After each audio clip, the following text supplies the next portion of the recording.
For those present today who feel more comfortable making their comments in Spanish, please let us know.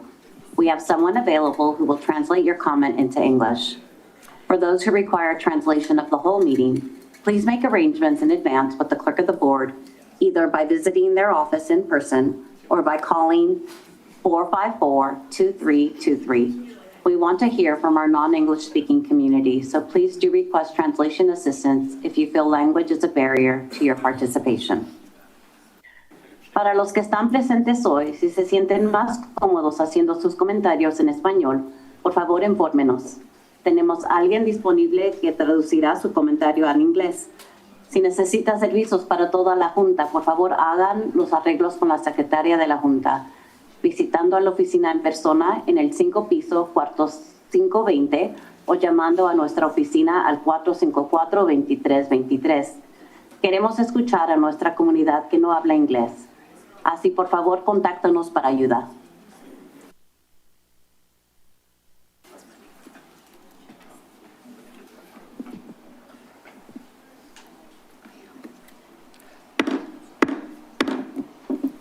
Good morning. I will call to order the May 19th, 2026 meeting of the Santa Cruz County Board of Supervisors. Will the clerk please call the roll? Certainly, Chair. Supervisor Cummings? Here. Hernandez? Here. Koenig? Here. DeSerpa? Present. And Martinez? Present. Next, we'll move on to our moment of silence. Would any of my colleagues like to recognize someone for today's moment of silence?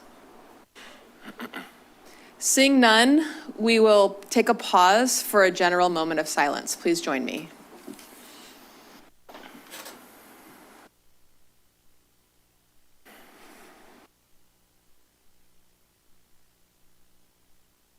Thank you. Please join me for the Pledge of Allegiance. I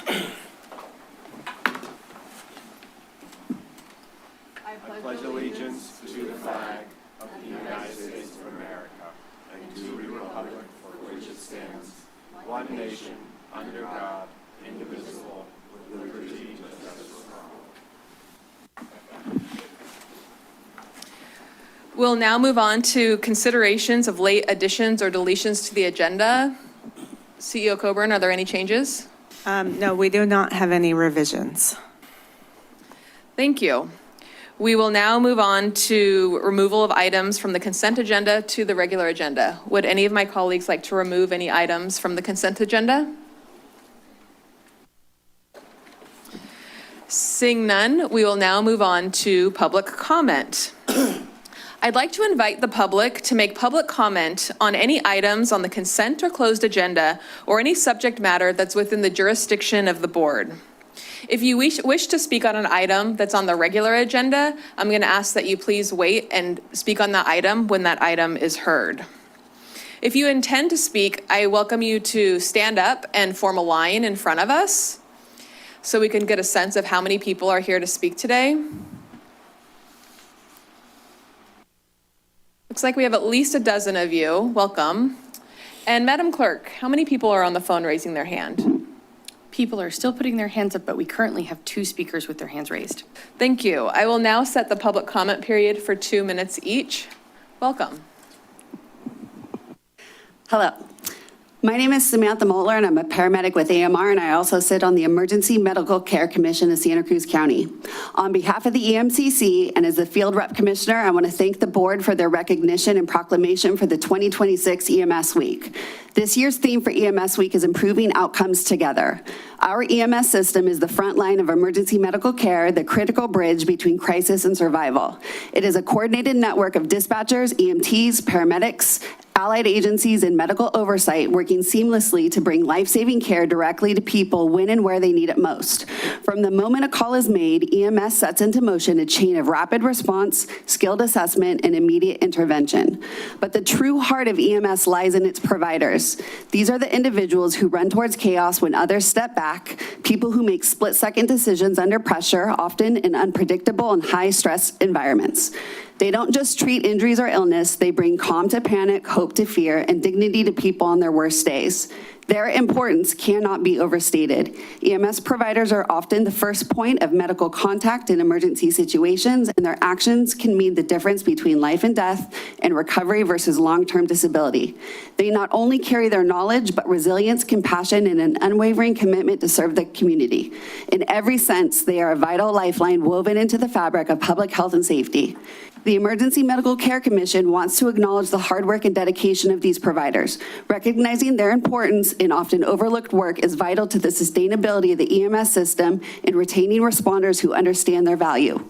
With the support of this board, the commission will be honoring first responders for their work and dedication in our meetings moving forward. We will acknowledge individuals and their heroic work throughout the year, not just during EMS week, through a peer-driven recognition program.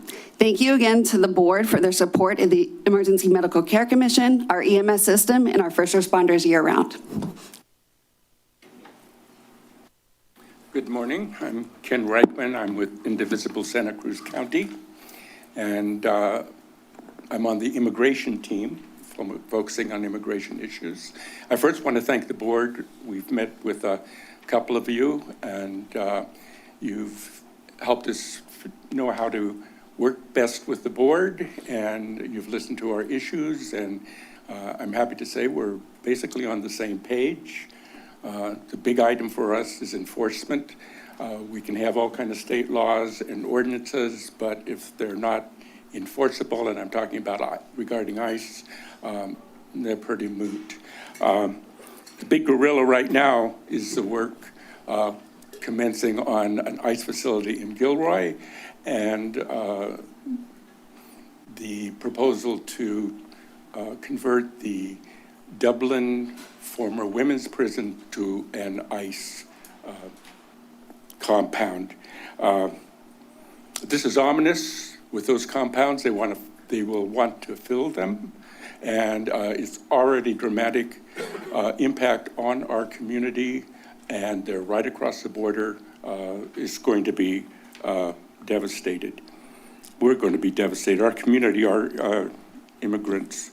And so we thank the board for talking with Santa Clara County, which has the jurisdiction over that. And I want to assure you that the activists in the region, Indivisible, Santa Cruz, South County, and Santa Clara are going to be out there demonstrating and doing other work. We cannot let these ICE facilities stand. Thank you. Thank you. Just as a note to the public, if you are here to speak specifically on item number 8, which you didn't mention the shield item, but if you are here to speak on the shield item, we will be hearing that momentarily. So please hold your comments for that time. Thank you. Welcome. Good morning, I'm Rob Darrow. I'm Chair of Santa Cruz Pride. I'm pleased to announce to all of you that Assemblywoman Gail Pellerin, the county's former county clerk and advocate for marriage equality, has been named one of our 2026 Grand Marshals, along with Dinah Phillips and Gail Groves. In 2008, Gail Pellerin, with many clergy and public officials and ordained ministers around the county, came together to marry over 70 same-sex couples. June 17th, 2008, an important day. That all happened in this building and around these grounds. The first couple to be married on that day were Dinah Phillips and Gail Groves. At the time, Dinah worked in the county administrator's office as well. I want to invite all of you to celebrate our 2026 Grand Marshals and Pride Month on 3 different dates. First, on Monday, June 1st at 8 o'clock, we will again light up the county building in rainbow lights here on the steps of the county building. On Friday, June 5th at 7 o'clock, we will officially introduce our Grand Marshals at the Town Clock Dance Party, which is also First Friday in downtown Santa Cruz. And then hopefully you can come and enjoy the parade and festival on June 7th. You're also invited to Queerlantis, a micro festival of music and drag, which will take place on June 6th at Vets Hall and feature drag performer Irene the Alien, among other people, our local performers. Finally, I want to just thank all of you for your continued support of the LGBTQ plus culture across the county with your resolutions and how you continue to show up at various events. I've brought each of you our current 2026 Pride buttons and left them with the clerk of the board there for you to enjoy and to wear proudly with our theme, Unite with Pride. Thank you. Good morning. My name is Mark Hillen, and I'm a Mid-County resident. To begin, I want to thank the members of the board for taking the time to honor our emergency medical service providers, to help recognize our firefighter awardees, and to help celebrate EMS Week. As some of you know, I recently retired after 35 years as one of the county's emergency physicians. I still sit on the Emergency Medical Care Commission. During those years and during those decades, I had the privilege of working with, supporting, and helping to guide our local emergency medical service system. Moreover, my family has personally benefited from the care and commitment of these professionals. Those experiences have given me a particular appreciation for the many parts of our EMS system and the complex choreography required to make it work effectively. As a community and as a major tourist destination, I stand before you to report that although we do have challenges, Santa Cruz County is fortunate to have an EMS system made up of highly skilled, dedicated, collaborative, forward-thinking, and compassionate providers, administrators, support staff, and let's not forget their families. They have to give them up for those nights and those weekends and the holidays. Every day of the week is the exact same thing. When you're working as an emergency service provider, Mondays and holidays and Saturdays, and they're all the same, middle of the night and middle of the day. Therefore, I wish to express my personal thanks and deep appreciation to everyone who serves in our EMS system, and I hope that you will join me in thanking them also. Thank you for the time.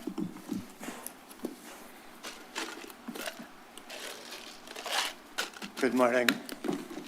I'm Keith Emmons, a resident in Boulder Creek.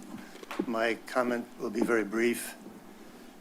I don't have to bring forward the obvious that we live in tumultuous times, and I'm standing up to support your backing of the No Secret Police Act, which is a resolution I hope this board makes later today. During times like this, we need brave people to stand forward and to take a risk. We're being put at risk by the powers we're trying to control. So I want to thank you for your bravery, you as individuals in the Board of Supervisors. That's all. And I hope I speak for the rest of us, that we appreciate the work that these people are doing, at times putting themselves at risk. So that's it. Thank you very much. Thank you. Good morning, supervisors, staff. My name is Megan Range. I just came to introduce myself. I'm the new Government Relations Director for Santa Cruz County. If I have not met you personally, chances are I've talked to your staff. I just wanted to put a face to a name for when I follow up with you for individual meetings. I look forward to connecting and serving Santa Cruz County. Thank you. Morning, everyone. I'm speaking on item 29, the sanitation pilot project. My name's Ryan Smith. I was the technical lead on this project. I wanted to give a little context for this. In 2020, I wrapped up my master's thesis at the Naval Postgraduate School for container-based sanitation. A few years later, I was managing the wastewater treatment plant in March 2023 when we experienced the severe storm and flooding events. I was listening in on some late-night emergency operations center meetings where some hydraulic modelers were predicting the overtopping of the levee at the wastewater treatment plant along the Pajaro River. People were thinking that the treatment plant would be fine. We got pumps and motors and things to move water around, and I had to explain, no, the electrical infrastructure is 50 years old and in the floodplain, and so if the treatment plant were to be flooded out, the plant would be gone for months probably. And what would you do in that scenario? It would be super unique, where the town, the city of Watsonville, wouldn't need to be evacuated, but the treatment plant wouldn't exist any longer for a while.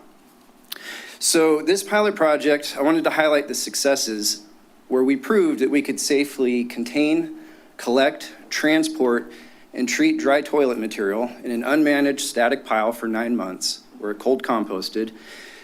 The finished product tested clean, meeting EPA and CalRecycle guidelines for safe compost. And to me, that is a huge, huge win. And as far as I know, we're the first to do it in California. So thank you for your support on that, and I'm looking forward to next steps. Thanks. Morning, Chair. Morning, Board. Morning, Administrators. I'm Jeffrey Arlt, the Secretary from the Santa Cruz County Behavioral Health Advisory Board, and I'm here this morning to thank you all for the work you're doing on the strategic plan and recognizing the need for and raising the priority to meet the behavioral health needs in our county. That's coming from our Behavioral Health Board. I'd also like to ask that you take a look at the Watsonville Community Hospital as part of this strategy, where we make that a whole health facility by including behavioral health crisis response and receiving center, and also an empath wing to expand our needs. Again, thank you for all the work, and we look forward to continue working with you on meeting these needs. Thank you. Good morning. My name's Susie Merriam. I am here to speak on behalf of New Horizons Affordable Housing and Development, and I'm speaking to item 43. I just want to thank the county for your support of affordable housing and allocating funds from the county housing funds. Thank you.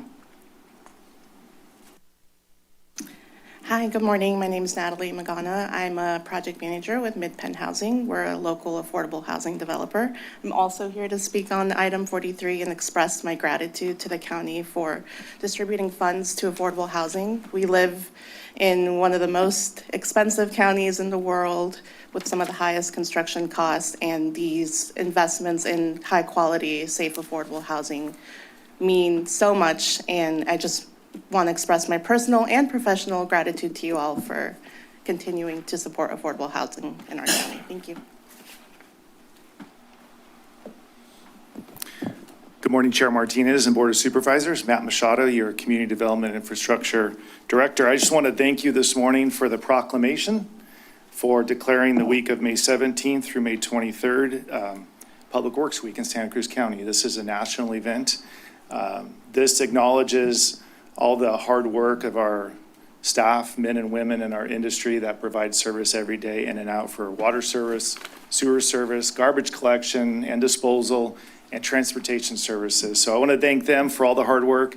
I want to thank you for your acknowledgement and this proclamation. Thank you so much.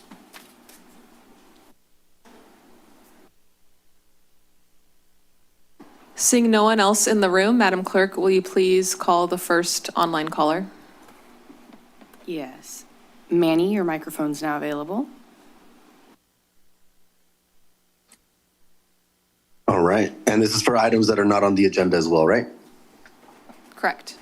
All right. So, hello, my name is Manny. I'm actually here to talk about, so some people already talked about the opening of the potential opening of the detention center in Gilroy. So the current General Service Administration documents that I have obtained say facility type office detention. So there might be people that are unaware of what it is going to be used for, but in their own documents, it says that it's going to be for detention. Now, Santa Cruz County does not have jurisdiction over this property, as it is in Santa Clara County unincorporated territory. However, the community would like to see this government body put out at least a resolution expressing their distaste of the opening of this facility, because it will be a regional issue, as it will affect not only Santa Clara, but also the neighboring counties. And it is only a 30-minute drive away from Watsonville. So it will heavily impact the South County community. Thank you for listening, and I hope that y'all take this recommendation.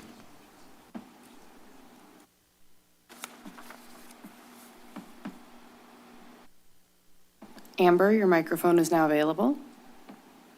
Thank you, Chair Martinez.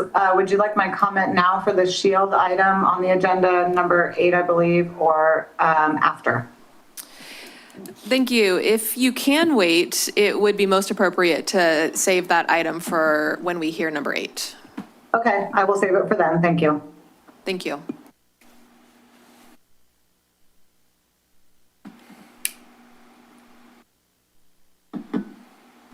Call-in user 365, your microphone is now available.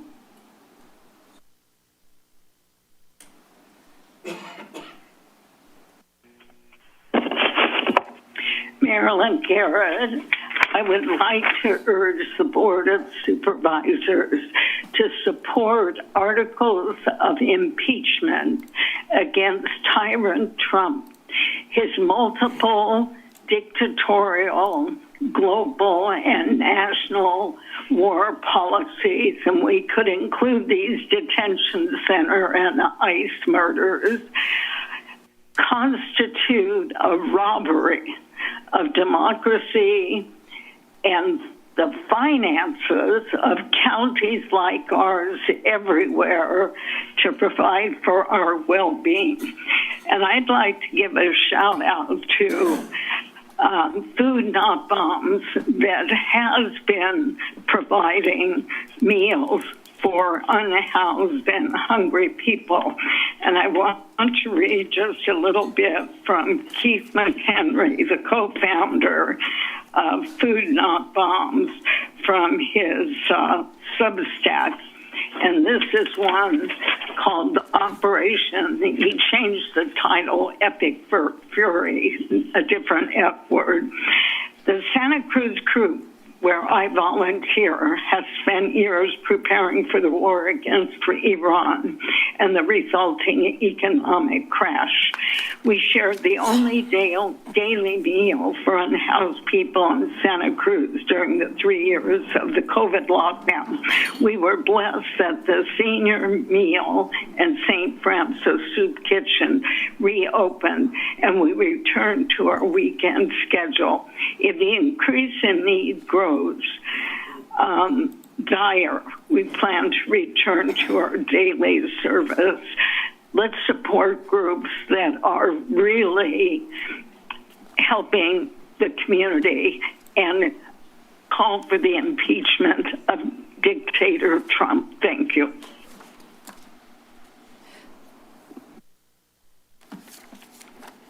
Call-in user 454, your microphone is now available.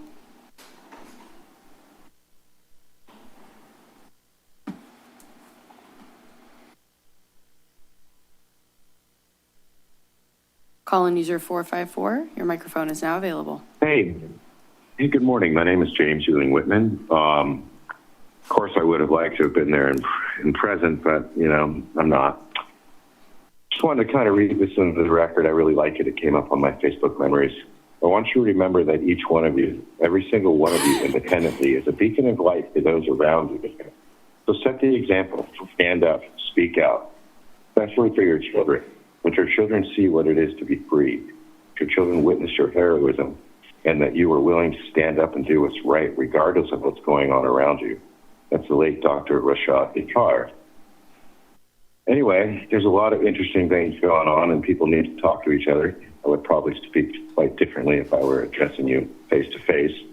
I will say that I found it quite odd that in the city of Santa Cruz, their video from last Tuesday's meeting didn't come up till 10 o'clock yesterday. My words were accurate, and I could have said the same thing to you, but their faces went white and their heads looked down. It's amazing how two of the council members tried to support that they are actually for the people. I would like to see all the elected officials being for the people. Thank you very much.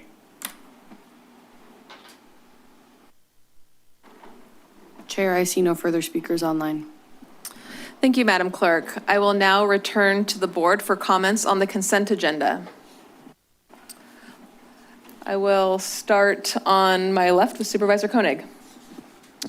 Thank you, Chair. On item 29, the container-based sanitation pilot program, I want to thank everyone who participated in this pilot program, including the community members who were willing to try something unconventional, as well as Design for Earth, particularly Ryan and Elisa, county staff, environmental health, and our regional partners who helped make this possible. I think the pilot provided very valuable information about the real affordability and infrastructure challenges facing many rural residents in our county. I especially appreciate the thoughtful work done here around disaster preparedness and resilience following the lessons we learned from the CZU fire and Pajaro flood events, and I too am looking forward to next steps. Item 35, the second quarterly report on Health Service Agency, Health Centers Division.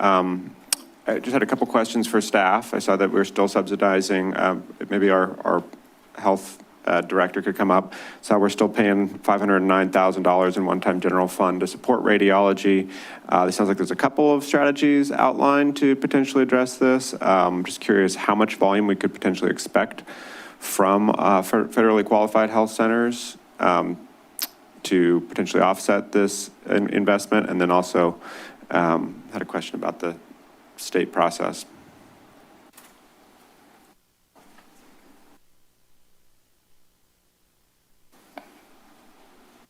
Good morning, Connie Mora Peraza, HSA Director, and I have my Division Director.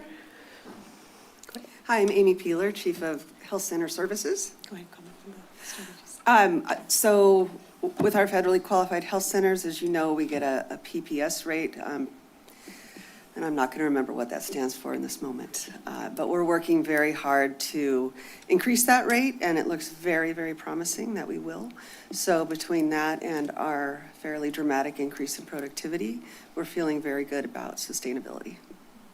So maybe it's a per patient subsidy or something like that? Yes, for every visit that we provide. Right. So you're saying we wouldn't actually need to get more patients through the door because the actual rate itself would go up, and would that potentially offset the entire $509,000 or a portion of it? Or And so much more. So Okay. our rate is the same rate for any of our providers. And that rate has not been reassessed for decades. And so the rate is just a function of our cost and the number of visits that we provide. And right now, our cost is far beyond the number of visits we provide, even though our productivity is above what the standard is. So we apply to the state to do a rate study along with our consultants, and that will take about 18 months. And we anticipate a fairly dramatic increase in our rate, which will result in millions more. Gotcha. So it's actually sort of the same effort, the FQHC and state efforts are our combined effort to get higher reimbursement rates from the FQHC patients. Gotcha. And the good thing also, I want to really commend Amy and her team, is that the state would also go retro. That's a very important note, that even though it takes about 18 months, they will go retro to the first part of the year. Wow, that's so amazing. that would help us. Yeah, and I mean, do we have some level of confidence in whether the state will approve the increased rate? Is it, we're 50% confident, 80, 99% confident? I'm going to say 95. We did a lot of work, a lot of detail budgeting work with our consultants who work with other counties in this realm. And so we would not move forward if there was any concern that our rate would get reduced. Okay, great. That's wonderful. Thank you. Just a couple other comments. Item 43, the pre-development fund commitment on affordable housing projects. I want to thank staff for getting this money out the door, and thank to all our affordable housing developers who will bring hundreds of new affordable housing units online with the help of this money. And in particular, it's nice to see New Horizons affordable housing getting into the game. New Horizons is, of course, a housing authority affiliate in partnership with MidPenn, and we're glad to have them building their first project in Live Oak. Finally, on item 48, the approval of agreement related to construction of Soquel Drive and 41st Avenue right turn lane. Many of you know that the intersection of 41st and Soquel has long been a pain point for traffic in our community. I think it's one of the infrastructure improvements I get requests from constituents for all the time. People who told me, hey, I told you to build that right-hand turn lane 5 years ago. Where is it, Supervisor Koenig? And it's great that we now have some clarity that it is coming soon. Of course, this great project also includes updated traffic signal equipment, new concrete corner island, curb and gutter, sidewalk improvements, new storm drainage and striping. And this frontage improvement is to address the traffic impacts of a new development at this corner, a 6-story, 100% affordable project. They'll bring 253 affordable units. And I'm glad that we found a structure that gets this built without tapping into the general fund. And thanks to Public Works for their assist on this.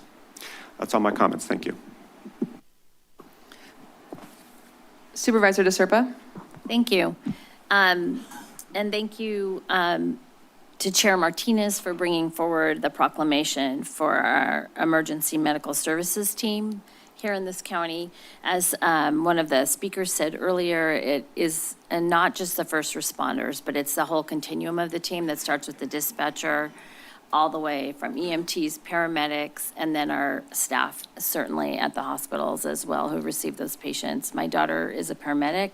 I saw firsthand the training that she received, and I didn't understand really how important paramedics and EMTs are out in the field.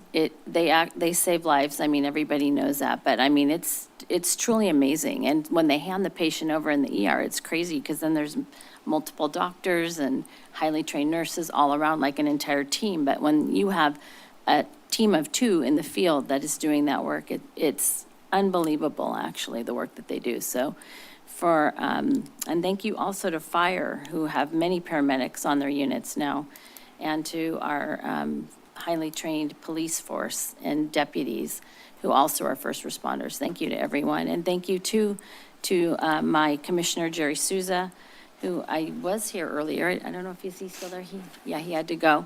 A nurse, a paramedic, and serving as my representative on the Emergency Services Commission. Thank you to Dr. Mark Yellen, who's long been an advocate for emergency services and for the safety and care of our constituents and people in our community. So thank you very much for your service to everybody out there.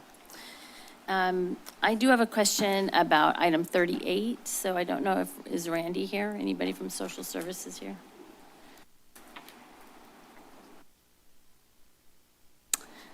So I'll start talking as you're walking up. So I see that, I think this is a grant, and $800,000 going for youth workforce innovation. Is that right? To the County Office of Education. Yeah, so why Andy's here. Andy's the director of our Hi, Workforce Andy. Development Board. I'm the Human Services Director, so it comes from me, but I'm here with Andy because he and the Workforce Board have Thank been you. doing this, so he can speak to the I details. wasn't clear what that $800,000 will be used for, and since half the children in this county, half the children and youth live in Mid-County and South County, I'd like to know exactly how that money will be used for all children and youth in the county, not. Sure. Yeah, so the grant specifically to the Santa Cruz County Office of Education is used with the Federal Workforce Innovation Opportunity Act money. And basically that serves 16 to 24-year-olds in the county. We have a location at Sequoia School. It's known as the Sueños program here in the county. And basically it provides career preparation and job training for youth that are, and it's got a particular focus on youth that are out of school, who have been disconnected from school and who are looking for employment.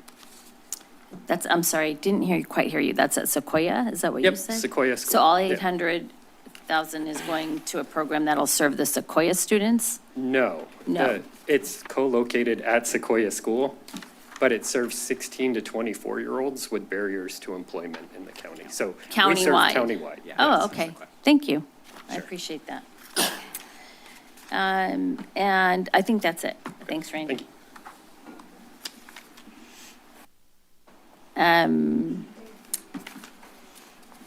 I think that's it.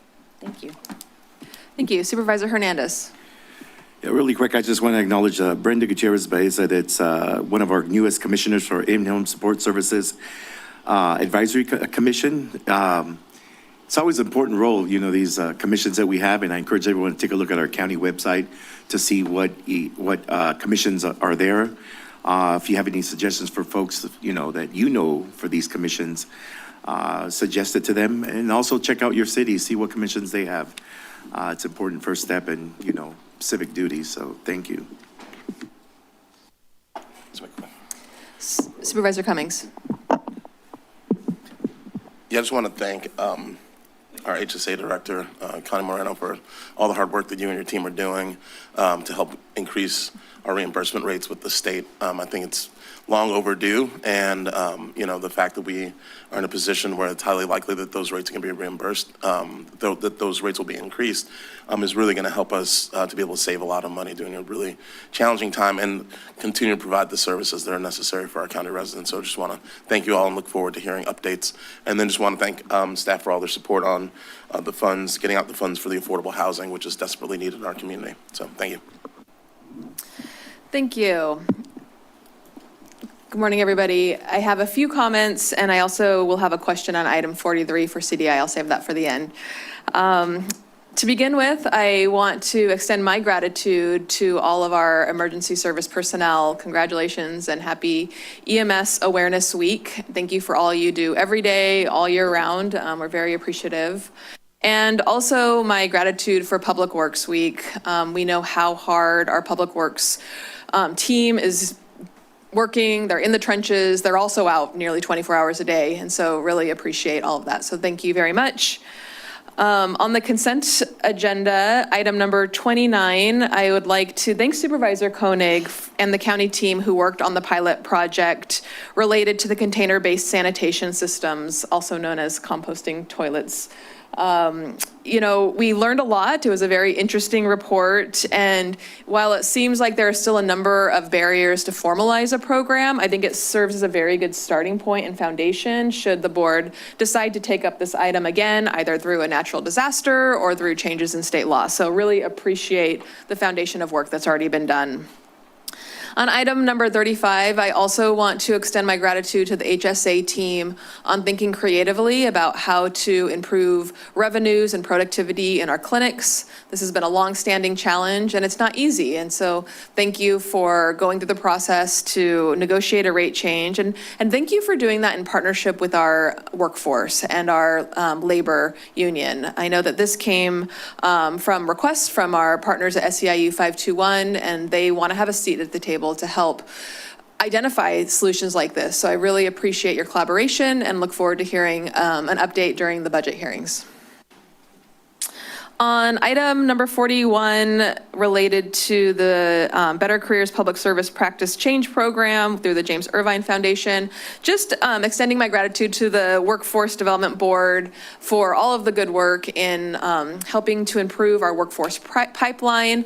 What I found particularly interesting about this grant was that it might help us identify ways to meet the compliance requirements for CalFresh and Medi-Cal work requirements, which is a change related to HR 1 and may have a really negative impact on our residents' ability to access Medi-Cal services. And so I really appreciate that partnership and all that you do at the Workforce Development Board.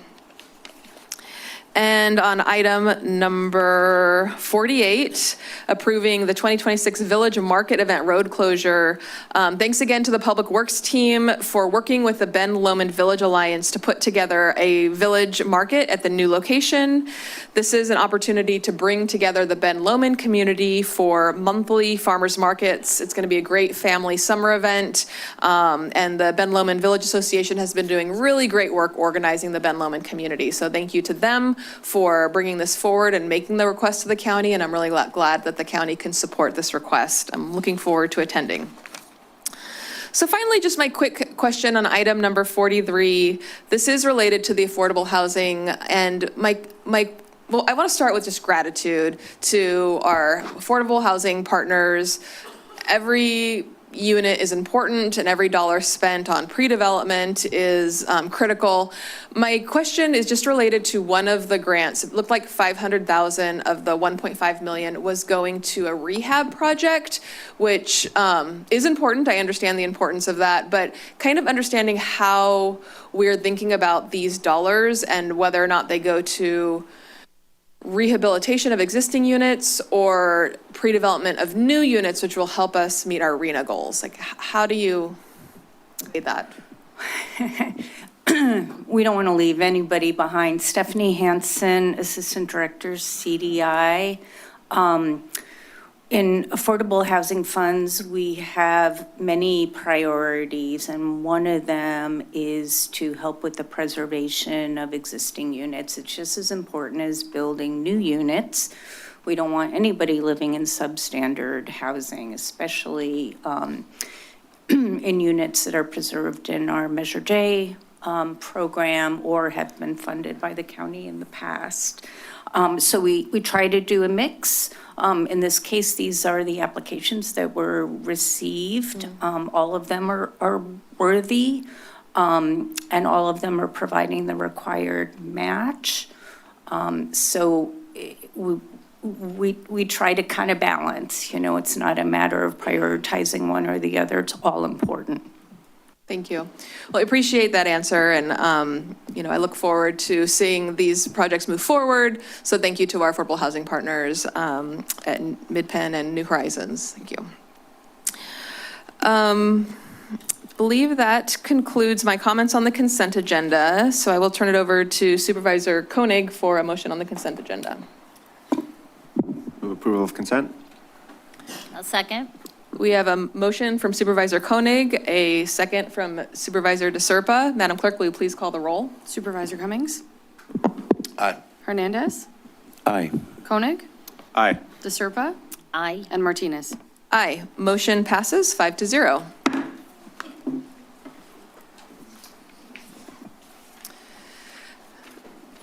Thank you, everyone, for being here for that item. We will now move on to item number 7, which is the presentation of awards to the Santa Cruz County Fire Department Firefighters of the Year.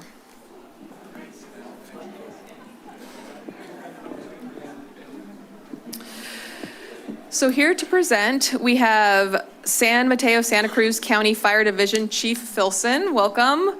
And before he begins, just a note, Chief Filson will announce the firefighters of the year, and we'll give some proclamations. There'll be an opportunity for photos, so all of us will be asked to come up and join for some photos. And after that, we will invite either the public or the board to make comments on this item. So with that, welcome. Turn it over to you. Good morning, Chair, members of the board, and members of the public. My name is Sam Filson. I'm the Assistant Chief for your Santa Cruz County Fire Department. Today, it's my honor to recognize Doug Almack of Company 29 South Skyline Volunteers as Santa Cruz County Fire's 2025 top responder. In 2025, Doug responded to 207 calls for service, a remarkable level of commitment that reflects not only his work ethic, but his deep dedication to the people of this county. Each of those calls represents a moment when someone needed help, and Doug showed up ready to serve with professionalism, skill, and compassion. On behalf of Santa Cruz County Fire, it is my privilege to present Doug Almack with the 2025 Top Responder Award. Doug, thank you for your extraordinary service, your steady presence, and your commitment to excellence. You make this county safer, and we're proud to recognize your outstanding work.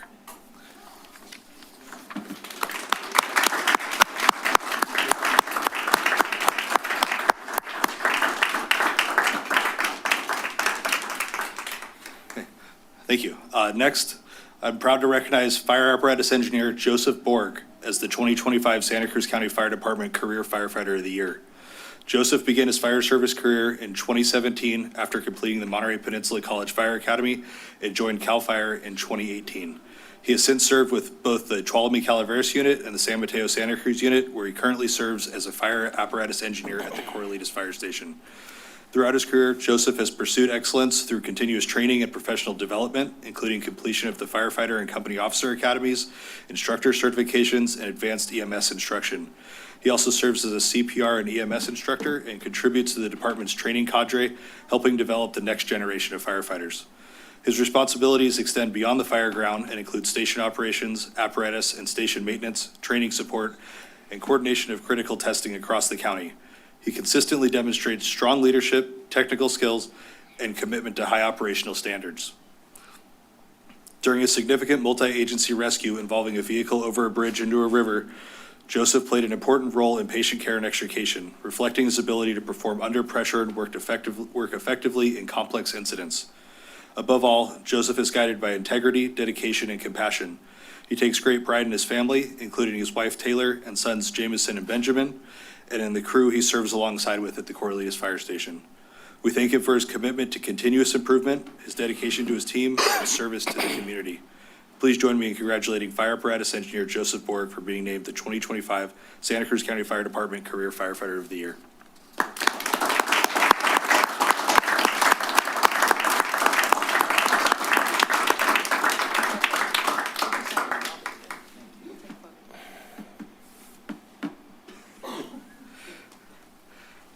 And last but not least, we're honored to recognize volunteer Captain Andy Siegel as the 2025 Santa Cruz County Fire Department Volunteer Firefighter of the Year.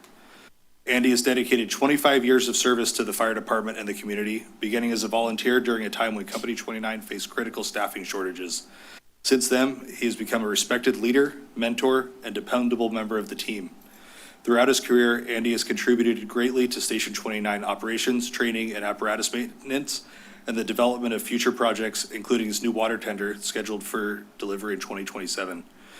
During the CZU fire, his leadership and coordination helped protect the Big Creek lumber mill under extremely challenging conditions. Beyond emergency response, Andy has strengthened community support for Company 29, helped improve station infrastructure, promoted team development and retention, and remained committed to serving both the department and the public with professionalism and respect. Andy represents the true meaning of the fire service, being there for others in times of need with dedication, reliability, and integrity.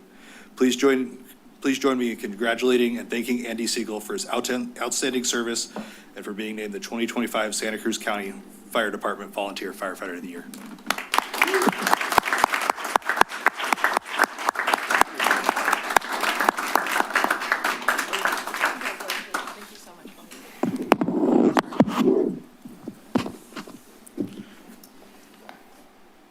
We'll now have a moment for pictures, so I'll ask my fellow supervisors to come up and join us.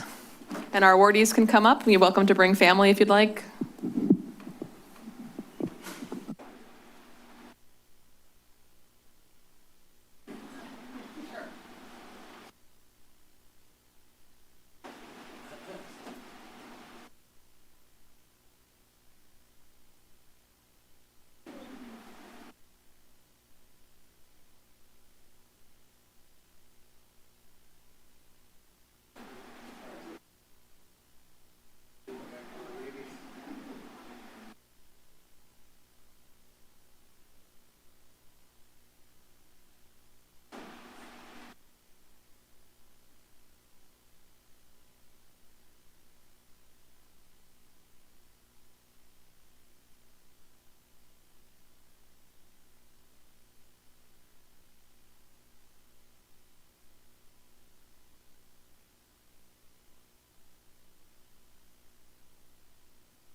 Thank you. I will just bring it back to the board to see if there's any comments on that item.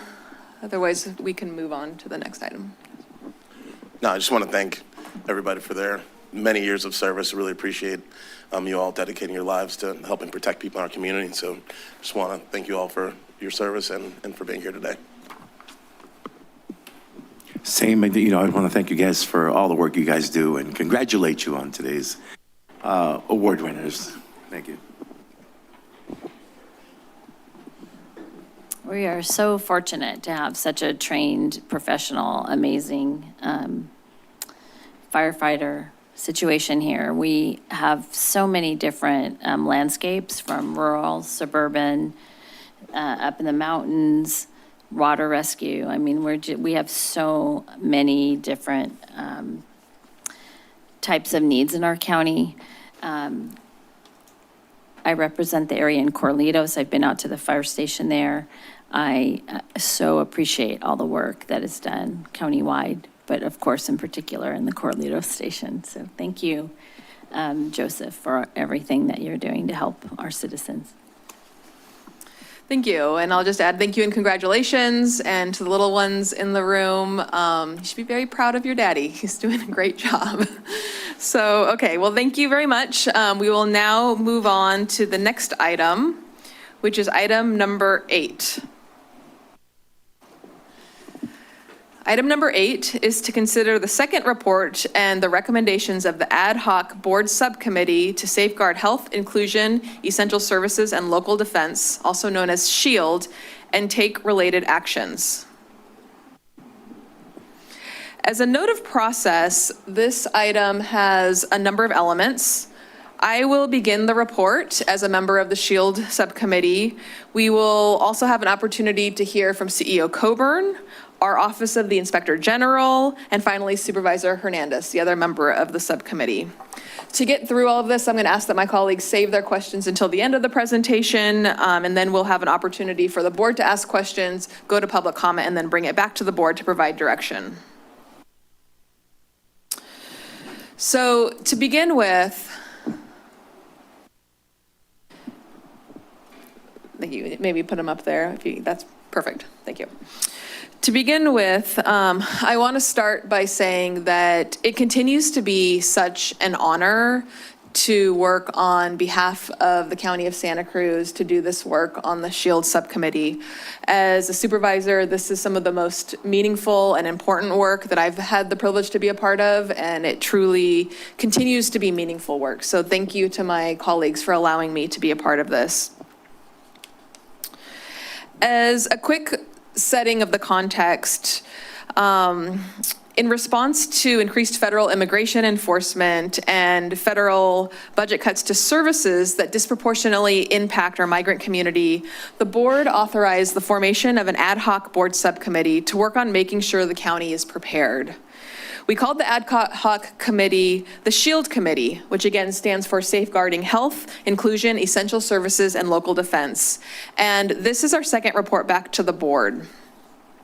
Since our last report, we have continued to strengthen communication with our community-based organizations, legal service providers, education representatives, health providers, and local jurisdictional partners to assess the impacts of federal policy on all of Santa Cruz County residents, including impacts that disproportionately affect the immigrant communities.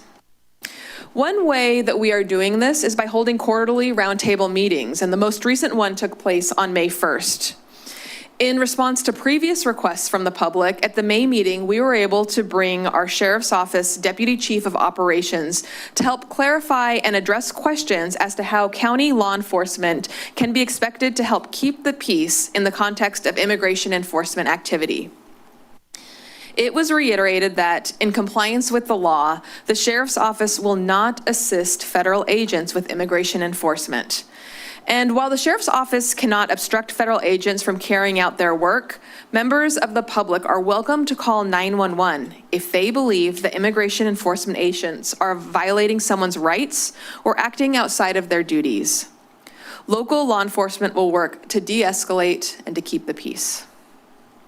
At this meeting, we also had the opportunity to hear concerns from our community partners about the impacts that they're experiencing as they work to serve our residents. We will continue to hold quarterly meetings and continue to monitor utilization of services and to really work to prevent folks from withdrawing from services that they're entitled to based on fear. On that note, I would like to recognize and acknowledge that we have heard concerns about the potential construction of a detention center in Santa Cruz, Clara County near Gilroy. If this were to happen, this would certainly impact our community. And so right now, nothing has been built and no plans have been approved. And so we are working to stay in close communication with our regional partners and other neighboring counties to continue to learn about what's happening there and to take action if that seems to be appropriate. Next slide, please. So, as I said, we are working closely with our regional partners. Late last month, I was able to attend an immigration roundtable hosted by California Assembly Speaker Robert Rivas, which included elected officials and community leaders from Assembly District 29, representing Santa Cruz, Monterey, Santa Clara, and San Benito counties. The roundtable featured a presentation by the Deportation Data Project on current immigration enforcement data as obtained through public records litigation. We also used the time to review major immigration-related laws at the state level, and Speaker Rivas provided an overview of proposed 2026 immigration legislation and discussed the anticipated state budget landscape and its potential implications for local governments and community services. So on behalf of the subcommittee, we will continue to participate in a dialogue like this in order to prepare our county. Next slide, please. Our subcommittee is also continuing to participate in regional work organized as the Belonging in the Bay project, with designated county staff joining us at regional meetings and interim online working groups to ensure Santa Cruz's sustained coordination with neighboring counties. As a result of this work, if large-scale immigration enforcement action happens in any of the Bay Area counties, all of the neighboring counties will now be informed. The last in-person convening took place in Solano County in late March, and I had the opportunity to attend this on behalf of the county. At that meeting, we had the benefit of hearing from the County Administrative Office and Health Services Agency from Hennepin County, Minnesota. I felt like it was important to take a few moments to share what we learned in that presentation, because it left a real impact on me personally to hear how another county is struggling to respond to the horror that is happening in their county. The ongoing large-scale immigration enforcement actions in the Minneapolis area have significantly impacted the economy, needs, and methods by which services can be effectively delivered there. Currently, thousands of residents are afraid to leave their homes, preventing them from working or shopping at local businesses. Businesses are suffering. Residents are unable to pay for basic needs such as food, medicine, and housing. And many are suffering from the mental health effects of heightened anxiety and trauma as they are seeing loved ones and community members disappear or be harmed. And unlike what we saw during the pandemic, there's no federal support helping this disaster. In fact, this is coming at a time when federal government actions are aggressively cutting assistance to safety nets. So in addition to a steeply increased need, the situation in Hennepin County and Minneapolis has resulted in widespread service disruptions. Residents have stopped showing up for doctor's appointments or to receive healthcare services. Children are missing school and youth programs. Employees are missing work due to fears of interacting with federal agents or a need to attend to impacted friends and family. So Hennepin County has had to really change the way that they're delivering services in order to meet the needs of their county residents. They have shifted to rely more on remote healthcare and education. They are doing more home visits. They are doing home delivery for things like food, medicine, and diapers. And they are also offering their residents some flexibility as to tax payments or other fees. The message that I really took to heart is that what Minneapolis is experiencing is a disaster. It's as harmful and traumatic as any natural disaster. And they have had to be nimble and shift the way that they're delivering their essential services to meet the mandates of their county. And if we as Santa Cruz County or the counties in the Bay Area do become a target of a large-scale immigration enforcement, it would be a disaster here too. So that is how I am recommending our board really think of this and prepare in our next steps, just like we would for any other natural disaster. We want to be ready in the event that our residents are too afraid to seek the essential services that we provide as a county. You can move on to the next slide, please.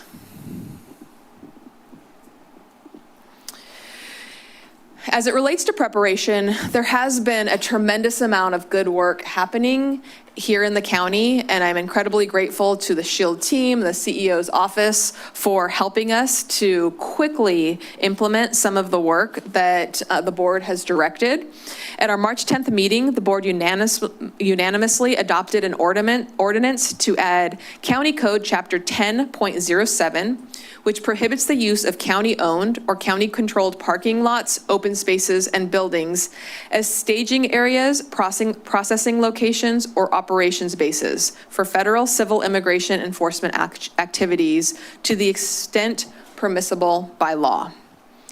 It does not prevent compliance with a lawfully issued judicial warrant or other judicial order. At that time, we directed the county CEO office to report back after identifying sites most appropriate for signage. So I would like to invite CEO Coburn to give us an update on where the signs are located and any other details that you'd like to add.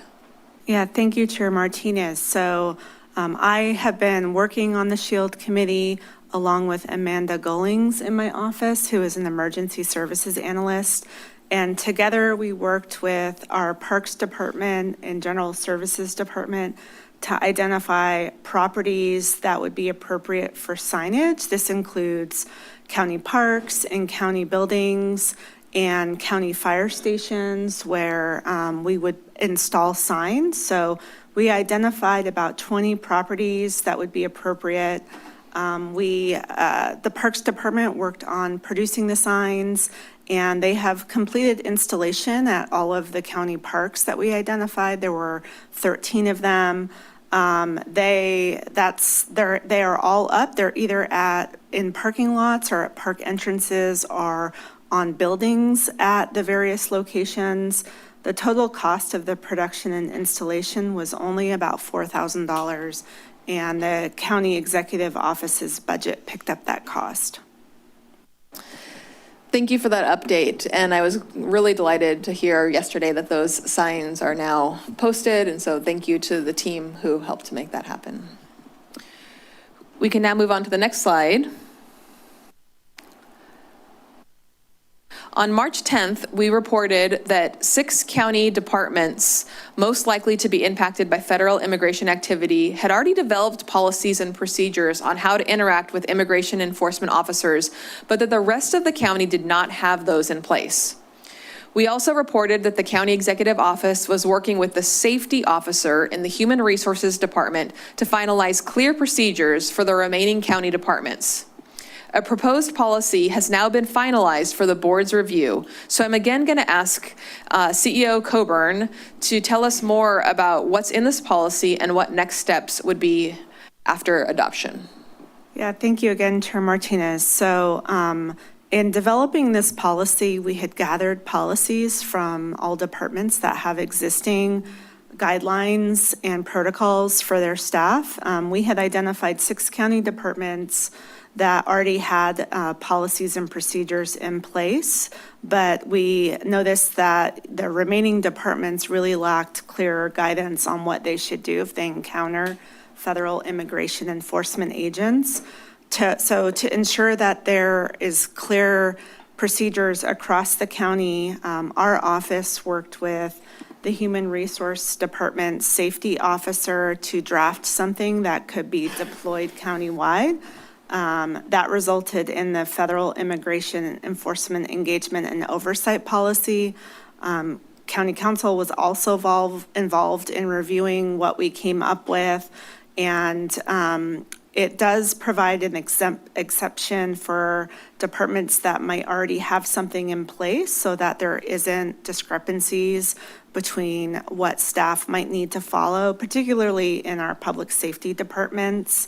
But it provides some clear guidelines of what should happen if the agents come to a department and are in public spaces.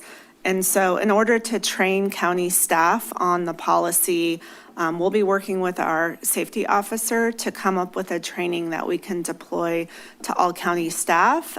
It'll ideally be something that staff can participate on a number of different days and times that might be in person or virtual so that we can have the greatest reach. And we will look at what the departments that have already trained their staff, what they have done, and try to utilize some of those tools and materials for our countywide staff. So the next step is really to finalize that training and deploy it. Thank you very much. And that is a part of today's action, of the recommended actions. So you can move on to one more slide. Not one more slide, but the next slide. Okay. All right. As we mentioned in our last report, we have heard concerns from many members of the public about what data the county collects and how the data is shared. A particular area of concern has been about the data collected by automated license plate reader cameras, such as flock cameras, being shared with the federal government. The county does not utilize ALPR cameras within its jurisdictional boundaries, the unincorporated areas of Santa Cruz, so it's not adding any ALPR data that could be shared. But for investigative purposes, the Sheriff's Office does have access to a state database that includes data collected by ALPRs in other districts, including cities within Santa Cruz County. State law governs how the Sheriff's Office may and may not use the data it accesses. Given the level of concern about how law enforcement is using data, whether created by the county or not, the CEO's office has requested that our Inspector General perform an audit of the Sheriff's Office's policies on accessing the statewide data and compliance with those policies. I'm really privileged that we have received the results of the audit, and we have an opportunity to invite Attorney Samara Marion from the Office of the Inspector General to present the findings of that investigation. I'll turn it over to you. Welcome. Thank you. Good morning, Chair Martinez. Good morning.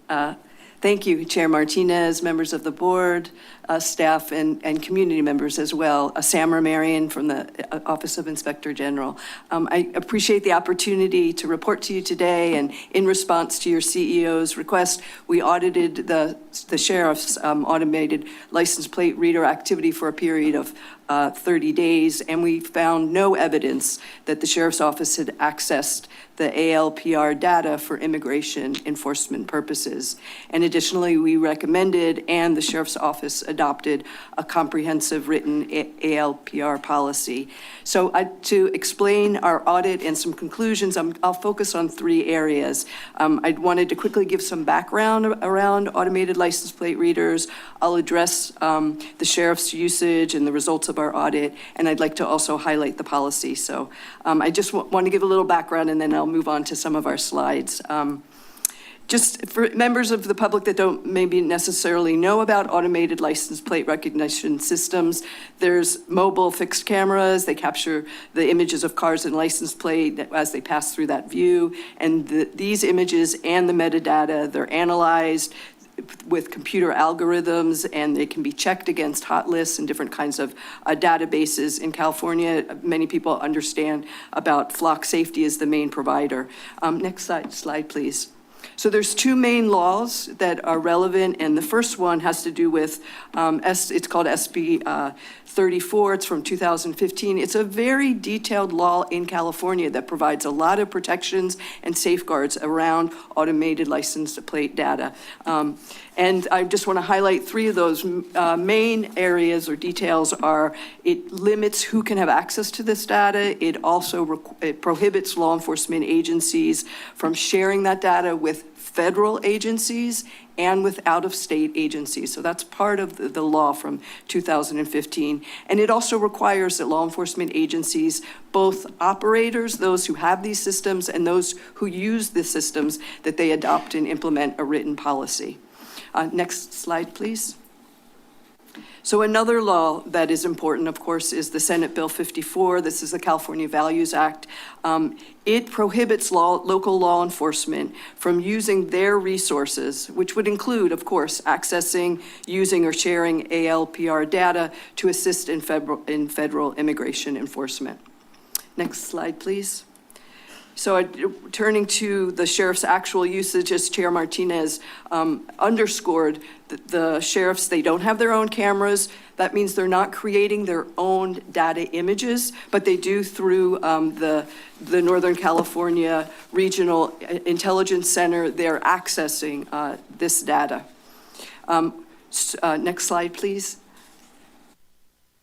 So when we conducted our audit, we did a 30-day audit. It was from February 1st to March 1st of 2026. We found that the Sheriff's Office, they had accessed the data about 800 times in a 1-month period. And this was, again, through NICRIC, the Regional Intelligence Center. What we found were all the searches were for legitimate law enforcement purposes. including investigations of stolen vehicles, property crimes, wanted persons, and domestic violence. Each of these searches, and we're looking at looking at the search data, we could see that 98% of the searches identified investigation reasons that demonstrated a potential violation of state law.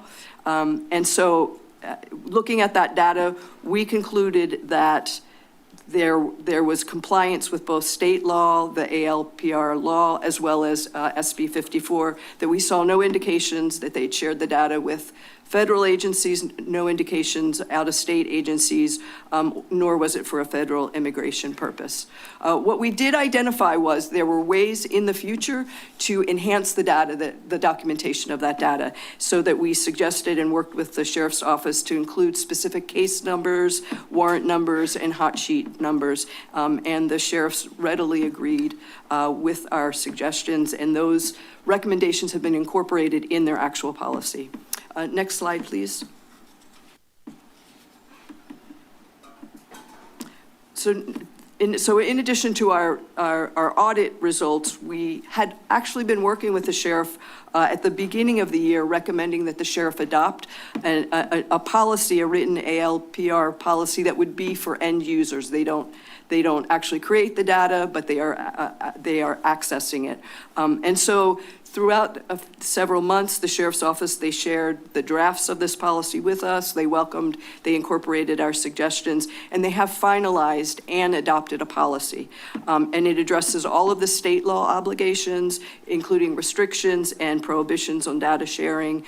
One can look at, and that policy's been updated on the sheriff's website. You can look under their transparency portal. Policy 436 is there, so you can see the actual policy. The additional documentation requirements that I talked about are included, and the sheriff's office is committed to regular monthly audits of this data, as well as our office, the Inspector General's office, will review these audits to independently verify compliance and with the law and their own policy. So that concludes my remarks. Thank you again for this opportunity, and I'm available to answer any questions or concerns that you have. Thank you, Attorney Marion. We may come back to you for questions when we return to the board, but I am extremely grateful to our Sheriff's Office for their willingness participation in this audit and their willingness to look at what they're doing and improve policy as necessary. I think this is a big success in the work that we are doing collaboratively as a county. So next up, I would like to turn it over to Supervisor Hernandez to propose a recommended resolution. So before that, I just want to say that in the face of the current events that are happening in unincorporated Gilroy in regards to the proposed ICE detention facility, this item is very important, especially in South County where families are facing widespread panic amongst immigrant families, causing many to hide and stop going to work, skip essential appointments and services. Fear of family separation is deeply profound in our community, with reports of children avoiding school, workers fleeing workplaces, and significant decline in public services. So it's been really significant impact in South County with what's happening. So, that was it for me though. Would you like to propose the resolution? If you do it. Okay. Let me pull that up. In response to a request from my colleagues on the board at the last meeting, we are bringing forward a resolution that supports the California law promoting transparency and accountability in law enforcement actions. To really break that down, there was a law, SB 627, the No Secret Police Act, which was signed into law in September of 2025 and effective on January 1st, 2026.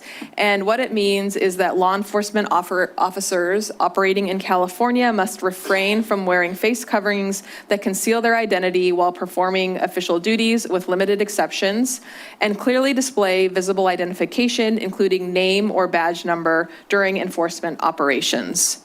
Now, this is something that our officers already comply with, but by sending this message that as a county we support the No Secret Police Act, it once again reinforces our county's values of transparency and accountability in law enforcement, public safety and community trust, protection against impersonation, and just real consistency with our values and our existing policies.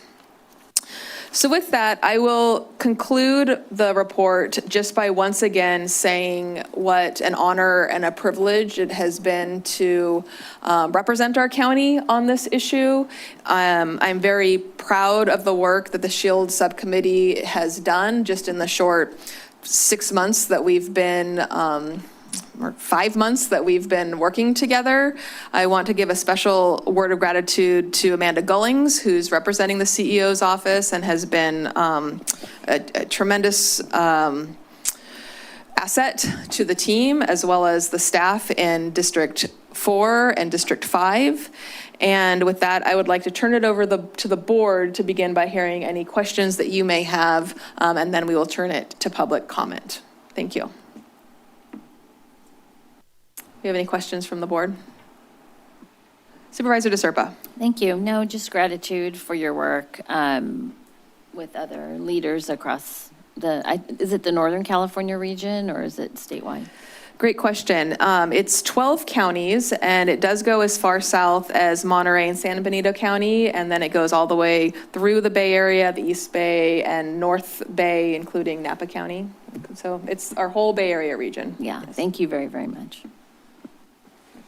Supervisor. I also wanted to extend my appreciation for all the work you've done. And I think the proposal to update our county policy manual here, it identifies sort of an obvious shortcoming in our training, which is, well, what should county staff do if ICE shows up at the door?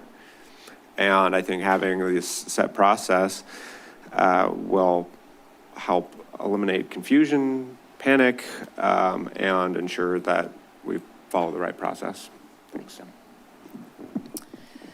Seeing no further questions, I'll now go out to the public for public comment on the item. Is there anyone in the room who'd like to speak on this item?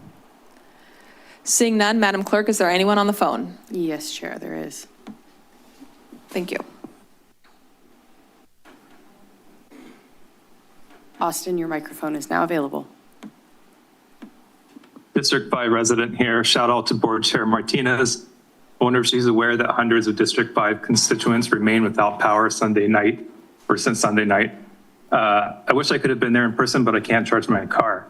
Instead of working to ensure basic needs are met, the county is attempting to affirm its commitment to transparency, accountability, and community trust by providing cover for AI mass surveillance through an ALPR operator that continues to remain out of compliance with SB 34.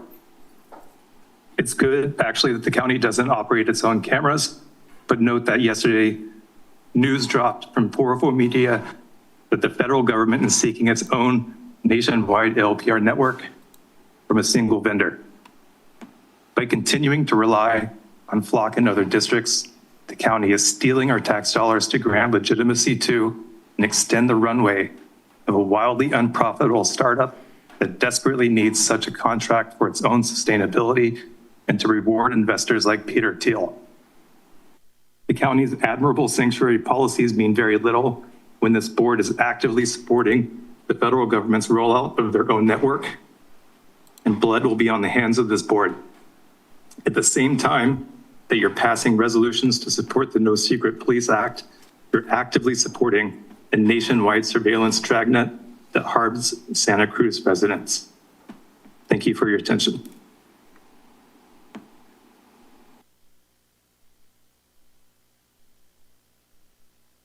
Call-in user 365, your microphone is now available.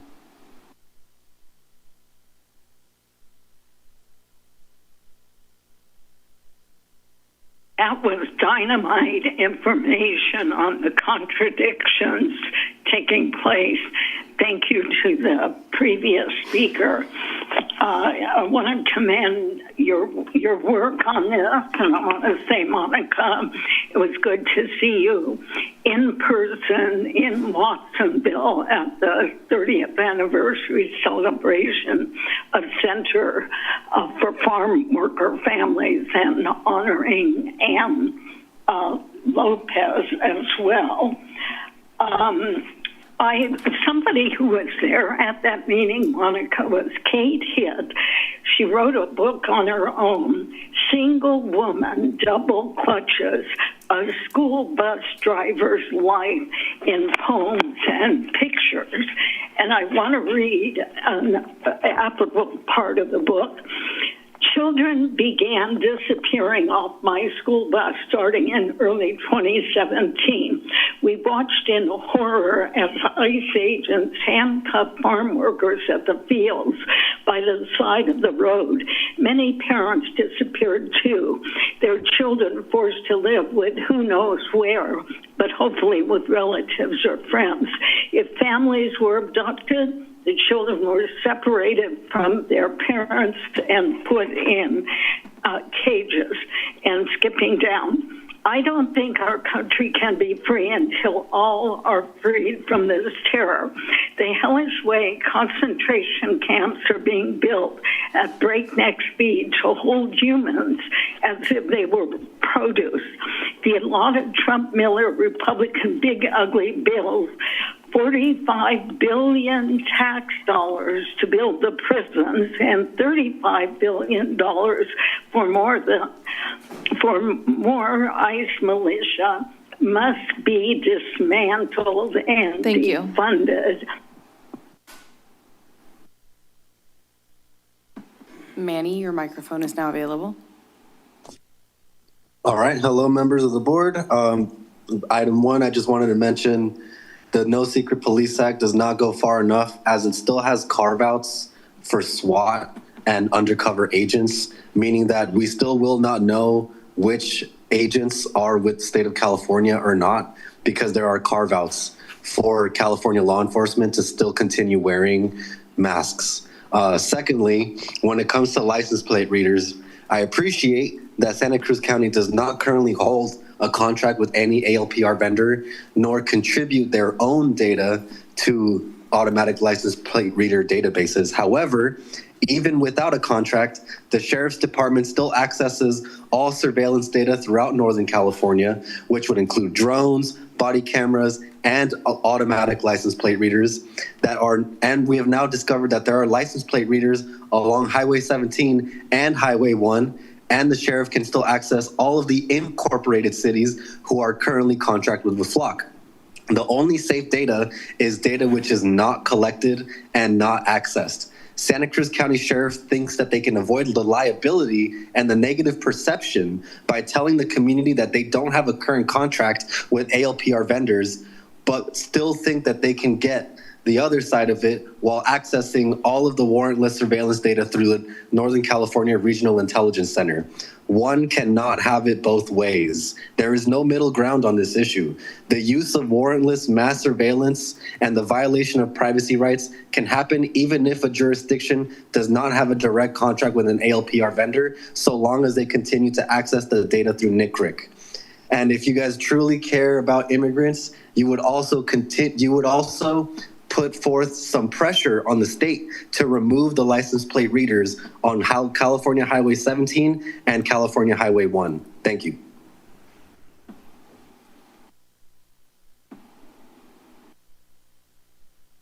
Amber, your microphone is now available. Thank you very much. Good morning, Chair Monica Martinez and distinguished members of the board and county staff. Amber Williams, CEO of Janus of Santa Cruz. I want to thank you, Chair Martinez, Supervisor Hernandez, and the entire board for your continued leadership and support of the SHIELD Commitment Committee agenda item before you today regarding protections and support for vulnerable members of our community. For more than 50 years, Janus has served individuals and families facing substance use disorders, mental health challenges, housing instability, and complex barriers to care. Many of the people we serve are already living with fear, trauma, and uncertainty every day. Policies and community partnerships that promote safety, trust, dignity, and access to essential services are critical to ensuring that individuals feel safe seeking treatment, recovery supports, access to healthcare, and family services. We appreciate the county's commitment to collaboration and to protecting the health and well-being of all residents in Santa Cruz County. The work of SHIELD Committee reflects the values that are deeply aligned with Janus's mission: compassion, inclusion, public health, and community stability. Janus remains committed to serving the population with dignity and respect, and we value our ongoing partnership with the county and community organizations that are working together to support the most in need. We know that strong communities are built when people feel safe accessing services, asking for help, and participating fully in community life. Thank you again for your leadership, your partnership, and your continued investment in the health and well-being of our community.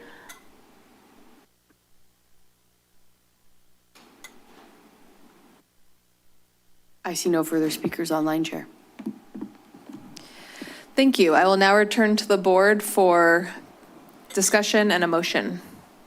Supervisor Cummings. Thank you, Chair, and Supervisor Hernandez for all your work on this, and want to thank staff and everybody for their work on this as well. One thing I did want to mention as it pertains to the recommendations for county staff in terms of the policy, when, as a delegate for the Democratic Party at the convention this year, there was a presentation, I believe it was Marin County's Public Defender's Office, I may need to double check that, but they did provide a session on recommendations for how citizens can collect evidence, videos, compliance with directives if they encounter ICE agents. And it might be worth us having staff contact them because the content was very informative in terms of, not editing videos. The fact that, if canisters that are used for pepper bombs or flashbangs, like those types of, the canisters that are left behind, collecting those as evidence, especially if it's in the case of excessive use of force. But they had a lot of really great information as to what folks should do should they encounter ICE, and I think it might be worth reaching out just to get some input from them to help inform that policy. And then lastly, I do think that what's happening in Santa Clara County is really traumatizing for a lot of folks in this community. And so I'd like to move the recommended actions by the subcommittee, but in addition to the recommended action, I'd also like to direct the staff contact Santa Clara County Council to learn more about what legal action they will be taking in regards to the Gilroy facility, and return with recommendations for the board to consider during our next closed session. Second. We have a motion and a second. I will just add that we have been in contact with Santa Clara County, so that's a helpful addition because it's something that's in motion, so really appreciate that. Further comments from anybody else on the board? Seeing none, we have a motion from Supervisor Cummings and a second from Supervisor Hernandez. Madam Clerk, will you please call the roll? Supervisor DeSerpa? Aye. Koenig? Aye. Hernandez? Aye. Cummings? Aye. And Martinez. Aye. Motion passes 5-0. And once again, I just want to extend my gratitude to my colleagues on the board for allowing me to continue to represent the county on this important issue. Thank you so much.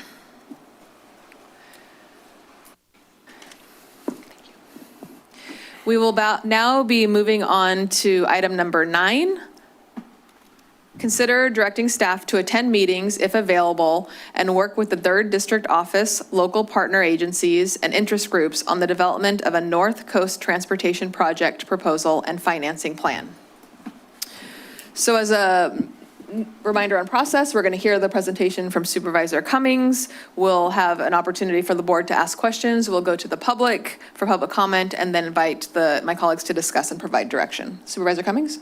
Great. Thank you, Chair. So this item is regarding traffic and safety improvements on the North Coast and access to the Cotonah Coast Dairies Monument. So as many folks know, the North Coast has become much more popular, especially with the internet, and many visitors have been coming from around the area to visit many of the North Coast beaches. And for those folks who've been around for a long time, know that the parking along the North Coast is pretty rugged, to say the least. And so a few years ago, prior to me joining this board, the board had established a North Coast Facilities Working Group, which is a group of many different agencies that have issues on the North Coast: Caltrans, Coastal Commission, state parks, county parks, BLM, among many others, and residents. And through coordination with that group, they came up with priority projects that were incorporated into what's called the North Coast Facilities Master Plan, which was adopted by this board. What's unique about the 3rd District in terms of being able to apply for funding is the fact that with having Coatoni Coast Areas as a national monument, we are able to apply for what are called Federal Land Access Program grants, which are also called FLAP grants.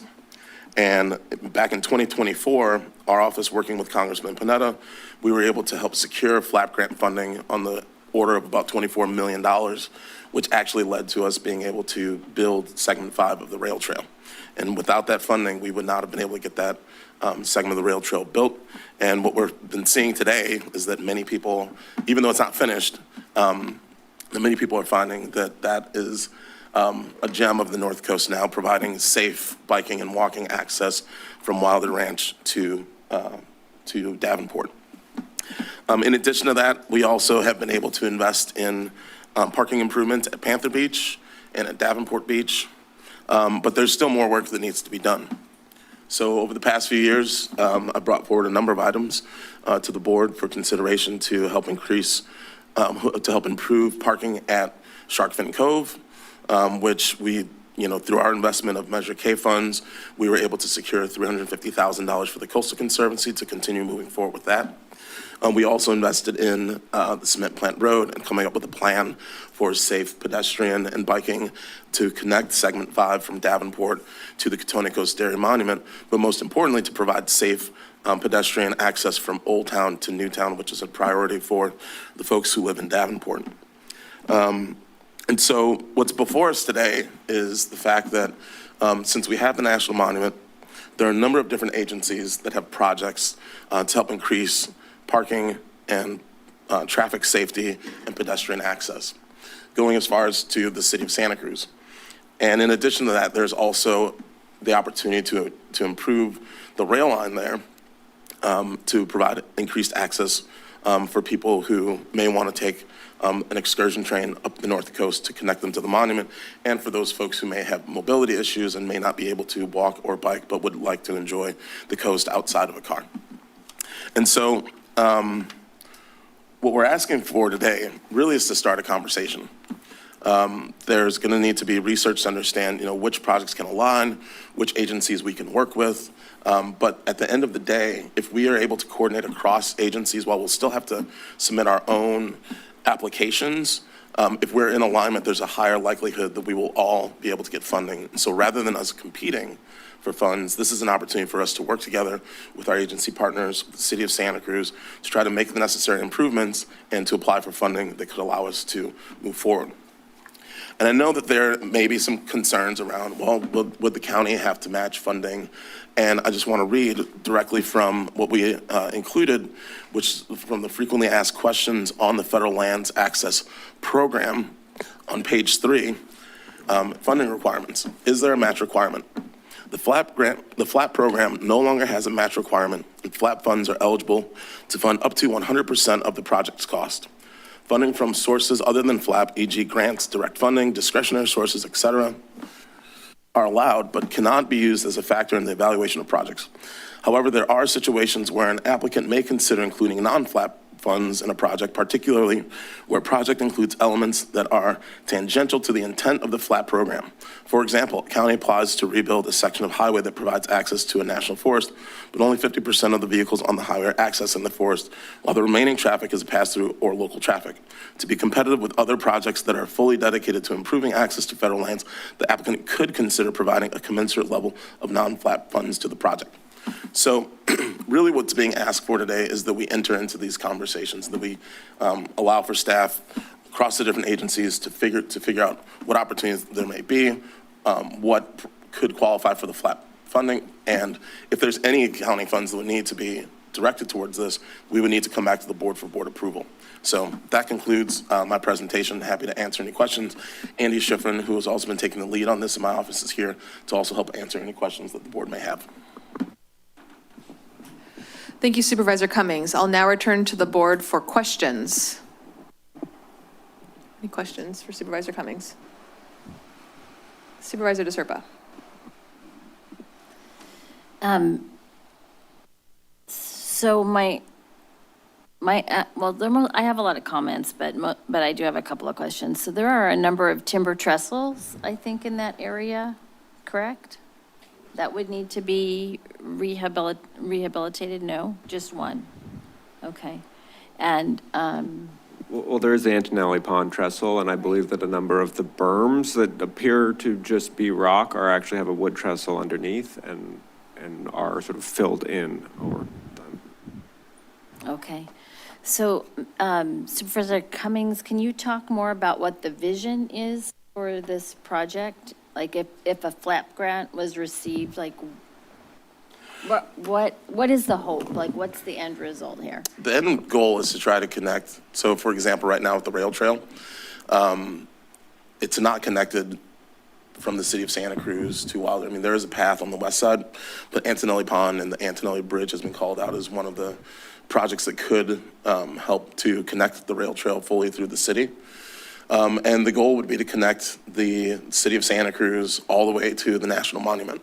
And that's what would allow us to be able to qualify for this funding, is that if we're able to show that we're connecting local jurisdictions to a federal facility, then that's what would allow us to qualify for this grant. And so, again, this is to start a discussion. So ideally, through the project, and I don't know if county staff may be able to speak to this as well, but Cement Plant Road, there have been a number of options for consideration in terms of connecting segment 5 to Katoni Coast Dairies, one of which would align with the rail line that's there, which is a very tiny section of rail. It's maybe a mile or two, I think, of rail. But many people have expressed not putting the path along Cement Plant Road because there would be the potential for trees to be removed. Part of the preferred alignment would be, and maybe Steve Wiesner could come up and speak to this, to some of the options, but one would be to make Cement Plant Road one way and to have part of that be used for pedestrian and bike. Part of the other option is putting it along the rail line, which would require rail line acquisition and the purchase of that line. We are in discussions with UP about what that would be, and we've dedicated district funds to looking at an appraisal of that. And ultimately, I mean, let me also say that we've also been in discussion with Roaring Camp, who has actually acknowledged that the rail line there would be suitable for running a train up the coast. Some of the environmental mitigation is the big challenge there, but they have said that they think that the rail line would be suitable for us to be able to run an excursion train, similar to how we run it to the boardwalk, but then from the boardwalk up the north coast. And we also see this as an economic development strategy. You know, we are a tourist community. And as we see more cars on the road, trying to get people out of those cars and alternatives to driving up the coast is something that we see as beneficial as well with this project. So yeah, ultimately trying to connect the rail trail all the way to the Katoni Coast Dairies Monument, providing an excursion train that could go up to the monument, and also safe pedestrian access along Cement Plant Road is the ultimate goal. Okay. So, while I'm not completely opposed to this idea, we've got other segments of this rail trail that have not been completed yet. Some are under design, some haven't been designed yet. And I hesitate to support a plan again for the north part of the county when we've got a tremendous amount of work to do mid and south county. And I'm guessing you anticipated like that particular type of comment. I mean, I am very reluctant to even have our own staff pointed in the direction of doing any work for the North Coast at this point until the rest of the line gets built out. sufficiently for the remainder of our population in the county? If I could respond, I will just say that I understand the other needs, and we are very supportive of everything that's happening in South County and all the funding that we're allocating to South County. This is a very unique opportunity where, since we have federal lands in the 3rd District, we can qualify for funds that we don't have here. There are public safety needs in Davenport, and we've identified this source of federal funding that can help meet those safety needs and those challenges in that community. And this will not, this isn't taking funding away from the rail trail in any other part of the county. It's actually increasing the amount of money that we're bringing in to complete this very important project. And flap grants aren't always available. The application period is reopening in 2027. We've already approved these projects as part of the North Coast Working Group. And this is really calling out those projects. We are finding funding that's available, that's only available to my district, and trying to bring in sources of funding, especially during a time when we're having funding challenges. And again, Congressman Panetta has been successful at bringing these types of funds into this community, and this is an opportunity for us to work with our congressional member to bring funds into our community that would not otherwise be accessible. I guess partly because I'm new, but how does this sort of situation interact with the RTC? Because the RTC has been the lead on the rail trail. That's why we would be in conversation. That's what we want to bring. This is essentially just bringing folks together so we can have these conversations. So and I'll invite Andy Schiffrin from my office to make any further comments, but that is the intent of this item, is that there are a bunch of agencies, there's a bunch of projects, and bringing us all together so we can have conversations to figure out what do we want to have as our priorities. It may be that we don't focus on the rail aspect and we just focus on Cement Plant Road and we focus on the improvements there. But this is an opportunity for us to have a conversation about what we want to prioritize and what we want to apply for in this grant process. So before Andy starts talking, I will just say one other concern that I have. I mean, we're in such a budget crunch now and in the foreseeable future. We have a hiring freeze, we are downstaffed, we are missing workforce, I think, in our CDI division, our Public Works division. And it just kind of gives me heartburn to, again, have our own staff pointed in this direction when the entire rest of the county doesn't even have a trail yet, all the way, down to the county line.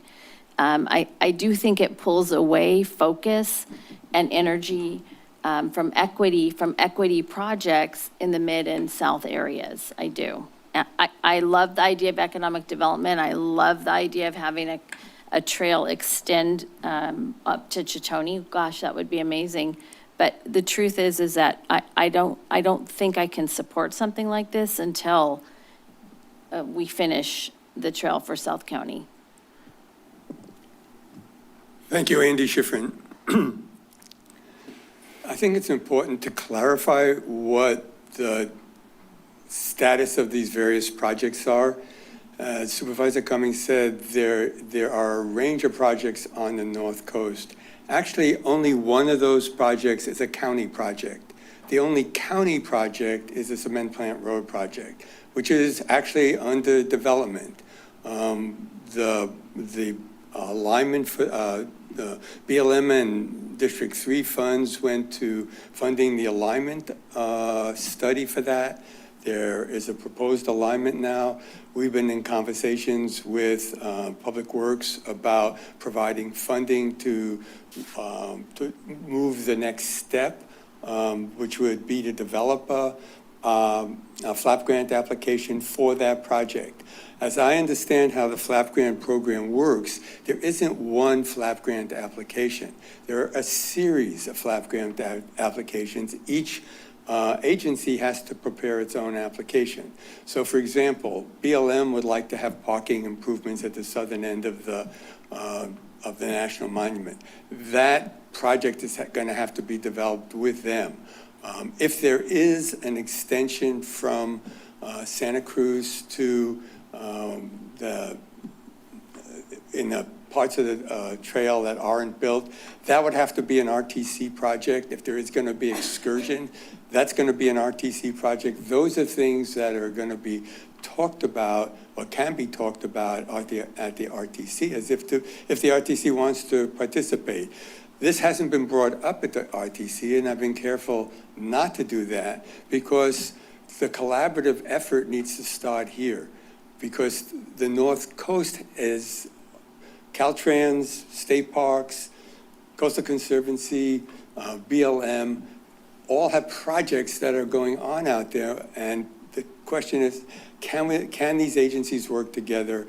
If they do work together, it increases the chances that any of these projects will be funded. So all that's being asked today is that the board approve Supervisor Cummings talking to these other agencies, RTC, BLM, Caltrans, on potential projects on the North Coast to see if there's a way of working together and if some of these projects can move forward. If the RTC decides that the focus really needs to be on South County and there isn't any possibility to continue working on the North County, that's fine. I think the intent, though, in bringing this forward is not have any Measure D money going to the North County project. And in terms of, Justin talked about local share, there is a local share that was used for segment 5, and there may be a benefit of having a local share for any further project, but our intent is to try to do the fundraising privately, not to ask the board for any county funding, not to ask for the RTC for any county funding. Will that be practical? We don't know, but until we have the conversations to sort of see whether it is possible to move forward with any of these projects, we're not going to be able to find out the answer to those questions. Supervisor Koenig. Thank you, Chair. I was just curious. I mean, so I think the question has been answered as far as like the status of this conversation at the RTC. I mean, even just at the staff level. I mean, have we done any exploration around it seems like the obvious next step if we want rail service on the North Coast would be for the RTC or the Santa Cruz County Coastal Rail Authority to put out an RFP for excursion services, right? The discussion about the possibility of excursion service on the North Coast has been around for a number of years. And we've had conversations with staff, with Grace Blakesley at the RTC. She's the expert. And actually, Roaring Camp has provided technical assistance in looking at the rail line and responding to your earlier concern. They believe it's doable. Certainly, if there was going to be any excursion service, the intention is there would not be any public subsidy, just like their service now from Felton is not publicly subsidized. Any service, if it should turn out to be feasible, would have to be, the operational costs would have to be unsubsidized. Whether there would, as you say, there would have to be an RFP if we can get to the point. But from the previous work that's been done, while the line may be serviceable, except maybe for the Antonelli Pond Bridge, there are rare and endangered critters in a lot of the culverts. And so there needs to be some serious environmental mitigation. And that's why I think there needs to be, if the RTC wants to move forward with it, the attempt to get a FLAP grant, because a FLAP grant could provide the funding to do the mitigations. Yeah, that's right. You reminded me that I think we're paying something like $16 to $18 million in environmental mitigation because of red-legged frog habitat that the trail went through. And so I can only imagine once we start the train up again, which actually I'm in full support of getting Roaring Camp up there. I think that, or whoever wanted to apply for an RFP, that they're sort of the natural applicant, I think that'd be fantastic. But yeah, that environmental mitigation could be significant costs. Thank you. I just had a few questions for county staff as well. Director Wiesner or Director Machado. Just a few questions. I mean, first of all, have we seen any safety issues on Cement Plant Road or Highway 1 in this area? I mean, I was trying to look through the safety action plan that's coming up. I didn't notice any hot spots on there, but maybe that's just because it's a state highway and those weren't mapped on Highway 1. Well, I think I'll just note that there really is no safe pedestrian or bicycle connection between Old Town and New Town. There are two different areas of Davenport. One is most closest to the National Monument. There's really no link to downtown Davenport where segment 5 is currently going to be terminated. Because you have to go on Highway 1. For a little ways, it would go on Highway 1. There's different options, to run it up Cement Plant Road, or one of the most obvious options would be to, if we had control of the rail line, to run it up the rail line. Right. Yeah, I mean, Cement Plant Road seems like a low-stress road to me. It doesn't get a whole lot of traffic, but I can see that's the stretch along Highway 1 being a little bit hairy. Any sense of how much work is needed to put together, the sense of next steps here from your team? I know you guys are pretty stretched thin as far as just the availability of traffic engineers and support staff. So, I mean, as you guys see this as being any significant burden? Well, if you're referencing the direction today that you're trying to provide us, we are stretched quite thin. We have the Shark Fin parking lot is a project that we're undertaking. Supervisor Cummings mentioned the grant that we did receive, so we're pushing on that effort. To layer on another grant would be a significant lift. I'm not sure that's what the board item is asking for today, but if we did get to that, that would be, something we would want to build into a budget because it would be significant enough. It wouldn't be just on the fly trying to support that kind of an effort. But I'm not sure we're there yet today, but yes, any sort of grant pursuit would require a budget item and significant resources to support it. Okay, can you remind me, we've already received a grant allocation for Shark Fin Cove? We did. From California Coastal Conservancy? We did. The California Conservancy granted us about $350,000 to take that through about 65% design, working with Caltrans. That's Caltrans right away, but it's an area where, people use frequently, and we're trying to make it a safer parking area. So that next phase is funded, not to construction yet.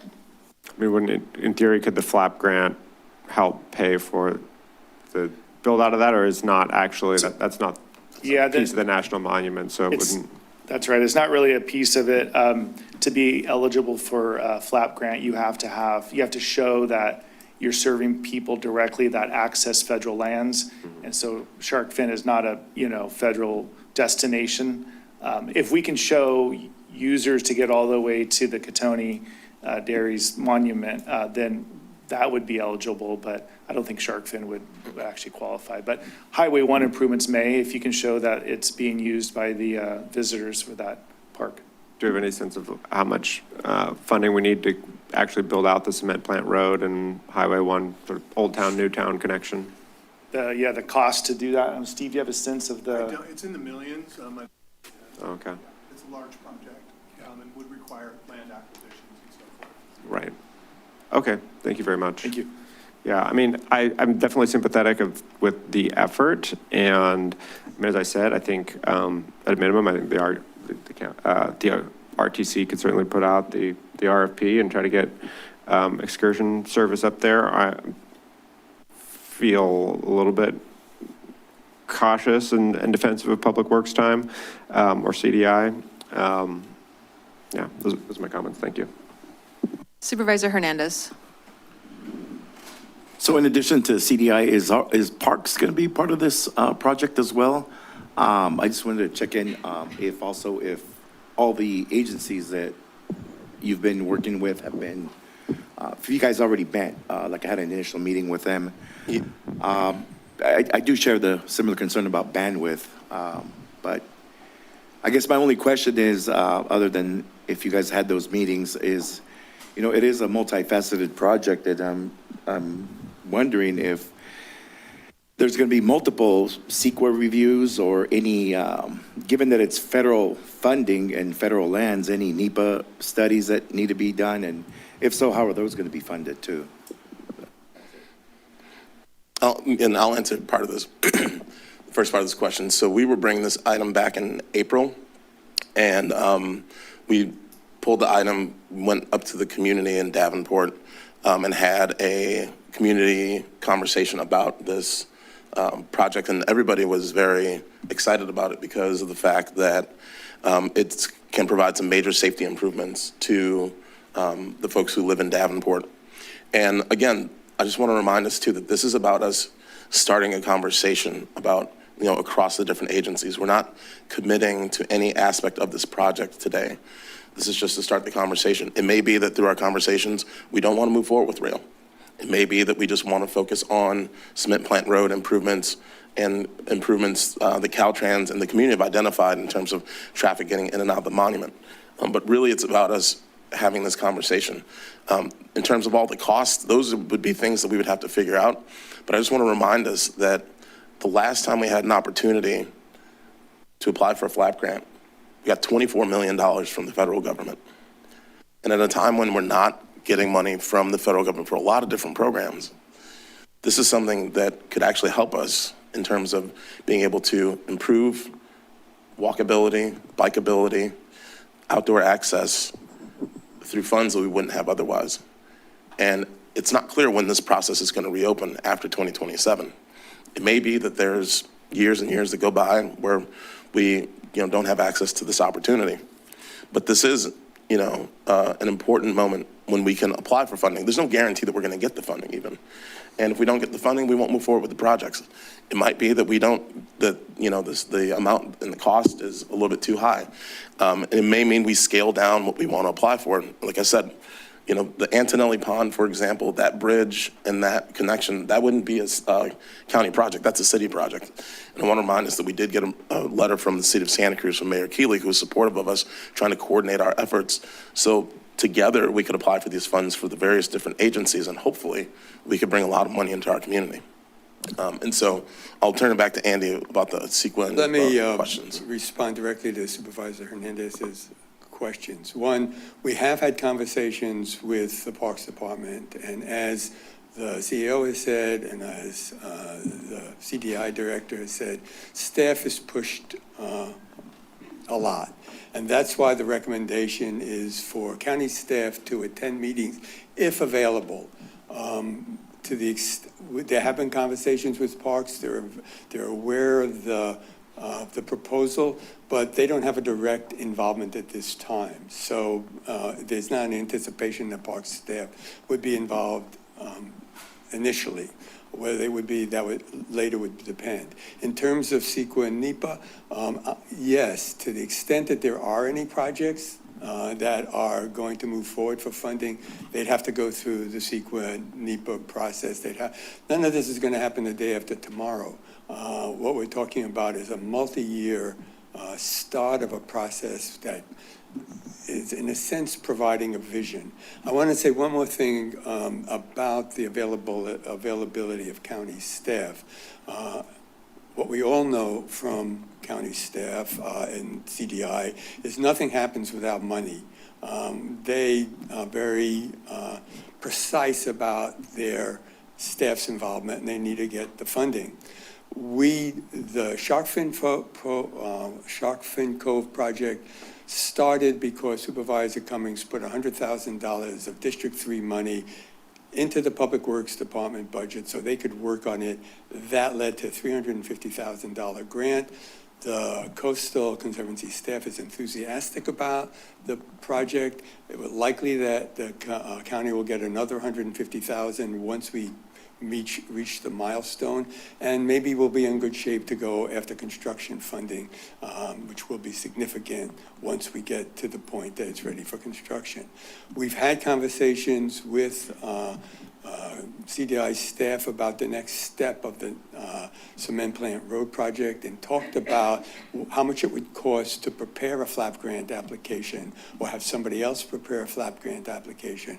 And Supervisor Cummings is committed to, or is considering a commitment of the necessary funds to do that in next year's, setting aside District 3 funds this year for expenditures in next year's budget. So very aware of the limitations of staff, one of the reasons why I think this recommendation is coming forward is the sense that if these various agencies work together, prepare their own projects, and apply sort of for linked applications to the FLAP grant program, there will be a better chance that some or all of them will be funded rather than each one going in competing for the funding at the same time. All of these projects are complicated. They're all expensive. They all have lots of levels. And that's why it's important for the agency staff to sit down and say, what can we do? What can't we do? Let me also just follow up by saying that for the cement plant road study, one of the things that we did was, this wasn't county staff that put together that project. They went out and hired a consultant, and we set aside funding for that. We would anticipate that that's actually what's going to happen here, is that we're going to need to use some of our discretionary funds. They're going to go out and hire a consultant, and the consultant's going to go do that work. So that will take a lot of the burden off of county staff in terms of being able to move forward with applying for what could be significant funds coming into the community. But again, this is just about having a conversation and having staff time so that we can figure out what projects we want to go after. Is there alignment? It could be that through these conversations, we don't all want to work together, and then we can, that will be the end of it. But it's an opportunity for us to have these cross-agency conversations to really see how can we be most successful at bringing federal money back into our community at a really challenging time when there's, not a whole lot of money available for these projects here locally. I just want to follow up about the environmental review. So do the federal flat grants cover also environmental review?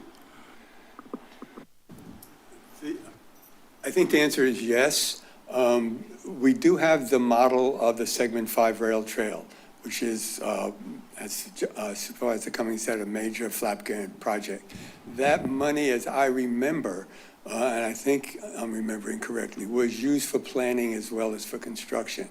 So as part of the planning process, which was a multi-year project for those on the RTC might remember, and very complex hearings at the Coastal Commission to get that project, which wasn't a permit, it was a consistency determination, because one of the interesting things about the FLAP grant program is that if you get a FLAP grant, it's the federal agency that does the project.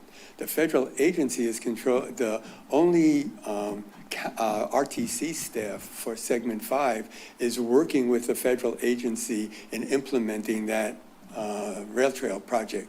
But the federal, whatever agency, division, department, somewhere deep in some agency is doing it, they actually do all the work. They're responsible for getting the environmental documents done.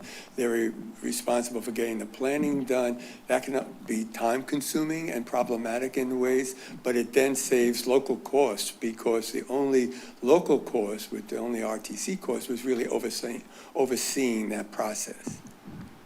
Does that answer your question? Pretty much. And I was wondering, I don't know if it's a question for staff or you might know, but do these flat grants kind of facilitate additional block grants as well? Not as far as I know. It's very focused on transportation projects that provide access to federal lands and facilities. Thank you. I also have a few questions. I'll begin just by sharing that I'm thinking about this proposal really in the context of where we are today as a county. And,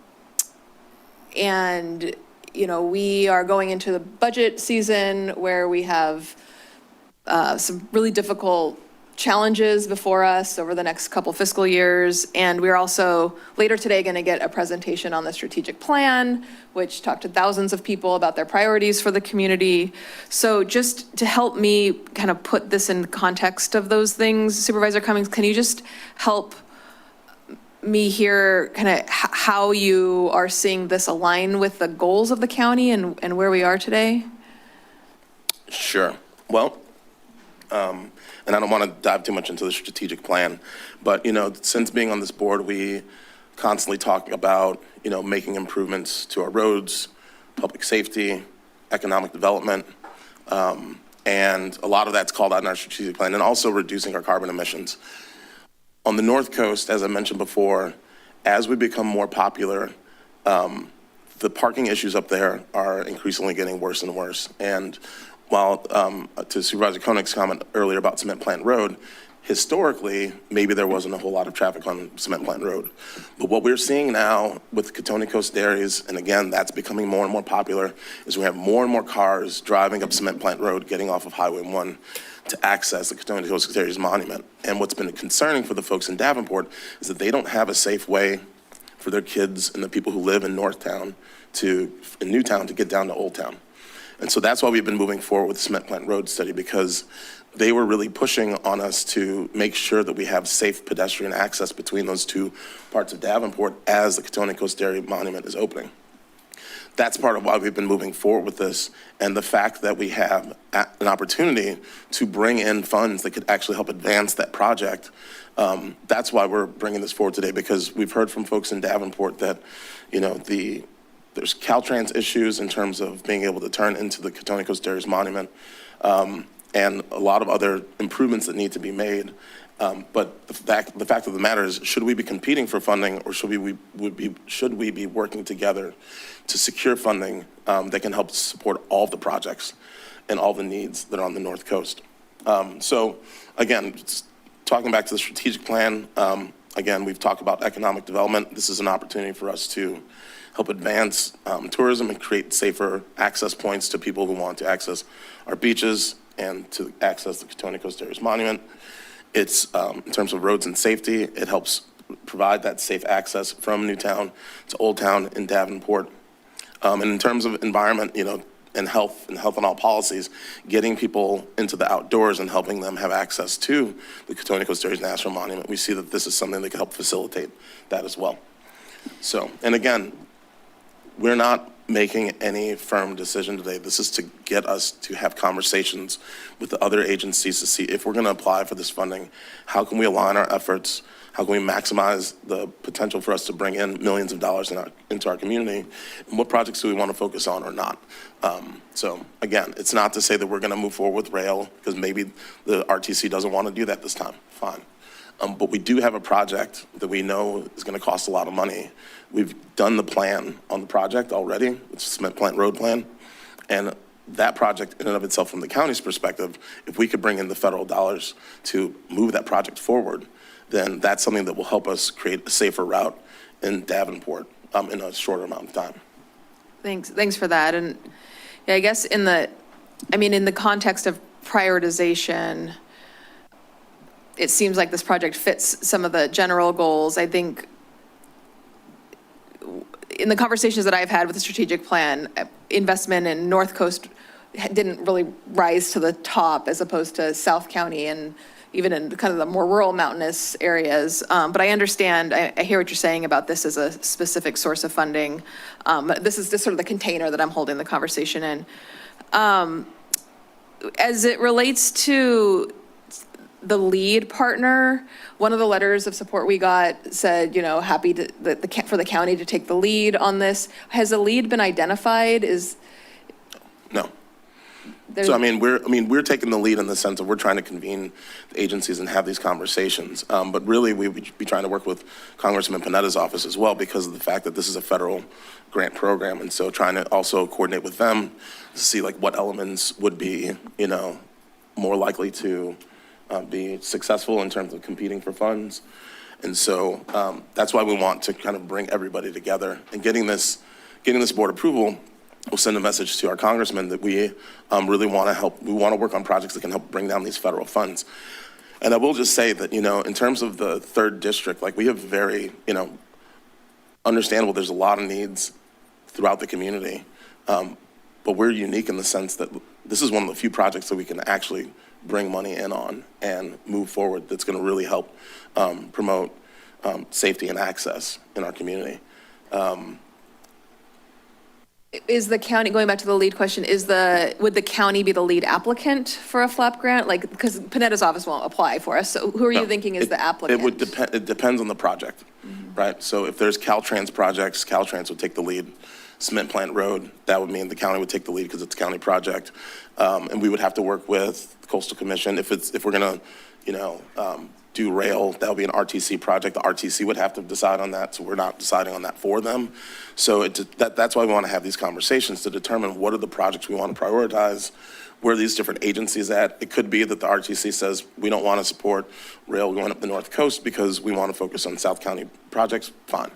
But we want to have those conversations, and this is an opportunity for us to bring these agencies together to figure out what projects do we want to advance, who's going to take the lead, what agency is going to do what. So it could be that for the cement plant road, the county would take the lead. They'd probably need funding. We'd be willing to set aside our funding so we could apply for those funds through Measure K and Measure Q. And so we're trying to minimize the impact on the county's budget while also bringing in money that could help advance some of the projects that we've put before us. And I will say the North Coast Facilities Management Plan, that was a multi-year, multi-agency effort. We actually met last Friday. We spoke with the different agencies, and all the agencies agreed that they thought that this was a good way for us to move forward to help us better be able to secure these federal funds. So can you help me understand what the recommended actions are asking for? Because it's a long, and we have heard you say, and Mr. Schifrin say, this is about discussion, but then the recommended actions also say that it's with the intention of developing a transportation project proposal and financing plan. So would we be giving you approval to develop a transportation project proposal and financing plan, or to have meetings? This would be to start the conversations off. The intent is that we move forward with identifying the different projects, what are the costs going to be, and determining whether or not we can apply for funding. If the board wants something to come back, we can have something come back before we take any kind of further action. And if this is just to get us to have these conversations and we return with an update to the board on next steps, happy to do that too. But what we really want to do is try to figure out with this very unique opportunity that we have to bring in federal dollars, how can we best do that collectively across all these different agencies who we're hearing from the public, there's a need for these improvements to be made to help public safety on the North Coast. And so that's essentially what we're trying to do, is be responsive to the community and what the needs that we're seeing on the North Coast. So, but it seems that if the request is to have meetings, you probably don't need board support for you to have conversations. If it's not applying. Because of the 8-hour policy that the board adopted last year, if we want to utilize more than 8 hours of staff time, then we have to come to board for approval. We know that this is likely going to be multiple different meetings that we're going to have. Staff's probably going to have to do some research on certain topics and areas.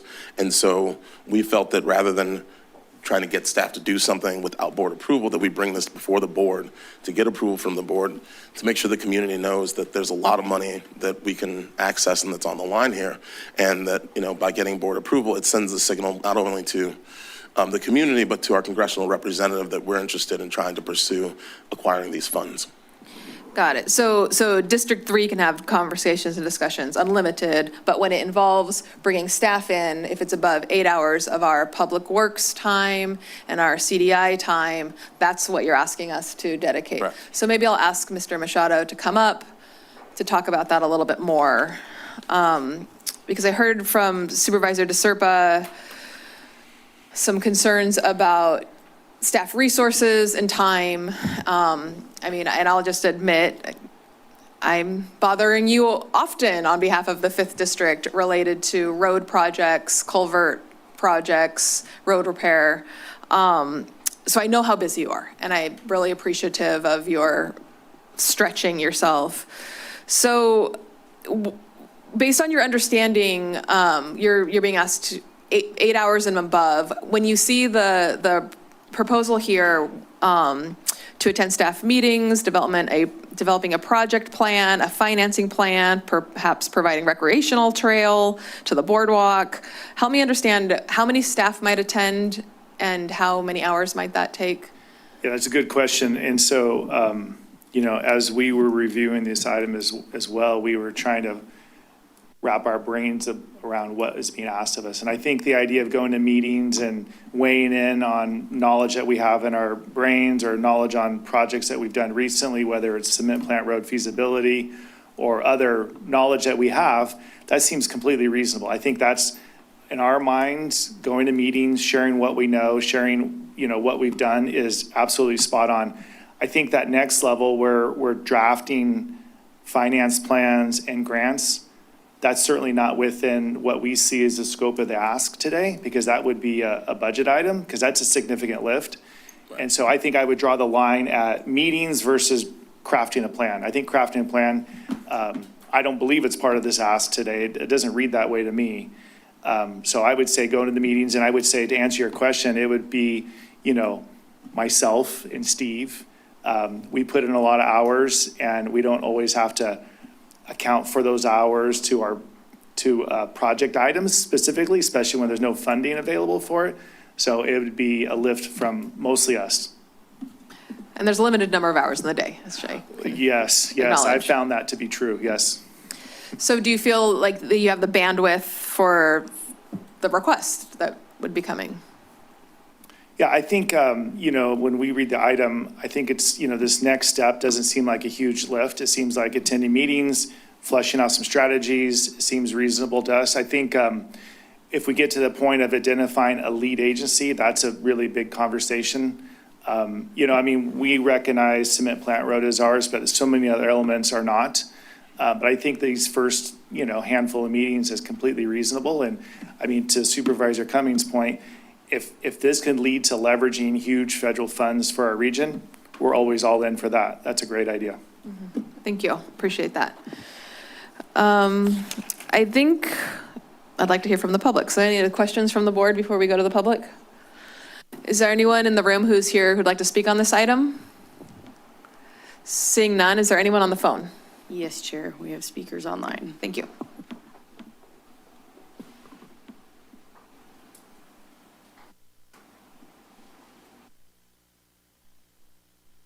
Call-in user 242, your microphone is now available.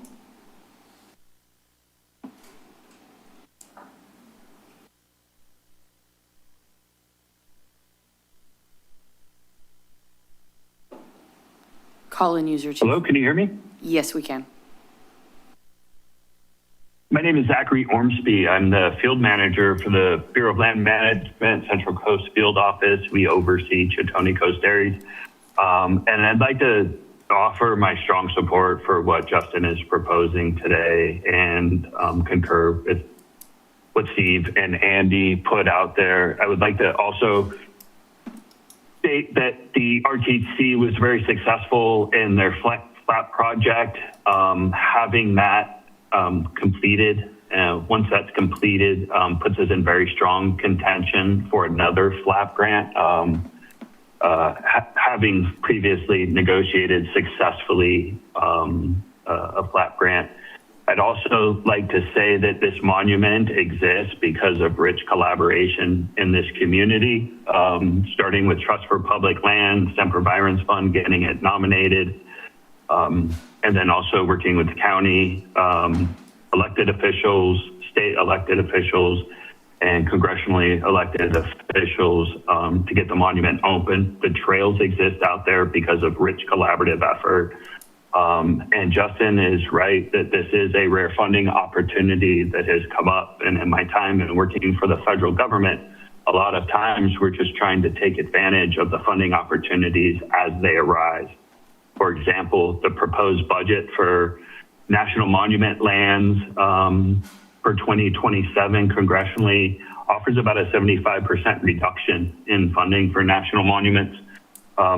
And that's just kind of the ebb and flow of the way that the federal government works. And so while we may have a shortfall there, there are always opportunities to take advantage of, and those windows are often small and limited and require you to be agile and dedicated and intentional in your efforts. And I think that that's what Justin is proposing here, and having had conversations with Caltrans, members of the Facilities Management Planning Group. Thank you. State. Brian, your microphone is now available. Hi, this is Brian Peoples with Trail Now. We absolutely oppose the taxes be that staff support a tourist train to Davenport for many reasons.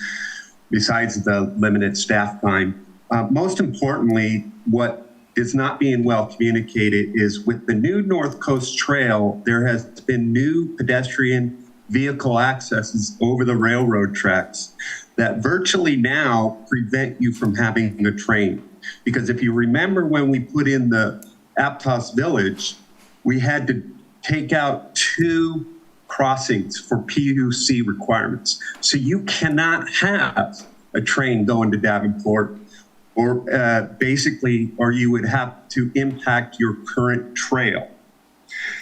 Secondly, this again starts going down the path of Watsonville and South County not getting their fair equitable amount. A call out to Supervisor Hernandez. This is again, this North Coast, the Santa Cruz community continuing to nickel and dime and take money from South County. Remember, Santa Cruz has had 95% of the trail funding, active transportation going towards Santa Cruz. Watsonville's gotten less than 5%. This continues that pattern. It's wrong, and we should definitely not spend our time or money developing a plan for a tourist train to Davenport. And lastly, I'll just remind the community 10 years ago when Iowa Pacific had the trains going through West Side, it was shut down real quick because of the noise. I don't think Supervisor Cummings lived in the area, so maybe he doesn't remember. But there was huge backlash. Thank you.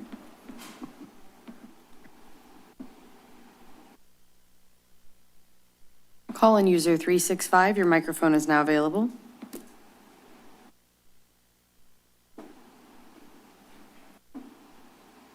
We do want to prioritize projects, and this one sounds very problematic with all that the county is dealing with it. I want to prioritize saving trees and having a healthy environment. I notice with a lot of these rail trail projects or RTC projects, and you're questioning who the lead agency is here, enormous numbers of trees they're murdered. And right along Highway 1, I live in Aptos, plans to take out these gorgeous redwood trees between State Park and Freedom Boulevard. Also, with the cement plant and the residual toxic problems from chromium-6 and who knows what herbicides are spraying, this project sounds not viable to do at this time. And we talk about funding, rare funding opportunity. What's happening with this administration, I find that questionable. We would have more funding if we abolished ICE and impeached this president and rescinded the funds that have been stolen from the public. So personally, I wouldn't vote for this. Thank you. I see no further speakers online, Chair. Thank you. I will now return to the board for discussion and a motion. Supervisor Cummings. Thank you, Chair. I just want to remind us, too, because there were some inaccurate comments that were made during public comment. Just want to highlight the fact that what we're asking for today, one, again, is to have a conversation. I think that county staff has acknowledged that these initial conversations are something within their capacity, and if we need to move forward with next steps, whether it's an application or what have you, we're more than happy to bring something back to the board for board approval. Again, we do acknowledge that there may be some costs, and again, my office has been considering that with respect to our Measure Q funds, our Measure K funds, and we've consistently set those funds aside to help offset any costs to the general fund or any of the departments when it's come to these types of projects. So I do want to thank CDI staff for being available and for working with us on these project improvements in our district. But again, to the comments that were made, we are not competing with Measure D funds with South County. That's not what we're asking for today. we have a very unique opportunity that came to our attention a couple months ago that in 2027, this FLAP grant opportunity is going to open up. And again, to BLM's point, it's a very unique opportunity. None of us really saw it coming. This wasn't something I was planning on us applying for, but given the opportunity to apply for these funds, I think to BLM's comments, the fact that we were successful at getting a grant in the past, they will then want to invest more in our community. This is an opportunity for us to bring millions of dollars into the community. And to be quite frank, I mean, this allows us to not be competing with South County or the other segments of the rail trail because we're going to be bringing in outside money to finish the segments in our district. So more of the money that's here locally can go towards the projects in South County and not be competing with our district. So we see that as being supportive of the South County projects. And again, we've been very much supportive of trying to get those projects moving. I'm committed to bringing, something back if the board wants an update. If we're going to move into steps of applying for funds and there needs to be funds allocated to CDI. Again, I'm happy to bring items back for the board's consideration, but I think that this is an opportunity for us to move forward with a conversation. So I'm going to move the recommended actions. We have a motion. Is there a second? Well, I would just want to say some comments before that. I just want to kind of repeat what Justin said, that this is not an RTC or Measure D funded project. It's a federal flat grant meant for federal lands projects. South County, unfortunately, doesn't have any federal grants like Katani. So there is no competition for these funds, and it does move the project forward, RTC project forward, without Measure D or RTC funds. So yeah, I just wanted to point out those inaccuracies again. But I really fully support Supervisor DeSerpa's sentiment about projects in South County. And I think especially Walker to Lee Road, segment 18 at some point, it'd be good to work together on that. But,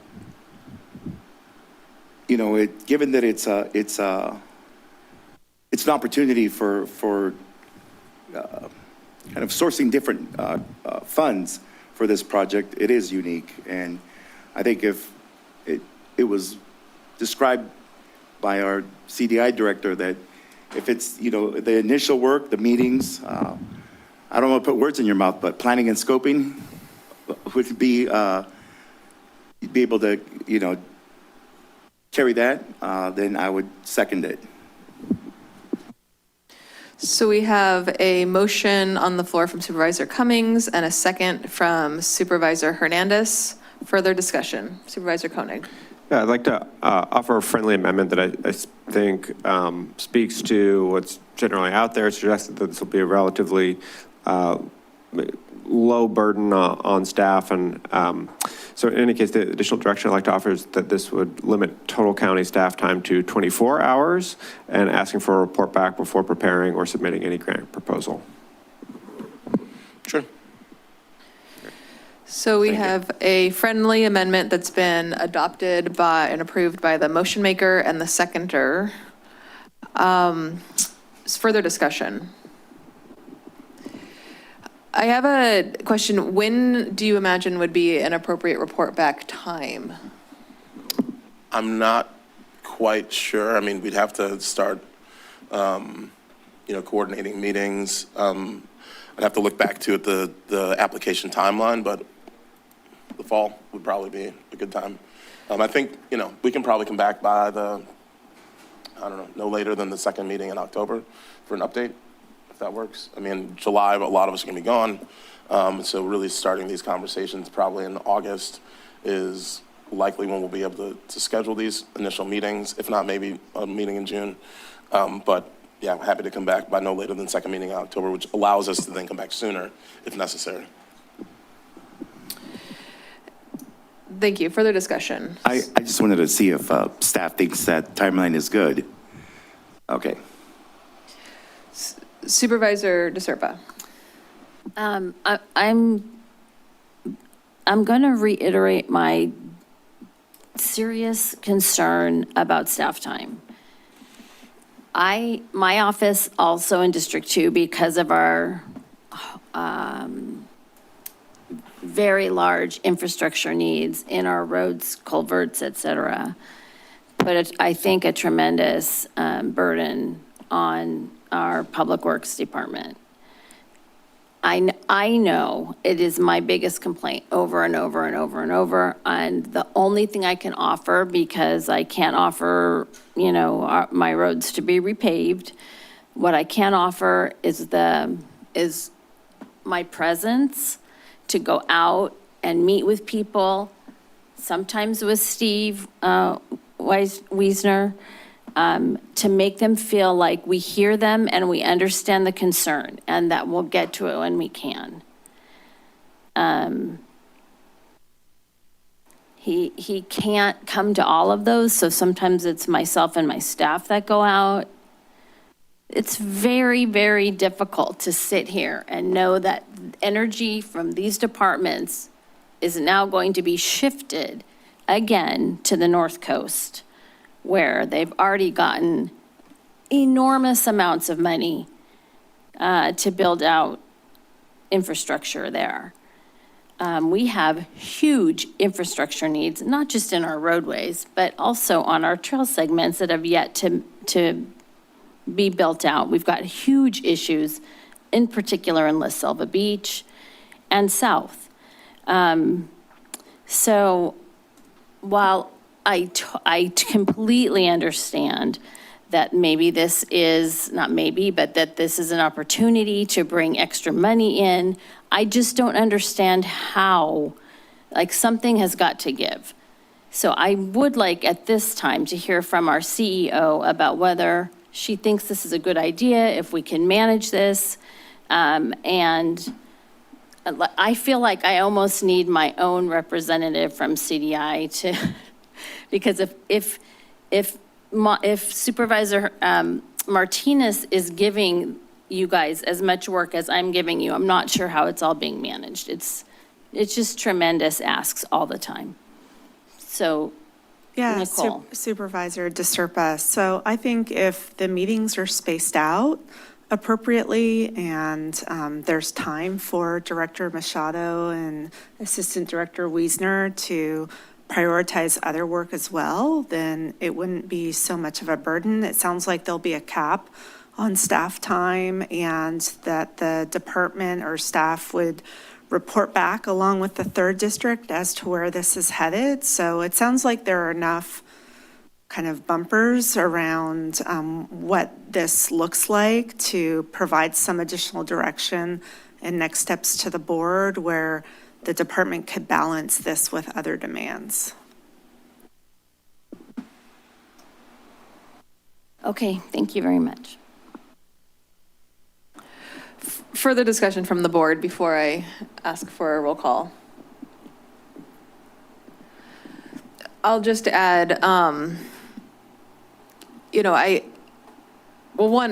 a lovely project. We would all love, trails and trains and infrastructure and economic development. All of that is wonderful. I share a lot of the concerns that I think you've heard today in the context of the priorities before our county and the challenges before our county. I wish you were coming to us in a better year at a better time. I feel like the timing is really unfortunate for such a lovely project. That said, I appreciate the guardrails of the friendly amendment, but I hope that you're hearing a real reluctance to task our department with taking the lead or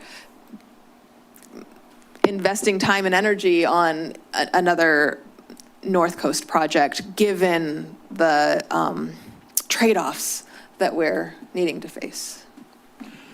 Well, I appreciate the sentiment and the concern from board members, but let me also just say that part of applying for this grant is the fact that if we bring in this money to focus on these projects, that's less competition amongst our offices in terms of funding for the other projects that we want in our districts, right? If we were to have to use Measure D funds or general funds, that would be obviously something that people would be very concerned with. But I think to one of the points that was brought up earlier is that this is, if we can get this funding into the community, we're going to be able to move a project forward with outside resources, with outside oversight. There'll be some engagement with staff. We will explore, as I mentioned before, using some of our funds to hire a consultant. That's something that we can discuss with other agencies. If we're able to partner with other agencies, there's a potential for us to leverage funding across agencies potentially. So this is really being seen as a way for us to get a project completed with reducing the amount of money that's going to have to come out in the county. And the less money that comes out of the county for my district means more money that's going to likely go into projects in your districts, because we're not going to be in competition with those funds anymore. So, I mean, I hear everything that's being said, and I think that we will be working with staff to try to minimize the amount of cost this is going to be on the county, but really being able to leverage, and I want to thank the voters for Measure Q and Measure K, because it's those funds that we're going to be able to leverage to bring in millions of dollars into the community that would otherwise be lost. And I get the timing is bad in terms of, you know, the way that we're being impacted by the federal government, but this is a very unique federal funding opportunity that, you know, unfortunately is just available for my district. I wish it was available for all the other districts, because I'd be supporting you all if you can bring in millions of dollars in federal funding. But I hear what's being said, and we're going to try to figure out how to be most efficient in this process to be able to bring in this money that we think that we can all collectively get to support our projects that will help support the North Coast. Thank you. Any further discussion? Seeing none, Madam Clerk, will you please call the roll? Supervisor DeSerpa. Aye. Koenig. Aye. Hernandez. Aye. Cummings. Aye. And Martinez. Aye. Motion passes 5-0.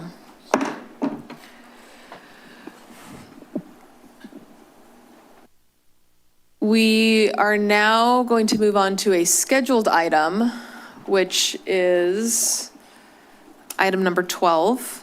The Board of Supervisors shall recess in order to permit the Board of Directors of the Santa Cruz County Flood Control and Water Conservation District Zone 5 to convene and carry out a regularly scheduled meeting.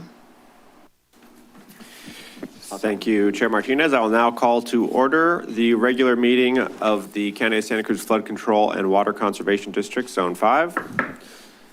Can we start with a roll call? Certainly, Chair. Director Cummings. Oh, no, okay. Director Martinez. Present. DeSerpa. Present. Balboni. Jaff.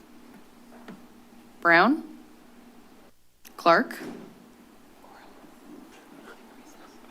Hernandez and Cummings. I do not believe we have quorum. All right, since we do not have a quorum, we'll take a 5-minute recess of the Flood Control and Water Conservation District. Thank you. And return at 11:41.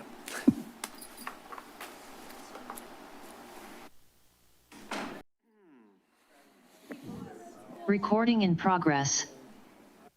I guess we better give it 30 more seconds or whatever, 15.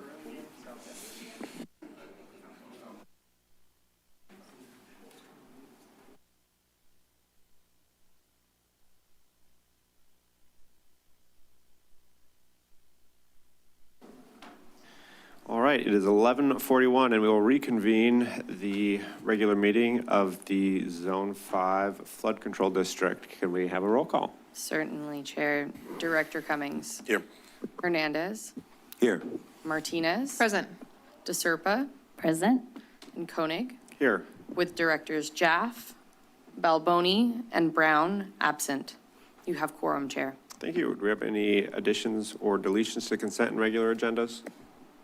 No. All right, any oral communications for the Zone 5 Flood Control District? Seeing no one here in chambers, is there anyone online? I see no speakers online, Chair. Okay, then we'll move to item 4, action on the consent agenda. Does any director have questions or comments on the consent agenda? Any public comment on the consent agenda? Seeing no one here in chambers, is there anyone online? No one online, Chair. All right, I'll return it to the board for action. I'll move approval of our consent agenda. Second. Moved by DeSerpa, seconded by Martinez. Any further discussion? Can we take a voice vote on this since we're all present in the room? Either way. Okay, all those in favor say aye. Aye. Aye. Any opposed? Any abstentions? That passes unanimously by those present.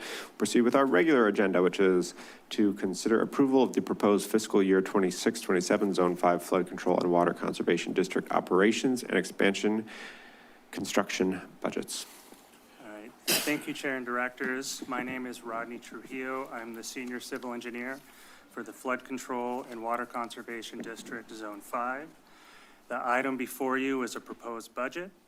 Staff customarily provides the Zone 5 operations and expansion construction budgets to your board for consideration and action prior to the County of Santa Cruz budget hearings.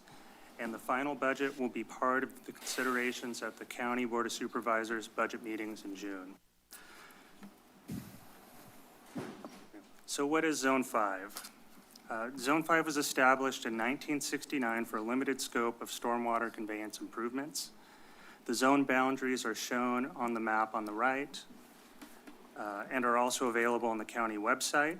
Zone 5 includes the city of Capitola on the east with its westerly boundary at the edge of the city of Santa Cruz. The funding sources include revenue from a portion of property taxes, impervious area fees, permit processing fees, and interest on the district's fund balance. So what does Zone 5 do? Through the implementation of projects and programs, Zone 5 helps protect valuable water resources, performs routine and emergency operations and maintenance services, and constructs capital improvements, including the repair and replacement of aged and capacity-constrained stormwater infrastructure. Let's talk about revenues and expenditures. The revenue sources included in this year's proposed budget total approximately $1.49 million, and the expenditures budgeted total approximately $5.7 million. The difference between the budgeted expenditures and revenues is covered by a starting fund balance of approximately $4.2 million that is mainly comprised of rollover funds reserved for capital projects that we will discuss on the next slide. This table shows an update of the capital projects we presented to your board last year. Hopefully those look familiar. And I'd like to start with some good news. At the top of the table, we have the culvert repairs through two mobile home parks project, also known as the Castle Mobile Estates Storm Drain Rehabilitation Project. This project has an awarded construction contract and is scheduled to start construction near the end of this month. And some more good news at the bottom of the table, the Leona Creek culvert lining project. I'm excited to share that we have secured $560,000 of CDBG disaster recovery funds to construct the project. Construction is anticipated to start in the spring or summer of 2027.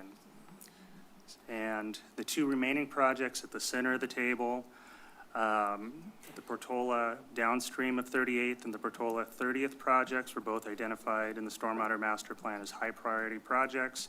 These projects are partially funded, but are not currently fully funded.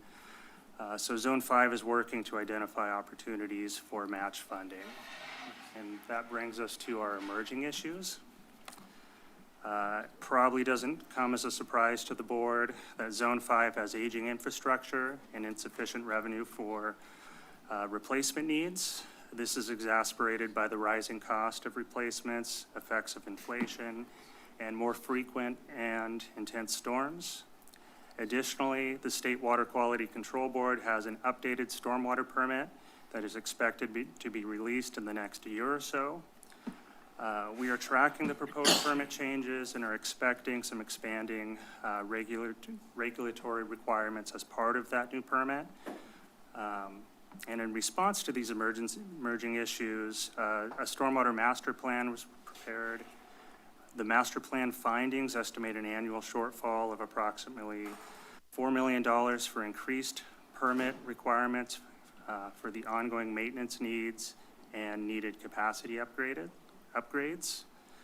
And an update on that is over the next few months, we are initiating stakeholder outreach to gauge community support for the establishment of a reliable revenue source for these ongoing needs, after which we will evaluate options with the CEO's office. And this brings me to the recommended action today. The recommended action today before you is to consider approval of the proposed 2026-2027 Zone 5 and Zone 5 expansion construction budgets. And this concludes my presentation unless there's questions or comments by the board. Thank you, Mr. Trujillo. Questions or comments from board members? All right, seeing none. Glad to hear we got that CDBGR money for Leona Creek. Hopefully we'll make it through another winter here. Yeah. Super El Nino. That would, Excited. it should be fun, yeah. All right, are there any comments from members of the public? Seeing none here in chambers, anyone online? I see no one with their hands raised online. All right, I'll return it to the board for action. I'll move approval. Second. All right, it's moved by Director DeSerpa, seconded by Director Hernandez. Any further discussion? All those in favor say aye. Aye. Any opposed? Any abstentions? That passes unanimously by those present. And that brings us to the end of our flood control meeting. Meeting adjourned. I'll pass it back to you, Chair Martinez. Thank you, Supervisor Koenig. I will now return to the regular board, and we will be holding item number 10, hold a public hearing to consider a resolution confirming fiscal year 2026-27 benefit assessment rates and service charge reports proposed for County Service Area 53, CSA 53 North, CSA 53 South, and countywide mosquito and vector control, and take related actions. Welcome. Thank you. Good morning, board. Here to address you on this item today is Manager Amanda Paulson. Good morning. I am Amanda Paulson, the Assistant Manager for the Mosquito and Vector Control Division of the Agricultural Commissioner's Office. The County Service Area CSA 53 was established in 1993 and then expanded in 2004 and 2005 for South and North County respectively to provide mosquito control and public health services to Santa Cruz County. These services are funded by benefit assessments. Last November, Santa Cruz County property owners passed a fourth countywide benefit assessment, which has already been approved for the 26-27 property tax assessment roll. On April 28th, 2026, the board set today, May 19th, as the public hearing date on the proposed benefit assessment rate reports that will provide operational funding for mosquito and vector control for the 26-27 fiscal year. The CSA rates presented have previously been approved by the board and are outlined in the rates attachment and either remain at the same level as in 25-26 or have rates and a consumer price index increase of 1.5% as approved in previous elections. These rates have been posted in the local newspaper and made available to the public at the clerk of the board and Mosquito and Vector Control's website prior to today's hearing. If approved, rate reports will be forwarded to the auditor controller by August 10th to be included in the 26-27 property tax assessment roll. We recommend the board open the public hearing to hear objections or protests to the proposed assessment rate reports. Then please close the public hearing and consider adoption of the resolution confirming the benefit assessment rate reports for fiscal year 2026 to 2027. Thank you for your support.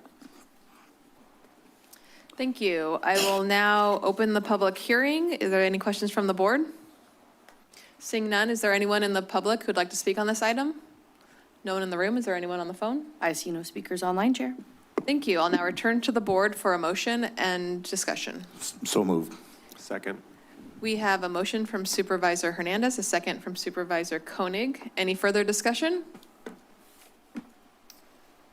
Seeing none, I will ask the clerk to please call the roll. Supervisor Cummings? Aye. Hernandez? Aye. Koenig? Aye. DeSerpa? Aye. And Martinez? Aye. Motion passes 5-0. Thank you so much for your work. Thank you.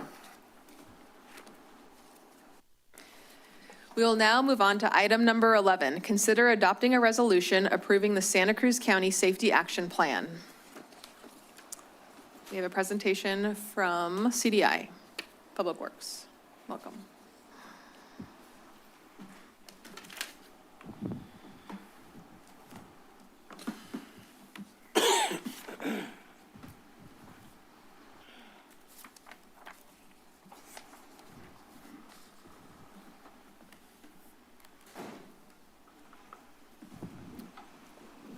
Excellent. Glad we were able to get in before lunch. I aim to please. All right. Well, good morning, Chair Martinez, members of the board, CEO Coburn, and members of the public. My name is Steve Wiesner, Assistant Director of Public Works with Community Development and Infrastructure. Here with me today is Zachary Ramaligam, and he's with our consultant, Kimley Horn, who helped prepare the report that's before us today. Also in chambers today is Matt Machado, our director. And then we've got some representatives from our health service agency as well, Corinne Highland and Kelly Curlett. Also, I want to give a quick shout out to Russell Chen, who's not in chambers today. He recently retired, and Russell had much to do with the preparation of this report. He managed it for the county through most of the process.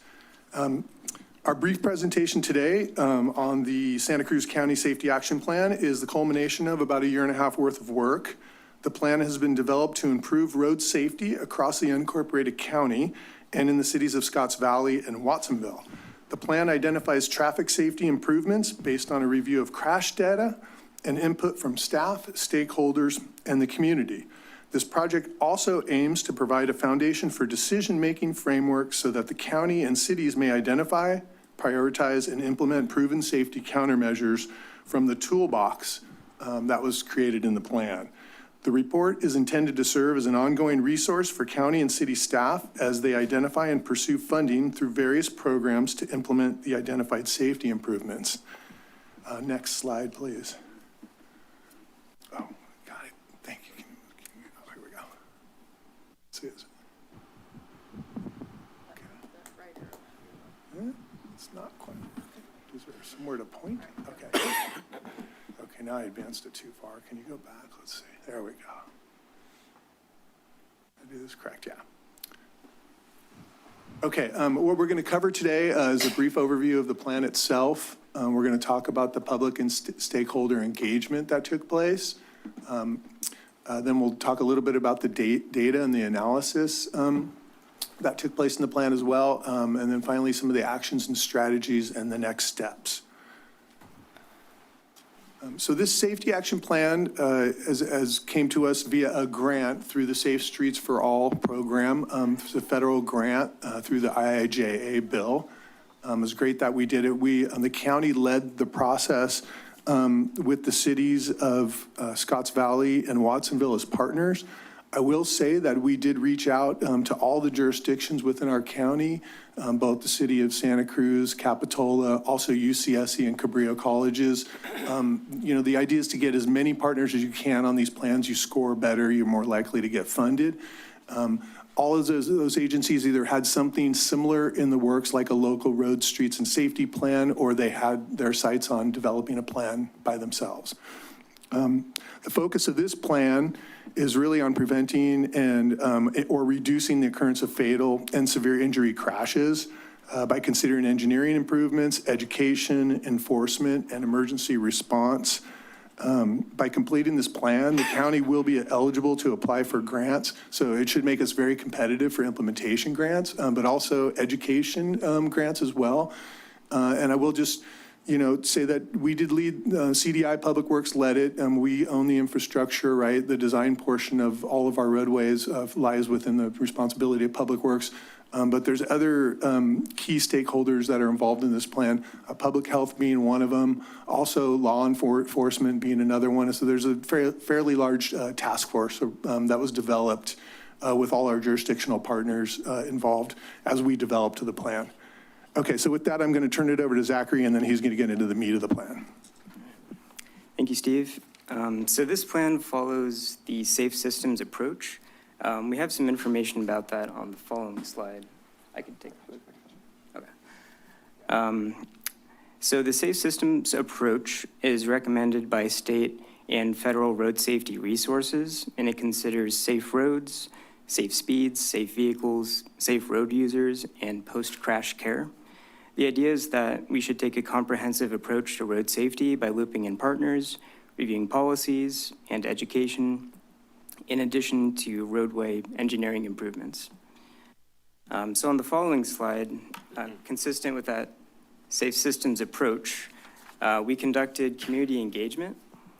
So we tabled at several events, it might be back one more. Yeah, so we tabled at several events, farmers markets in Live Oak and Felton. We also hosted a focus group meeting with community members from across the county, where they were invited to provide input in a more one-on-one setting. I'll also add that there's also public engagement that occurred in Scotts Valley and Watsonville as well. We had online public engagement as well, where we had a map where people could leave comments about safety concerns and also fill out a survey. We had a series of stakeholder meetings to provide updates on the plan and get feedback. This group included county engineering and public health staff, CHP, RTC, Santa Cruz Metro, Education, UCSC, community advocates, and staff from local cities. And we really appreciate their partnership and the value that they added to this plan. The following slide just gives a highlight of some of the online engagement and some of the information we received from that.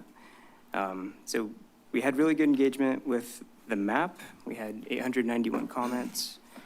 The top concerns reported to us through the survey were lacking bike infrastructure, aggressive driving, and poor pavement quality. And there is community support for protected bike lanes, traffic and speeding enforcement, and also completing missing sidewalks. Now, this project reviewed injury crash data from 2019 through 2023. This table presents the types of facilities that the crashes occurred on. The focus here was county facilities, not including highways.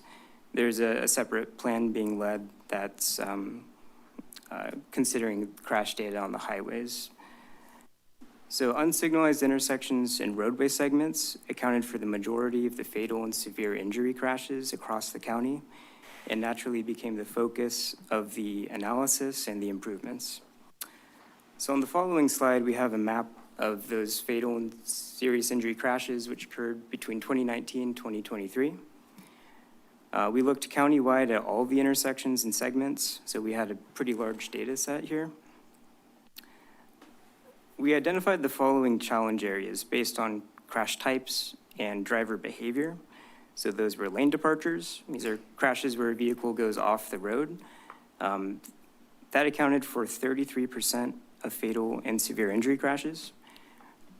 Bicycle safety was also a challenge area. We identified roughly 23% of fatal and serious injury crashes. Aggressive and impaired driving, those are more behavioral.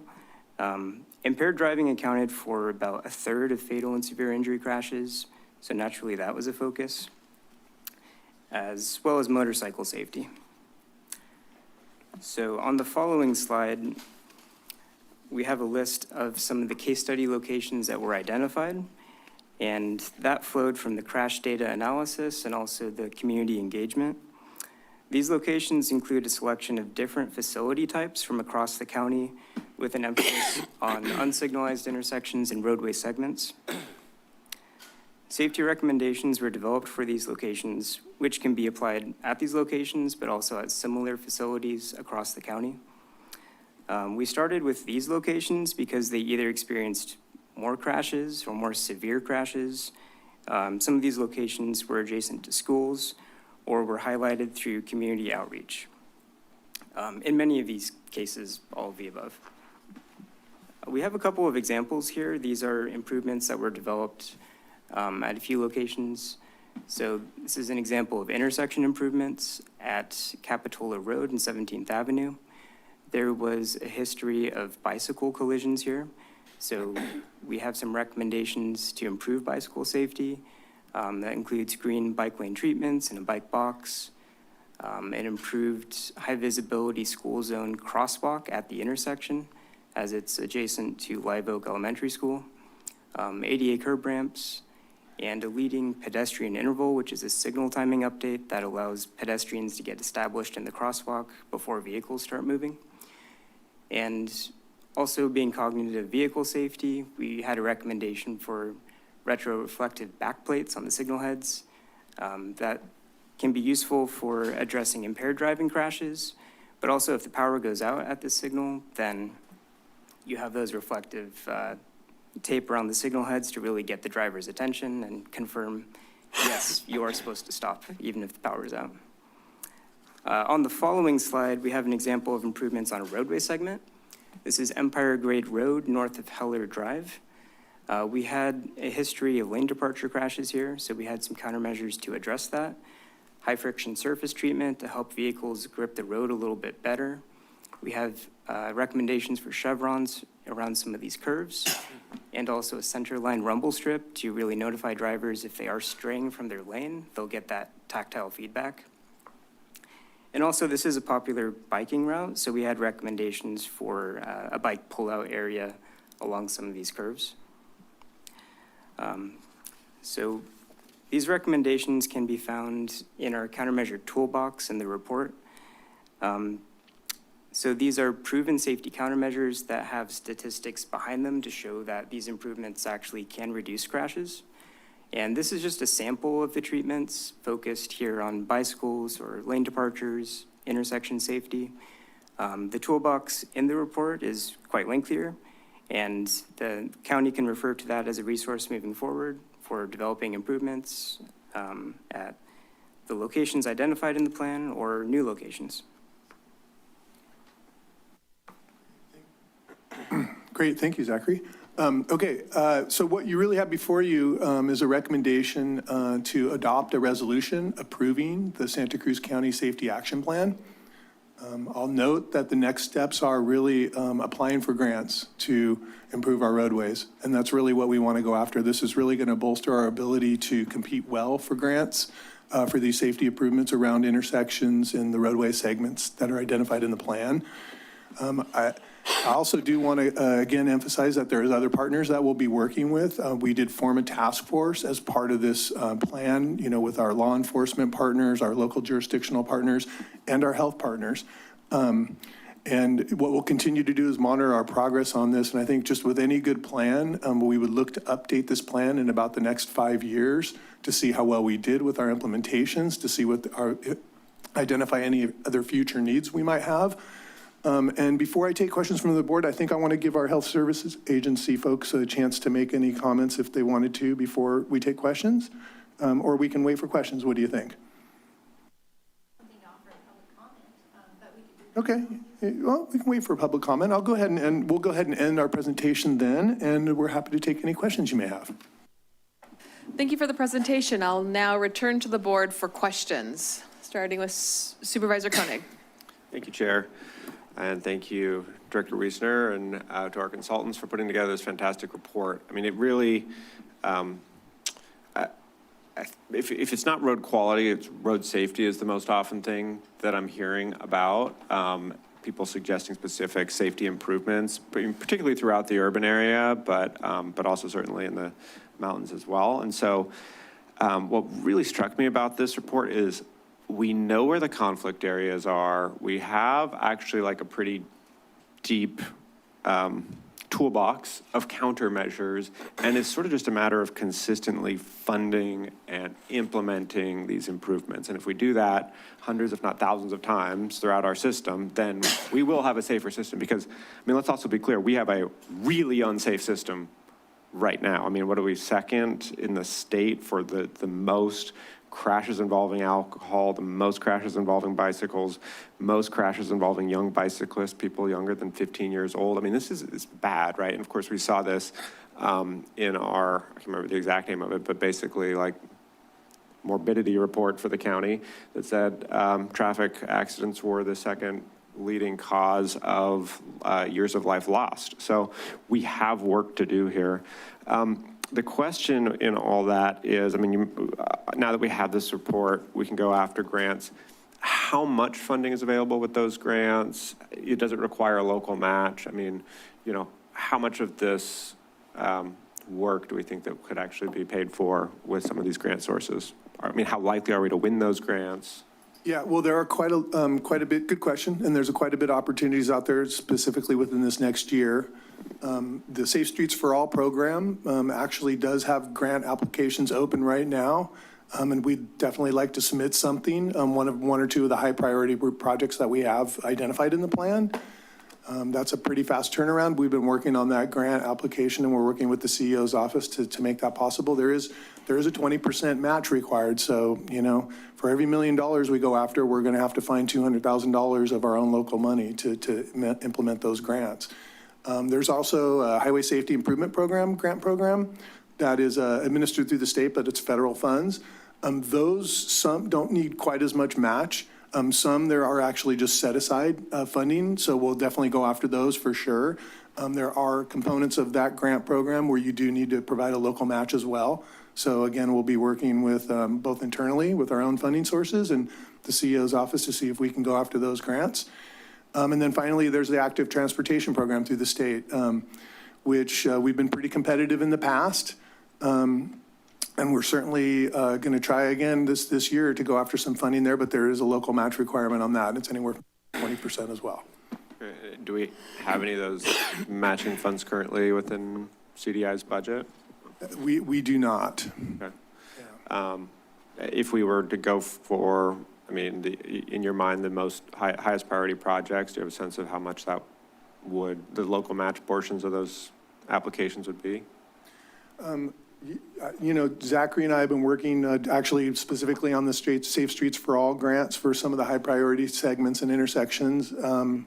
And, you know, to really put forth a meaningful grant application, we're trying to go for a multi-million-dollar grant. We've identified corridors that need up to $10 to $15 million worth of work, but we've segmented them out in phases so that they could be maybe more affordable into, say, like $2 million chunks. Mm-hmm. So, you know, I would say somewhere between $200,000 and $400,000 would be a meaningful local match at this point. For each of those projects, yes. Right? I mean, yeah. And some of the, which would those be? I think Mount Herman Road looked particularly dangerous. Is that on there? Empire Grade is a corridor we'd be looking at as well. And there's some intersections down in South County that we're looking at as well. Okay. Also just on the, I think the list of projects, one or two jumped out as far as their, I guess the CB is cost benefit, right? Ratio. Mm-hmm. There was one on Portola with a cost benefit ratio of 1,577. That's, or benefit to cost ratio. That's pretty darn good. Install advanced stop bars on all approaches for Portola Drive and 41st unsignalized intersection. I mean, is that something that we're planning on doing like tomorrow? Yeah, so each of these improvements has a specific benefit cost ratio, and then you combine the total improvements and your final BC might be a little bit lower than that. But I think a lot of these improvements that are identified in the plan, especially for the HSIP program, which is totally benefit cost ratio driven and has a lower match, this could be a good priority for that grant application cycle. Okay. Also, if automated red light cameras can be covered by the cost of income from citations, why don't we do a lot more of them? Automated red light ticketing systems. I mean, like Claire's and 41st. I mean, I think it's the only one I can think of in like our county. It's interesting. So again, speaks to our partnerships, right? That's definitely a question for law enforcement. I think there's privacy issues around that. I think there's, community sensitivity issues around that. So I think that's, again, probably a good question for our task force and for the traffic law folks to weigh in on. Is that who would lead the sort of suggestion for a project at any particular intersection rather than CDI? I don't think this plan identified where we're seeing a lot of people running roads, did it? It didn't. Yeah, this plan didn't really identify that. I think that would be a question for law enforcement to see where the hot spots are as far as that goes. This is really about serious injuries and deaths around our roadways.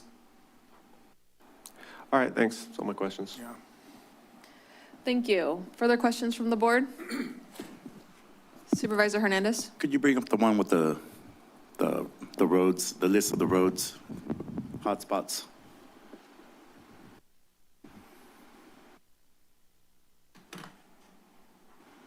So these were our case study locations, yeah, which did show an increase in injuries and deaths around these roads, yeah. So there is like a partnership with the cities and with some of these projects I'm looking at, some of them are in the city limits. And I'm wondering, there's some roads that are on the list to get resurfaced and I'm wondering if it'd be cheaper if we do an ATP grant before we resurface it and then apply for ATP grants. I'm referring to Casterly Road, a lot of cyclists out there. When I was really younger, I used to ride my bike down that road as well. But I was just wondering about that road. Would it be, but it's not up there as like one of the priorities, but it is going to be resurfaced. Is it cheaper if we apply for these ATP grants for that road prior to it being resurfaced? Or is it the same? Well, we really want to identify what the actual problem is out there, if it's causing serious injuries, deaths, and I don't know if that road segment was one that scored high in that area. You're right, it is programmed to be resurfaced as part of the Measure D plan. And depending upon what the application was, as far as a safety project is concerned, yeah, we would definitely look to combine projects or make sure that we're not doing one, in front of the other. That didn't make sense, so yeah. Supervisor Cummings? I'm just looking at the report. Starting on page 64, there's a table with a number of different projects. I'm just curious if these are listed in rank order in terms of importance, or is this just a list of the different projects? I'm just trying to better understand, in terms of when we're applying for grants, how the grant applications are going to be prioritized. Yeah, we listed the improvements for Santa Cruz County first. The order doesn't necessarily indicate priority. But I think the county has a lot of freedom in how I'd like to move forward with these projects. The projects with the higher benefit cost ratio would be more competitive. So that's a hopeful resource to consider. And then I guess for some of these projects, I mean, the amount seems kind of small, and so I'm just wondering, like where the funding, I mean, and obviously this is going to allow you to apply for some grants, but I'm just curious because it seems like some of these, and maybe even within our district offices, maybe we could provide funding to pay for these projects if they're a priority, or there's other funding available. So I'm just wondering, like, kind of what's the funding situation look like across these different projects? Well, right, so we do have some existing funding for some of the, like, say, just simple stuff, like some of the, like, shorter term work, like whether it's striping or signage, but, just at singular locations. But if we start looking at doing wholesale improvements to intersections, like one of the recommendations is to put this retroreflective backing on all of our signal heads. That's something we develop a priority for that. We would probably do it to every single signalized intersection we have. We wouldn't probably just do that to one or two, right? So that'd be a program we want to develop and find funding to apply to the entire county system, right? So we just need to kind of look at each one. Now that we've got the information, there's a lot more comprehensive of a list, actually. If you look at in Appendix D, what's great about Appendix D is it lists every single intersection that was looked at and every road segment that was looked at and gives some really good data on that. There's recommendations in the toolbox for stuff that we've had requests for, like radar feedback signs, for instance. And they can be effective at certain locations. We know that as soon as we start putting those out there, that folks are just going to ask for them. And so we want to make sure that we've developed good criteria on where it's appropriate to put them, right? Where they're going to be most effective. And so in the coming months, that's what our department's going to use this report is to distill the data down to create basically policy around where some of these applications might be implemented. So that's work that's going to be done in the coming months. I suspect we have a design criteria update coming to the board in the fall, and you might see some of those changes implemented into the design criteria, whether that's new road bump types or flashing, stop signs, these types of things. And we want to develop, criteria and a policy around where those items should go. So we're not just buckshotting the entire county with these types of things. So the funding, matching the funding up with the actual application, some of it we can absorb internally, like the smaller expense projects, but the larger projects that we're getting into the hundreds of thousands or multi-million dollars, we're going to need to seek grants for that.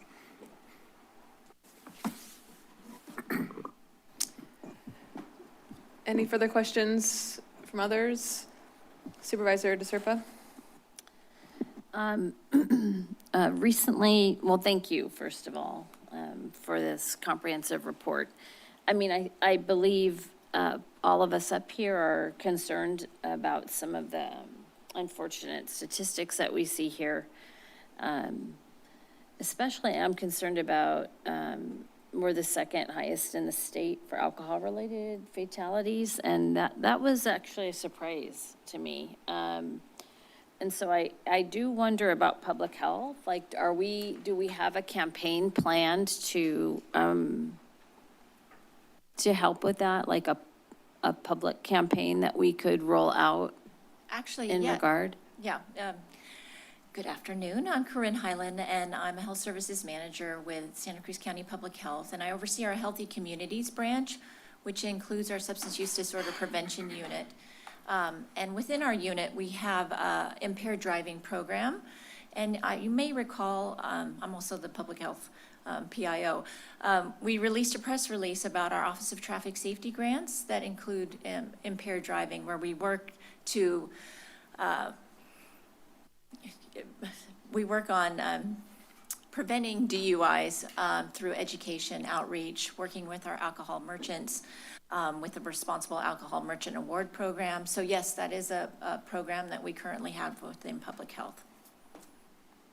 And we have applied for next year funding as well.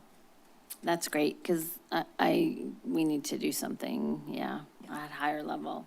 The other thing that I was concerned about is the number of crashes on, Corinne, come back. A number of crashes for children on bikes under the age of 15. Yes. And so I've been following Marin County put a pilot program into place to sort of regulate e-bikes, et cetera. But I'll be up in Sacramento tomorrow, so I'll check back in on it. We were sort of holding on our own ordinance on that until we had permission from the state to move forward. But I'm curious, do you know anything about what other counties are doing regarding this issue? Because it's a big Yeah, I think problem. e-bikes is on everybody's mind, right? And so there's several things that are happening. Our Community Traffic Safety Coalition has an e-bike safety subcommittee that meets quarterly, might meet more often.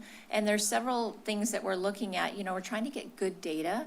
And actually, one of our epidemiologists in public health did do a parent survey around e-bikes to try to figure out, do their children have e-bikes? Have they been in e-bike crashes? What's the severity? And so that was done last year, Kelly, I think? Yeah. So we're trying to get good data. Part of the issue is we don't have a way to, in documenting law enforcement to say whether their e-bike data, our SWITRS data, our statewide integrated traffic safety system data doesn't denote e-bike crashes at the moment. So we're working on that aspect. We are looking at local, things to do locally within our schools, e-bike safety contracts with parents. It's the city of Santa Cruz is actually doing quite a few things around these efforts, and we are working together through our Community Traffic Safety Coalition to extend that to the greater county. Okay, thank you. So my next question is around the map that you showed with all the fatalities. And I was surprised. It seems like they're fairly dispersed countywide. However,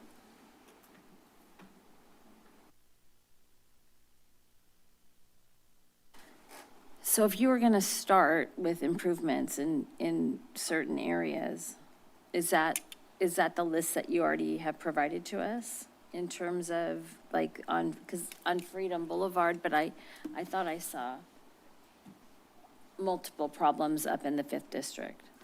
Well, so that's why I pointed you out to, excuse me, Appendix D, because it really does go through, and you can see through the data that something like 68% of all of our serious injuries and deaths are happening around intersections.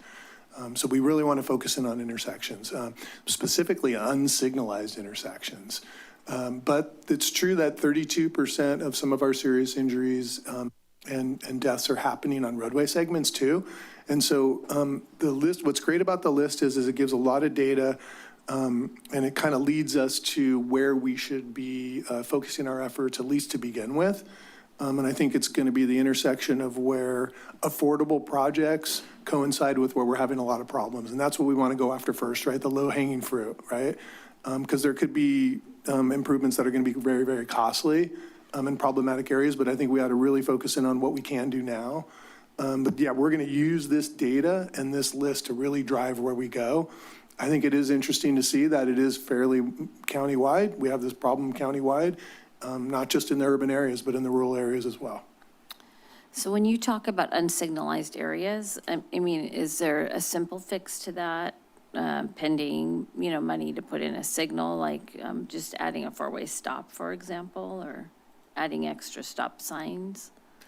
Well, every intersection's a little different, and so it's really hard for me to just give you a buckshot approach. But I think signalizing an unsignalized intersection does improve safety quite a bit. And we are looking at areas of the county where we know that we've got traffic volumes that are high enough to warrant signals. And so we'll start programming those projects into the CIP.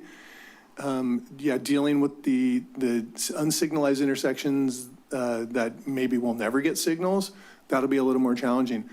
Stop signs aren't necessarily a safety treatment. I don't know, Zachary, do you want to speak to that a little bit? I know that's folks think putting stop signs in makes things safer. That isn't necessarily true. Mm-hmm. Yeah, I mean, from the traffic engineering side, we know that you have to meet a certain warrant in order to have an all-way stop control at an intersection. I think where we would like to start is if we are trying to make widespread improvements at intersections that don't have a traffic signal but are already side street stop control or all-way stop control, simply refreshing the pavement markings and installing larger retroreflective signage that really catches the driver's eye even from a distance. And you see some intersections too where they put the reflective strip on the post to just really make sure that these stop signs are visible. And then cutting back foliage and things that could be restricting sight lines.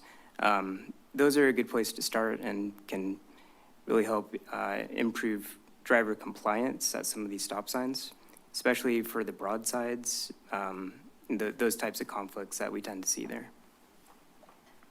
Okay, I'm almost done. And then stripping, I don't know how you actually say it, but do we have that on Freedom Boulevard?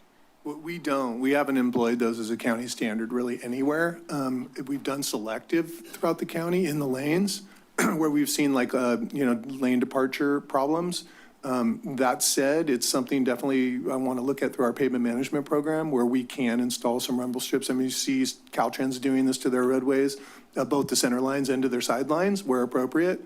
And I think it definitely will help, those run off the road types of accidents or head-on collisions on rural road. Yeah. I met a gentleman at the Victims of Crime Vigil recently, who I had never met before. He's a District 2 constituent, and he and his wife had one daughter, and she had attended the University of Hawaii and was home during COVID and was bored, and so took a job with Davy Tree as an arborist, actually, and she was out on the side of Freedom Boulevard, and a car that was not paying close attention and going too fast hit her and killed her. So you can imagine, the anguish of the parents, and I was very grateful to meet him and hear the story about his daughter, Stephanie. So yeah, in full support of whatever we can do to make that particular corridor safer and others around the county. Thank you. Thank you. Seeing no further questions from the board, is there anyone in the public who would like to speak on this item? Come on up. Good afternoon. My name is Kelly Curlett, and I'm a Health Services Agency staff member speaking on behalf of the Community Traffic Safety Coalition, or CTSC. Our coalition is pleased to express our strong support for the Santa Cruz County Safety Action Plan. We know traffic safety is a significant issue in our community. Too many people are seriously injured or killed on our roadways each year, with pedestrians and bicyclists disproportionately impacted. This plan is an important step toward addressing those issues through tangible, data-driven safety improvements. The plan uses both crash data and community input to identify the highest risk corridors, intersections, and behaviors contributing to severe crashes. It prioritizes safer roadway design, safer speed, education, and equitable safety improvements for everyone who uses our transportation system, including children, older adults, pedestrians, bicyclists, transit users, and drivers.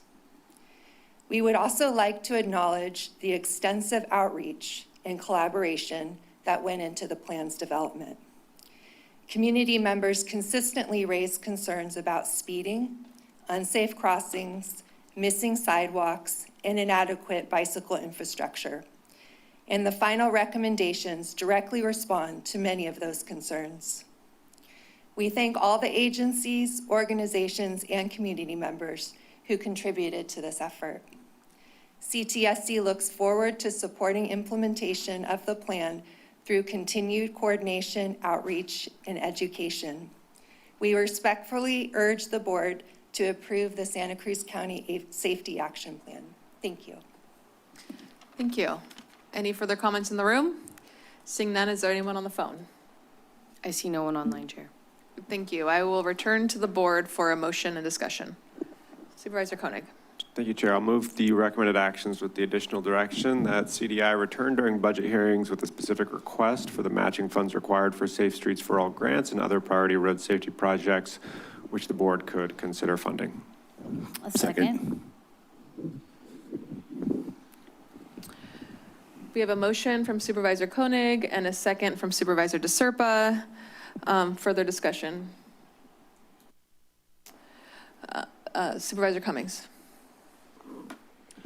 Thank you, Chair. Well, I just want to express my appreciation for all the work that y'all are doing to make our streets safer and putting us in a position where we can secure potentially grant funds that will help us move these projects forward. And, you know, I'm thinking about this in the context of the last conversation that we had regarding Cement Plant Road, because there's a ton of need throughout the community in terms of road improvements. And to the extent that we can position ourselves so that we can bring in outside funding to help pay for these projects, you know, the more that we're going to be able to do with the little resources that we have.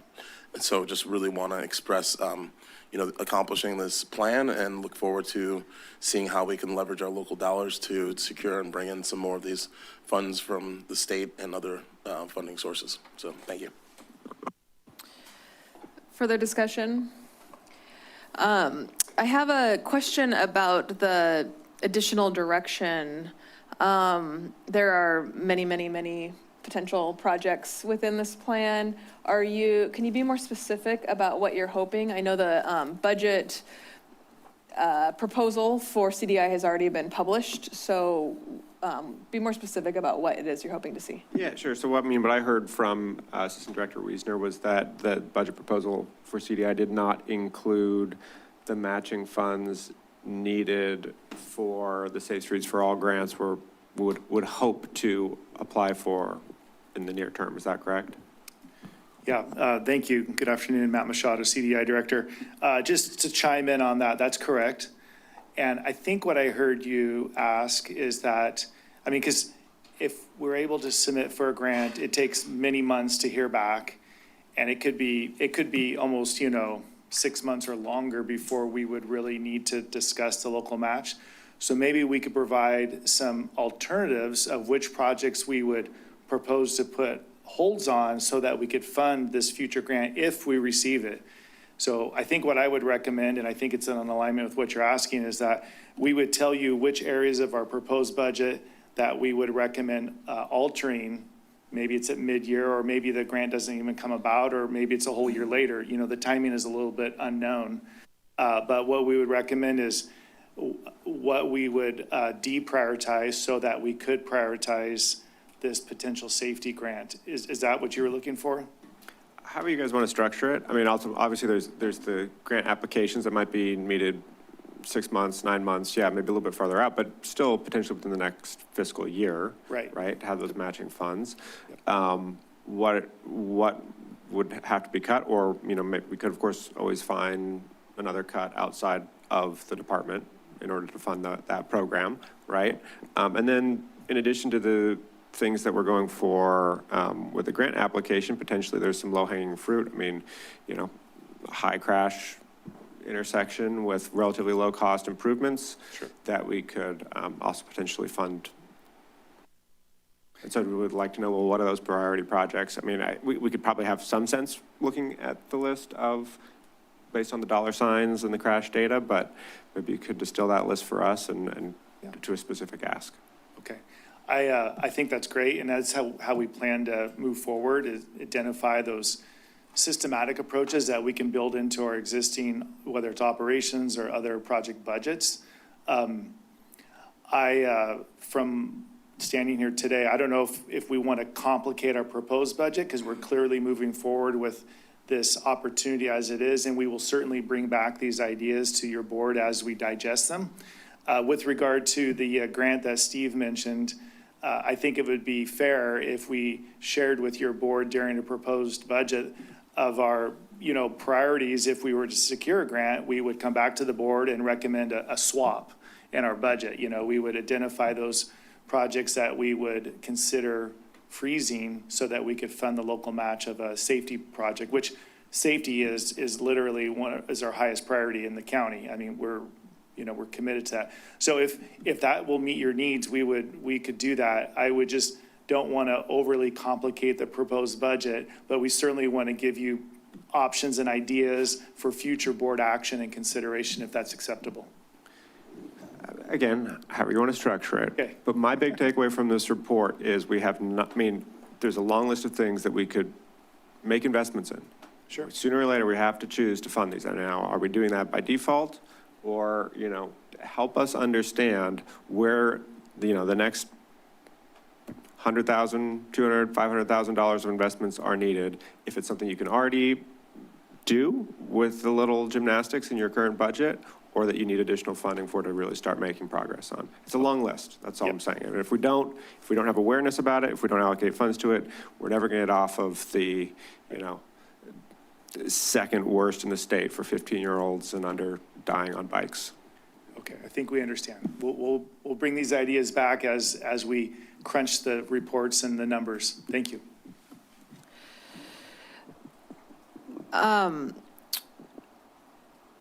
Supervisor Koenig, my question is, how attached are you to having it come back during budget hearings, which is just in 3 weeks from now? Would it be, it's my understanding that we're approving this plan with the intent of them then having the deliverable that they need to then apply for future grants. So would it be reasonable to ask them to come back, say, in September with a plan to apply for grants and potential match funding, as opposed to adding it to the budget hearings? I mean, I didn't hear that it would be an issue to come up with something to present in a few weeks, but if you think that it would, we could certainly hear it along with the final budget. I think what I was suggesting was that not to change the proposed budget, but to indicate where in our proposed budget that we would recommend changes in the future once we secured the grant. That's what I was recommending. Yeah, that's fine. Okay. And that's during budget hearings? That works for you? Yeah, I believe that does. It's not changing our proposed budget, just indicating what the future recommendations could be. Got it. Okay, thank you. So we have a motion and a second. I'll just share my one, appreciation for the work is super enlightening. This, alongside the Rural Highway Safety Plan, really illustrates the full picture of our county and the needs that we have to ensure safe transportation corridors throughout the county. I do think what was most striking for me was the data around impaired driving and the high rates of deaths and accidents related to people under the influence in this county. I think that it's a public health issue. There's a lot of systemic issues that contribute to that I hope we can continue to have conversation around. And as we think about a health and all policy lens for future strategic planning and future budgeting, I think this is a great example of where decisions that we make around behavioral health and substance use treatment and a variety of other social and economic conditions may contribute to lack of safety on our streets for all people who use our streets and our roads. And so I don't want to miss out on the opportunity to draw that connection and hope that we're able to continue to have that dialogue in the future, because we have big systemic challenges that are exposed through this roads report. So with that, I will ask the clerk to call the roll. Chair, before I call the roll, for the clarity of the record, would the maker of the amendment or the additional direction please restate the motion as currently understood? Sure. So it's moving the recommended action with the additional direction that CDI return during budget hearings with a specific request or proposal for the matching funds required for Safe Streets for All grants and other priority road safety projects, which the board could consider funding additional funding if needed. Thank you. Supervisor Cummings. I have a question on that. I'm sorry, because I thought we were just, part of the conversation was coming back with something broad, but then I thought I'd heard mentioned specific funding recommendations are supposed to come back as part of the motion. So, I mean, I'm just a little confused because it seemed like we landed on something, but that direction sounds different from what was just discussed. I mean, certainly what the CDI director just said was that he thinks he can make all those proposals within the existing budget. However, I mean, it's always possible that there was, if they say, oh, actually, if we had more budget, we could do X, Y, Z. It doesn't sound like he's going to do that, but I restated the motion exactly, or, as closely as possible to as originally stated. Well, my thought was more broad, but this is rather more specific, so I would defer to the board. I think pursuing a grant is a great idea, of course, but it does take time to hear back. And so we certainly have time to identify our priorities within our budget. I don't think it makes, doesn't make a lot of sense to try to change the budget today for a grant that is really unknown at this point. And so if we could keep it broad and just say, well, here's the list of projects that we would consider unfunding to go after this grant in 6 or 9 months, or maybe it's 12 months out. That's what we would recommend. And it does feel like the added motion is more specific than what I'm recommending, but it's up to your board how you want to craft that motion. This is down into the details, so I'll defer to the board how they want to make that recommendation.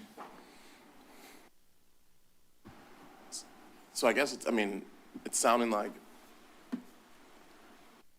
there's a desire, it sounds like from Supervisor Koenig, for us to better understand what projects could qualify, I guess, for potential grants in the future, and wanting to have more information about that.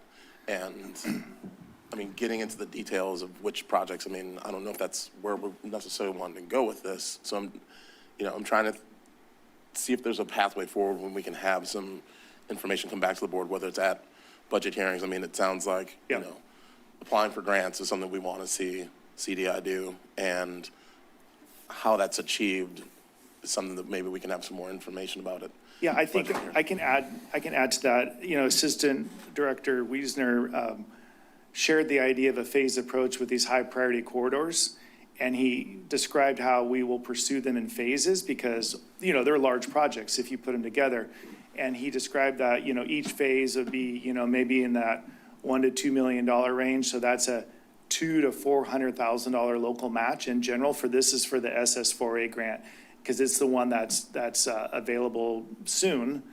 And so if we're talking about that first phase of a project that, you know, we're trying to package up and work with the CO's office to be able to submit. Now, we don't have those local funds identified, but what we are willing to do is to amend our budget at mid-year or maybe, you know, somewhere down the road to take out a project to put in a grant-funded project. That's what we're saying. And it's in that magnitude of $200,000 to $400,000 local match. We don't know yet, and we don't know if we'll get the grant. But with regard to the proposed budget, you know, we can speak to that, but I would not recommend changing the proposed budget because there's too many unknowns for this grant. But just, you know, so you know, that's what the future would bring for us if we were successful with that grant. We would swap out other projects for that to find that local match. With the board concurrence, of course. And that comes back to the board, right? Right, of course. So I'm just wondering, since you mentioned specific, Supervisor Cohen, I'm wondering if we can just bring back this topic for further conversation on how what the CDI's approach will be to us securing this grant funding moving forward. And if we can keep it broader conversation, maybe we can move forward today and then talk about this a little bit more at the budget. But I think to your point, getting into the specifics sounds like a little premature at this point. It is. Is that a friendly amendment? Sure. Okay, hold on, one other question for Director Machado. I mean, are there any of these projects that have been outlined that are within the low-hanging fruit that we actually could accomplish with next year's budget as it stands? I'll have to defer to Steve on that. Steve, are there some striping ideas that you were planning to implement into our road operations? Is there any of that within the plan, or do we not know that information yet? There are some more modest projects that we haven't actually looked at it and lined it up, and the plan was really just recently completed. But there probably are some modest modifications that we can do to the system just within our existing budget. But when we start talking about large wholesale changes to both intersections and or corridors, they're multi-million-dollar projects, the big high priority ones, right? So we're just going to have to look to see where we can shoehorn, some of the projects that are more modest into our existing budget, and the ones that are larger. I think we could bring back that list, those ideas, say in August or September, somewhere in that time frame. I think we'll have a better handle on what we can recommend to build into our existing budget or existing proposed budget. So I think we can do that this early fall if that would work for you. I mean, I guess the issue I have with this is, first of all, our budget hearing's a chance for us to decide what to prioritize, or are they not? If we're saying, oh no, I'm saying this seems like a problem. We know this is a problem for our county. What if we actually wanted to fund solutions for it? Could we see what that looks like? And if we just say, well, we're just going to keep doing what we've always done, we're going to keep having the problem we've always had. You're saying, I'm just trying to get a sense, what does an actual program where we start to work down these numbers look like? Yeah. What does it take to commit? So that's all I was asking for. Yeah.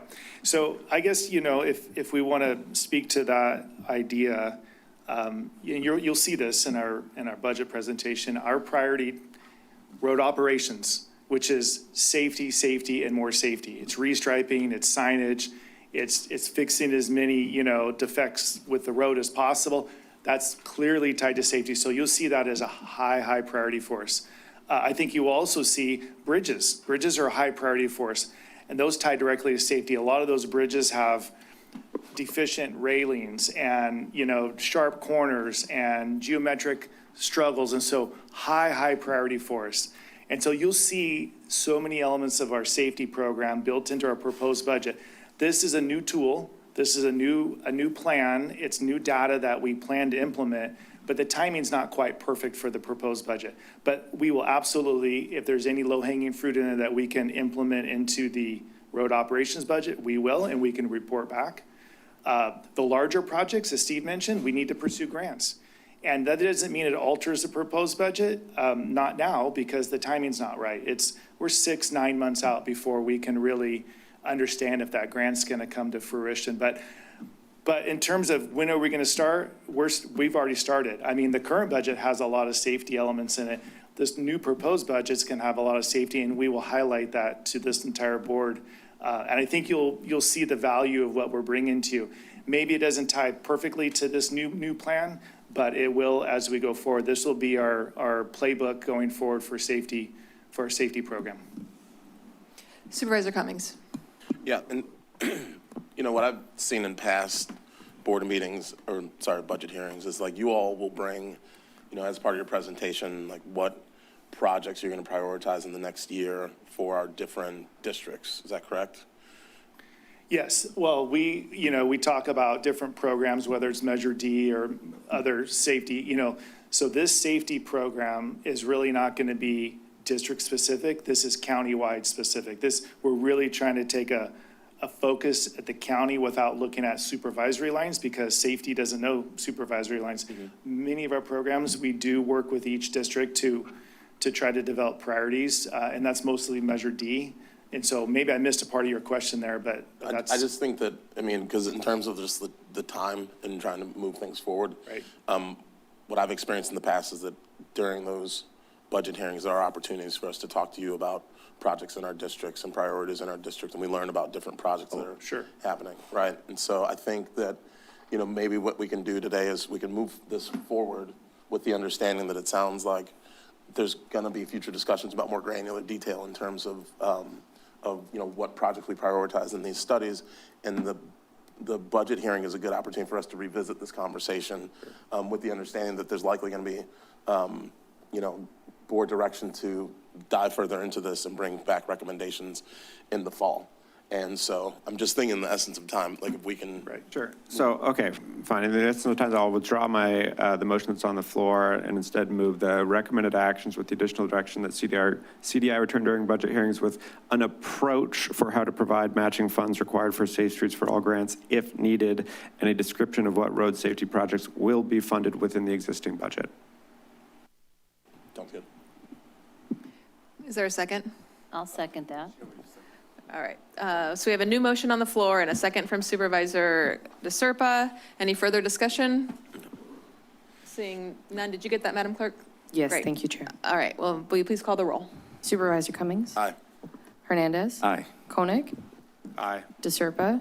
Aye. And Martinez? Aye, motion passes 5-0. So we do have a closed session. Is there anything reportable from closed session? No. Great. We also have a scheduled item at 1:30, so we will be returning at 1:30.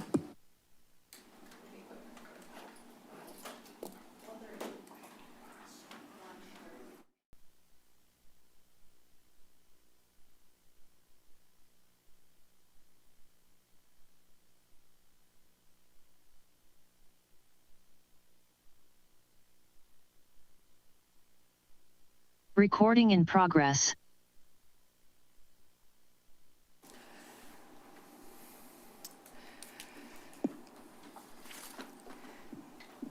Welcome back, everybody.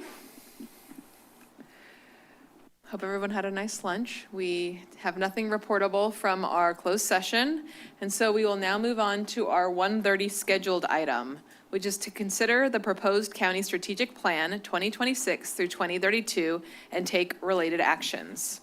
So we're going to hear a presentation and have an opportunity for the board to ask some questions, and then we'll go out to public comment and return to the board for discussion and a motion. Thank you. So I'll go ahead and turn it over to you. Actually, right, turning it over to CEO Coburn. Hey. Thank you and good afternoon, Chair Martinez and the Board of Supervisors. I just wanted to initially introduce my colleagues on the other side of the dais. Nicole Coburn, County CEO. Sven Stafford is Deputy CEO in my office and worked on spearheading the strategic planning process and working with the steering committee and engaging in the community. We have Bella Bonner, who was one of our community members on the steering committee and then Sheriff Chris Clark, who was also a member of our steering committee and actively involved throughout the process. So I just want to also acknowledge at this time, we find ourselves at a really heavy moment when we're dealing with all kinds of impacts from changes at the federal level that have trickled down and impacted the state as well as counties in terms of particularly our safety net services. So having a strategic plan will help us as a county define the things that are important in terms of really trying to prioritize various levels of effort and services. And I also want to highlight that having this new refreshed strategic plan for the next 6-year period is really a reflection of the county's commitment to our community, and hopefully it reflects what the community told us throughout the engagement process and highlights what was important to them. So next slide.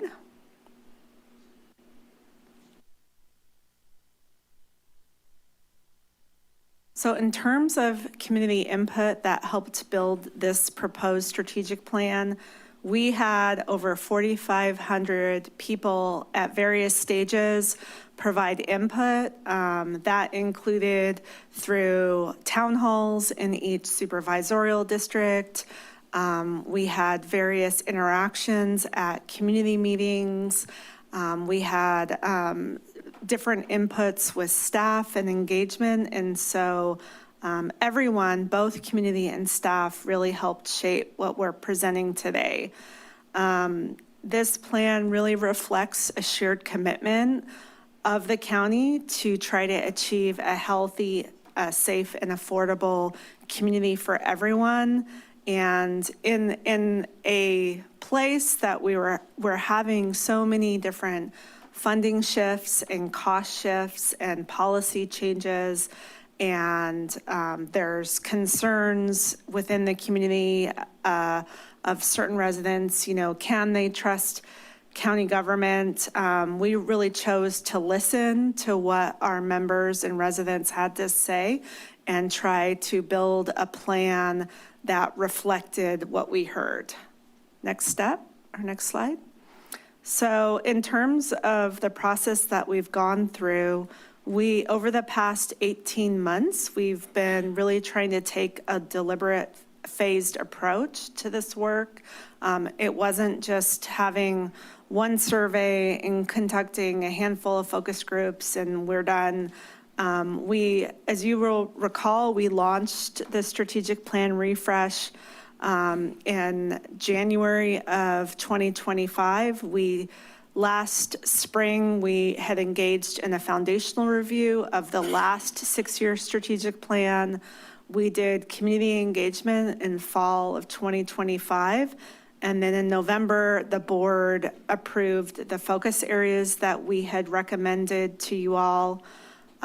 We spent January at the board retreat having a very interactive session with you where we got to walk together in different groups through each of the focus areas and talk about data and what it would take to help or hold us back from achieving where we want to go as a county.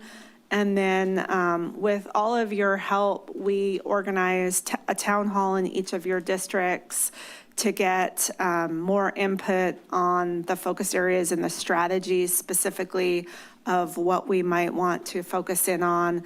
And we had really robust engagement at those town halls and got some great input there. And so today we're presenting the proposed strategic plan, and we will be taking your input today and hearing it. Also taking any other input we get from the community and staff, and then coming back to you on June 30th with a final plan for your approval. So with that, I'm going to transition to Bella Bonner, who's going to speak with you further. Thank you. As Nicole mentioned, throughout fall 2025, we were able to engage over 4,500 people as a part of this engagement process through various touch points. Santa Cruz is made up of a lot of pockets and micro communities, and being sure to intentionally include historically excluded communities was extremely important. This included intentional outreach efforts for the Black community, Boulder Creek communities, older and younger folks, youth, South County residents, folks located in Corralitos, LGBTQ+ community, and more. Another example of this is my own personal involvement in this process as a CARES J representative. What made this process different was going to where people already were, utilizing trusted messengers, and not asking them to come to the county. The plan was then adapted to what was heard at town halls, incorporating real listening. You can go to the next slide. So the results are the 5 themes that are reflected here. And these 5 themes cut across geography, age, race, and income. There was a lot of consistency. And these 5 themes include housing, behavioral health, cost of living, trust, and coordination gaps. So what we see is that housing is not just a housing problem, it's really what shapes outcomes in most other focus areas. Behavioral health, we saw gaps in the ERs, jails, in a result of systems failures. Trust is built through people seeing and feeling the results for themselves. And so we hope that this plan will be able to be done not on its own and not sit, but will actually be a living document and testament to the work being done. And lastly, siloed systems burden those least able to advocate for themselves, which is lovingly an internal county operational problem that can be fixed. Next, I'll pass it to Sven for more on the county's foundation. Thank you, Bella. And before I get into the actual proposed plan, I just want to take a minute to thank some of the other steering committee members, Elisa Benson, who's our Assistant County Executive Officer, Randy Morris, who's our Director of Human Services, and then also Erica Padilla-Chavez, the Executive or CEO of the Second Harvest Food Bank, made up those steering committee members. Also, I want to give a big shout out to Sarah Emmert, who's in the audience today, who is our primary consultant in helping not only provide additional capacity, but real thought partnership on how we engage with community and hold ourselves accountable to these plans that we put forward. I also want to mention Haley Kolbach, who is our intern from Cabrillo College, who helped us take all the data that we collected and actually put it into databases and formats that were useful for us to actually go around and turn out this plan. So for the first part of the strategic plan, thinking about our vision, mission, and equity statement, these are elements that were largely established within the first strategic plan and that we've, for the most part, left as is. The one change that we've made in our proposing in the vision statement of what we want to be as a community is to remove the word more from affordable, so that we just want to be a healthy, safe, and affordable community. And that was something that I think was reflected in the feedback that we got as we were going and talking with people over the last 18 months. There are 2 new elements of this plan, and they're really around creating a shared language here at the county for how we get results and align internally and with our community partners. One is in county values and how we really have tried to simplify there and go from 9 values down to 3 clear values. And then the other piece were the implementation lenses, where we'll be thinking about consistency and how we bring policies and programs forward to the board in a more consistent way. And we're going to go into each of those briefly, and I'm going to turn it over to Chris to talk about the values section. Yeah, good afternoon, board. So as Sven mentioned, looking at county values as a whole, we moved from 9 to 3, and it's, these are things that are just vitally important in making sure that just county government and business is being done in an effective way. In terms of collaboration, sharing information across departments, we're working together, building relationships by listening and following through, treating residents as partners, not just recipients of services. In terms of accessibility, it's removing barriers and then serving everybody. And so, and how you do that is really communicating clearly and meeting people where they are. And then removing barriers like language, operating hours, and process complexity. And then ultimately integrity in terms of being honest and clear when it comes to our expectations. Being accountable to the outcomes that we are striving for. And then, and it's not just a process. We use disaggregated data to illuminate the disparities that we find. And so it's collaboration, accessibility, and integrity, and making sure that we're all working together to get things done for the people that we serve. And so with that, I'll turn it over to Sven. The other new area that we're talking about are the implementation lenses, and we have three. One is health and all policies, one is equity, and one is fiscal and operational. And the idea for each of these is to have two questions within each lens that invite curiosity and ask us to probe a little bit deeper into the systems that we want to impact and provide change for. In the health and all policies section, we want to identify what's the driver of health that we're addressing, and then how are we coming together to really talk about the trade-offs that we might have to make to move a program or policy forward. Under equity, we're thinking about who are the most vulnerable people in our community and how are we trying to design solutions for them.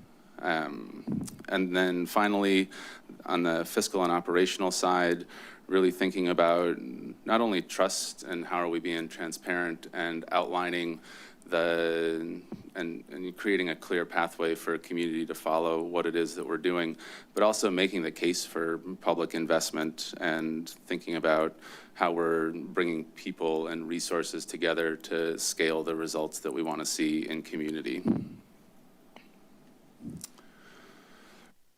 The next layer of the plan are the focus areas and strategies.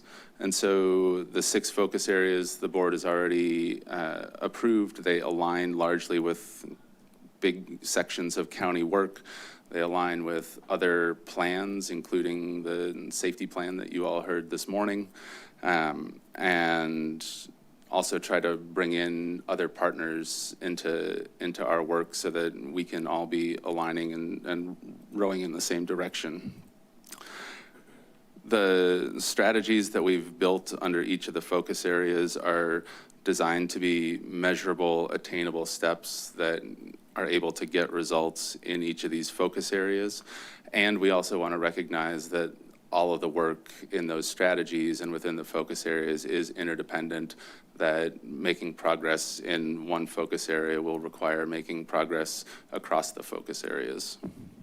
And so we're going to get a little bit into each of the strategies in a brief overview, and we'll start with Chris and the housing and infrastructure strategies. Yeah, so through all the engagement we did, housing was the #1 priority that you could tell through every district. And so that being a foundational piece where everything builds from there. In terms of housing, we did 1,016 units we permitted last year, and we're targeting 2,541 this coming year, which more than doubles that. And then in terms of transportation, we are slightly above the California average. 45 and a half people were killed or seriously injured on our roadways last year, which is pretty concerning. And so looking at trying to adjust that and target hopefully 0, but no more than 33.8% or 33.8 people in terms of being hurt on our roadways. Next slide. In terms of safety and justice, obviously this is something I'm very passionate about. It's looking at what are we doing to be able to reduce the recidivism in the county. And so we're looking at a 10% reduction over the next 6 years. There is a lot we can talk about on this, but in essence, looking at targeting even the state recidivism rate, which our current recidivism rate's 33%, we're targeting 26%, which would be a 10% reduction in that. And then looking at safety and fairness, not just an either or in terms of accountability or for harm and support to those that reoffend, and trying to balance both of those. And then looking at behavioral health gaps, I can tell you firsthand on who we see when we're both out in the street and in custody, and looking at housing instability, a lack of economic opportunity are primary drivers for system involvement. So looking at finding ways that we can reduce the amount of times people are coming into custody getting them connected to services so that ultimately we're moving towards better outcomes, not just for the people, not just to prevent victimization, but to protect the community as a whole. So that is safety and justice, and I will turn it back to Bella. I'm actually going to take it, but we're all good. Thinking about health, well-being, and connection, we have two strategies here.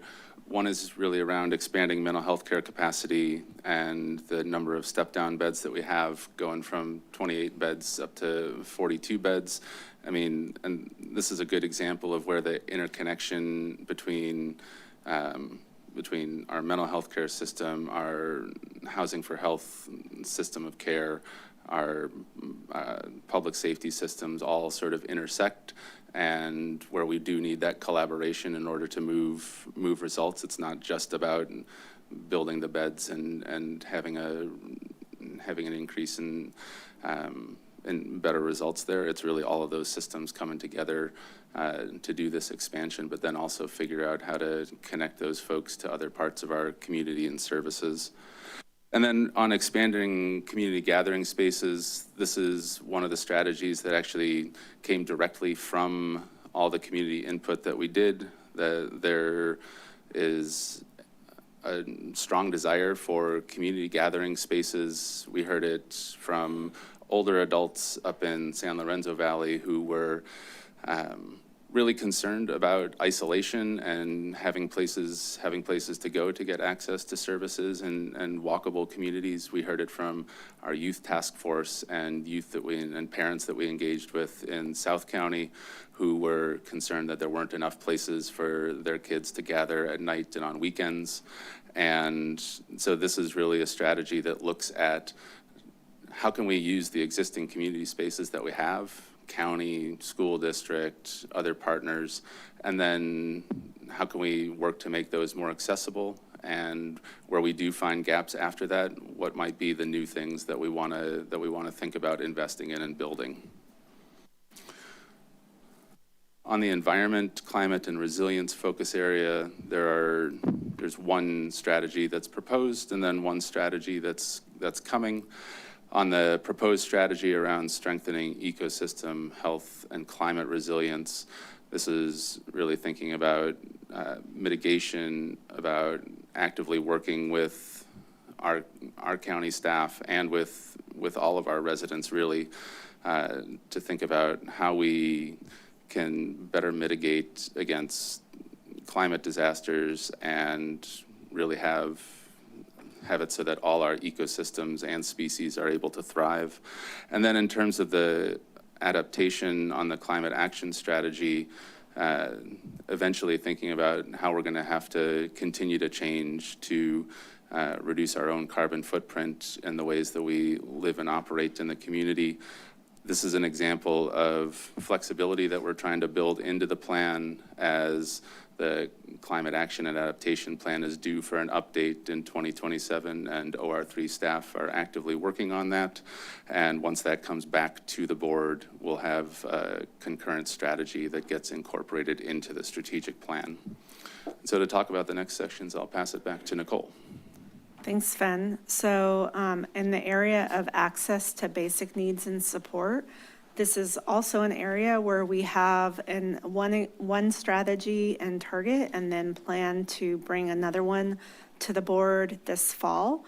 So in the area of reducing homelessness and increasing permanent housing, as we know, there are 42% that are currently exiting to permanent housing.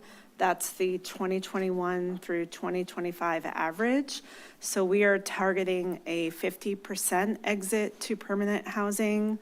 The strategy that we're developing relates to our federal policy response team and all the work that we've been doing to related to immigrants, food assistance, and housing support. So as you know, there's a lot of fear related to immigration enforcement. We just heard the SHIELD subcommittee's report this morning on how we're trying to support our community and things we're actively doing to protect our community. And so we are trying to ensure that we're protecting access to services that people need here in Santa Cruz County, and that they're legally entitled to. And so the strategy that we're developing will relate to that. Next slide. So in the final focus area of the economy and job growth, we have two strategies here. One relates to growing family wage jobs. Currently, we have 44% of people who are at tier 1 through 2 wages. And what we really want to do is try to find ways to promote jobs with higher levels of compensation so that we can increase the number of those who are at family wage job levels to 46%. We are currently below the California average, and so this would help us close the gap. We are also wanting to work on a strategy related to the use of AI to improve service delivery. And as we've discussed before with our AI work plan and at other times, this is a way for us to have more of the more mundane jobs that we do as county employees, try to utilize AI tools and resources to do some of that work so that our staff have more time for problem solving and directly interacting with the public.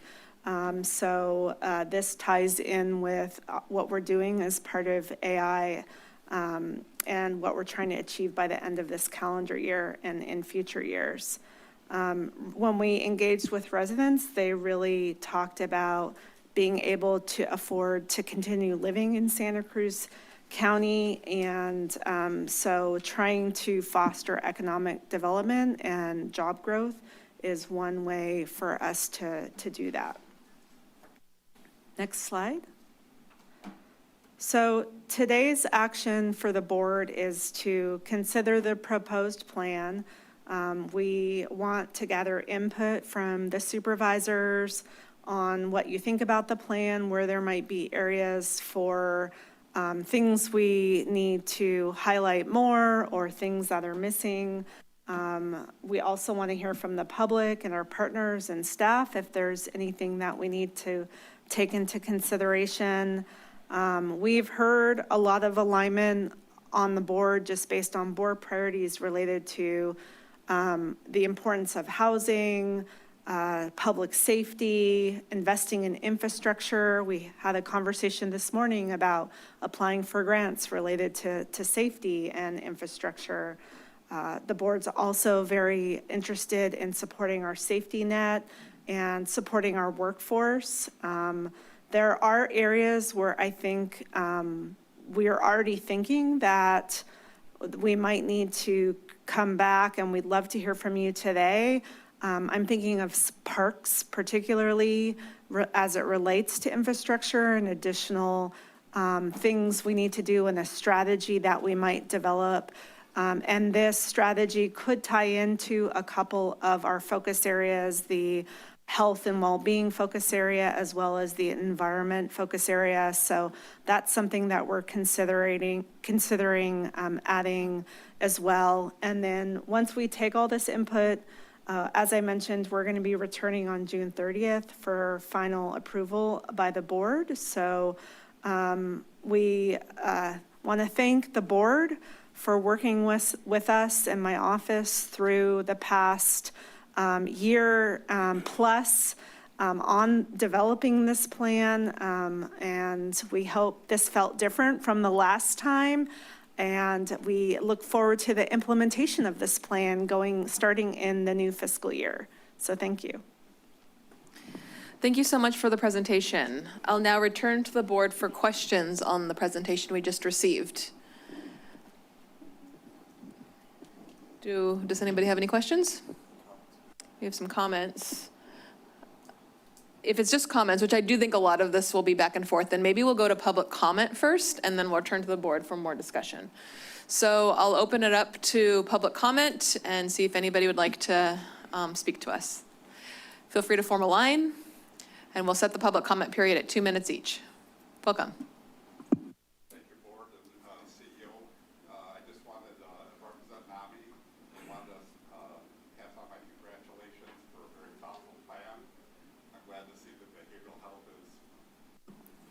Thank you. I'm glad to see that behavioral health is recognized as a top priority. The fact you have measurable objectives around improving step-down seats is really critical. The interdependency that's been expressed between housing and behavioral health and justice is incredibly important. And I think the plan really reflects all the right values and initiatives for the future. And I just want to pass on our congratulations for all the fine work that's been done. Thank you.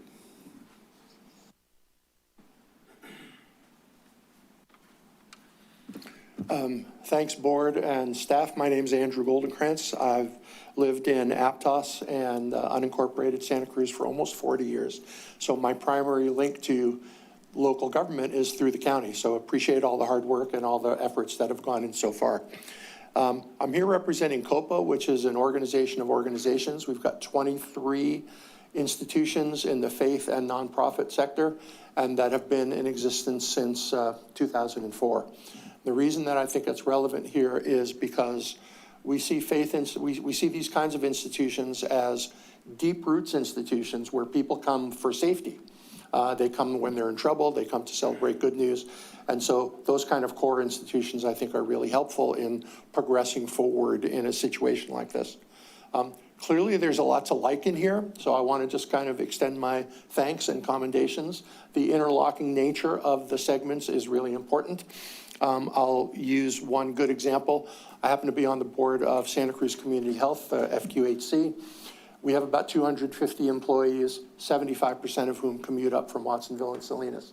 So healthcare access, housing, transportation are all intersectional in our day-to-day work, and I think that's really reflected the kind of progress you're looking to make. So some of the areas, I think, next steps, this being a draft, there's always work to be done. I come out of the education sector where when we do strategic planning, there are very, very specific deliverables on an annual basis. And I think we need to make some progress on the kind of action plan about how we move forward from here. Nicole, you mentioned the changing state of state and federal funding, and that's always going to be a dynamic situation. In housing in particular, I think there's a little bit of a gap, and I think we want to revisit the numbers on that one just to make sure that they all add up. And also, if I understand correctly, I will be super brief. If I understand correctly, the bulk of the permits that have been given out the first couple of years have been at moderate or above moderate income, and I think we really need to redouble our efforts to look at all those different income levels. Thank you. Let me just say thank you, and we look forward to working with you on next steps. Seeing no one else in the room, is there anyone on the phone? I see no speakers online, Chair. Thank you. I will now return to the board for comments and a motion. Start with Supervisor Cummings. Thank you, Chair. And I just want to thank everybody for all their hard work and dedication and commitment to bringing this strategic plan forward. There's a lot of great community engagement to develop this plan. And I think it's a great draft that we have before us today. I do want to appreciate the county staffs taking our feedback into account when making certain changes to this plan, because initially when the vision came forward saying that Santa Cruz County is a healthy, safe, and affordable community, that was one thing for me. I was like, well, actually, we're not affordable. And we all know that. But I see that with the changes that were made to the vision, that our vision is a healthy, safe community that's affordable, something we're working towards. I think is really something that really reflects kind of where we're at and the work that we're putting in to really try to get to that vision. Under the housing piece, I think, one of the things that stood out is that throughout this report, one of the areas I think we might have skipped in the themes was the cost of living, and how everybody agrees that the cost of living has not kept up with housing prices. And I think it's really important that reflected in this plan that, when we talk about housing and infrastructure, that we're really focusing with a lens on how do we make Santa Cruz more affordable? How do we build the affordable units? Because we can build housing and we can meet all the numbers, but if the number of units that we're building aren't ones that people who live here can afford, then we're building housing without actually addressing the problem. So I'm really hoping we can have that better called out. In the expand mental health care, I think when we got to that section, just gonna flick to it. Yeah, focus area 2, health, well-being, and connection. One of the things that I think will be really good to call out is food insecurity and making sure that we're addressing issues around food security. There was a convening last Friday where we really dove into, or put on by Second Harvest Food Bank, where they started diving into food insecurity and how that's going to become an issue, especially with the HR 1 cuts here in Santa Cruz.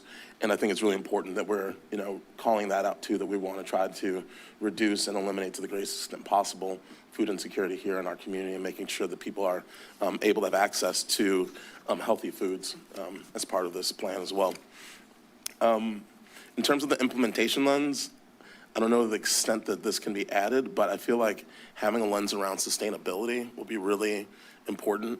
In terms of where we're at as a community, I'll just say, going back in time, from the stories that I heard about Santa Cruz, you had different factories. The people who worked at those factories could afford their homes and could, purchase their homes to live here in Santa Cruz. And those people, then spent their money in the community. Teachers could afford homes. It was a much more stable environment. And right now, we've kind of gone away from that. And in terms of who has access to housing now, a lot of middle-class people are mostly renting because they can't afford home ownership, right? And we have a hard time recruiting and retaining people in a variety of different sectors, whether it's small business owners, whether it's county workers, city workers. It's really challenging because we've lost that kind of sustainability. And so I feel like if we have a lens of sustainability, it really makes us think about how are we going to balance development with environmental protection? How are we going to build homes that people can expect that they're going to be in for longer periods of time, and so that there's some stability around the community moving forward. So I think that would be something that would be good for us to include. I don't see any mention about agriculture, which is a huge sector of our community, and maybe that can fit in as it relates to the kind of health, well-being, and connection, but really trying to, further promote organic ag, and really trying to, make our community much healthier by reducing the amount of pesticides that are used in agriculture. As we've seen, that there's been data that shows that children who live closer to fields and agriculture where they're spraying pesticides have higher incidences of cancer in younger ages. And so really thinking about that health equity lens and how we can improve ag in our community, given that it's a very large sector of our job market, I think it would also be beneficial.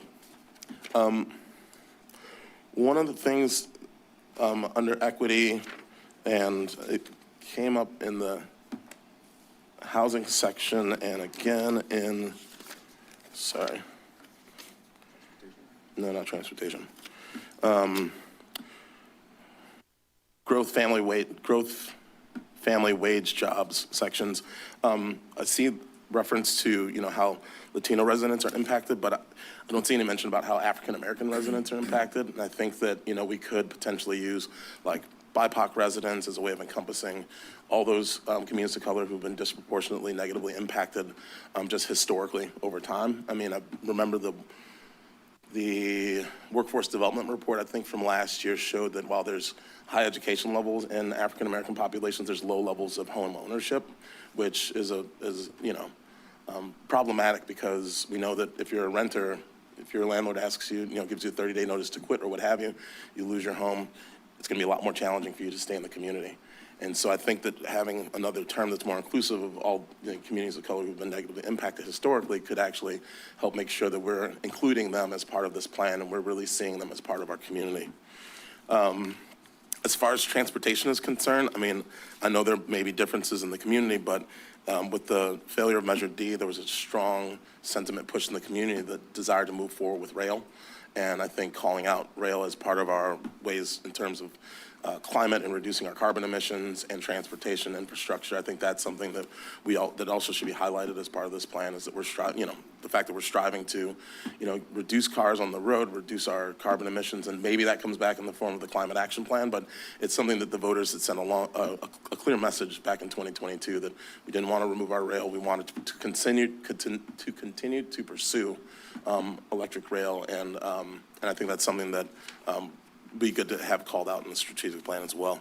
So no, there's a lot, and I don't know how, if this is just, you all take this feedback and incorporate it in, and we provide this in the form of a motion, but that's kind of where I'm at. But I really do appreciate all the work that's gone into this, and look forward to continuing to work with you all as this plan develops. Thank you. Supervisor Hernandez. Also, I want to thank all of you guys for all the work you've done behind this. I know you're hunting me down to meet for a while. So thank you, Sven, Bella, Sheriff Clark, and everybody that had a part of it too as well. I really appreciate, and we talked about this, really incorporating the equity lens into kind of weaving it into the transportation, housing, economy, jobs, that kind of thing. Especially with transportation and housing, I think that's really critical because like Andrew said right now, those three are interwoven. Our jobs, transportation, housing, they're all connected. And so to really weave that lens of equity into that, I think is very critical. So I'll keep it at that for now. Thank you. Thank you. Supervisor Koenig. Here. There's a lot of great stuff here. I would say where I'd love to see this go is sort of just to continue to be refined down. I think that one of the most successful sort of strategic visioning exercises that I can think of for a public agency was actually at Metro in the last few years. And we defined 3 goals for the agency, which were to double ridership by 2027, never to buy another tailpipe, which means all zero emission vehicles, and to build housing at all of our transit centers. And I can actually remember those 3 things even as just an elected official, right, 3 years later. Because they're simple, repeatable 3 actions, rule of 3. What I see throughout this plan is even within our sort of vision, mission, and equity statement is 6 things, 7 things, right? Let's just keep simplifying, keep simplifying. I mean, the measure of a good strategic plan is you could go up to anyone in this building, and ideally even someone on the street, and say, hey, what is the goal of Santa Cruz County? Why do you come to work every day? And it's, again, rule of 3, some 3 things that they could repeat. I think that would be the measure of success. One sort of structural issue I see in the document that is the strategic plan, we call a bunch of these things strategies, right? We sort of have let's see, where are they? We have the strategies, but I don't know if that's the right word. They're goals. Right? I mean, the goal is to build 2,541 units by 2032. Strategy would be telling me how to get there. And then so I would just call them goals. And then within sort of the drill down within each area, you've got what's right now called the strategy, but I think we renamed that goals. And then you've kind of got the lenses that we apply. And in theory, that's kind of the strategies section. Although again, because of the terminology, I think there's some confusion there around what's actually another goal versus an implementation strategy. I'm not sure that the lenses need to be applied to each strategy/goal, or if it should just be some sort of general implementation strategies under each goal. But I think you can see the issue there. I mean, 2,541 units. Also, let's make that a round number again for repeatability, like just 2,500, unless there's some real scientific reason for the 41. 2,500 units. And then how are we going to get there? I appreciate CEO Coburn mentioning that we might add some sort of parks-related strategy. I definitely see that. I mean, even with the community gathering spaces, I mean, our parks are community gathering spaces. There's some acknowledgement of that in here. I think we could sort of just underline that a little bit more, make it clearer. And I think doing that inventory, right, there's sort of a question mark. We don't know our baseline today, how close everyone is to a community gathering space. So just first of all, looking at how close people are to a park, and then getting a sense of what spaces maybe that are private or, managed by a nonprofit are also doubling as community gathering spaces. I think that's where there's an opportunity for parks integration. And then finally, there's this idea of integrity or trust built through specific practices and results. And I would just get back to the quality of our infrastructure on this. I mean, that's something that the majority of residents see every day. And,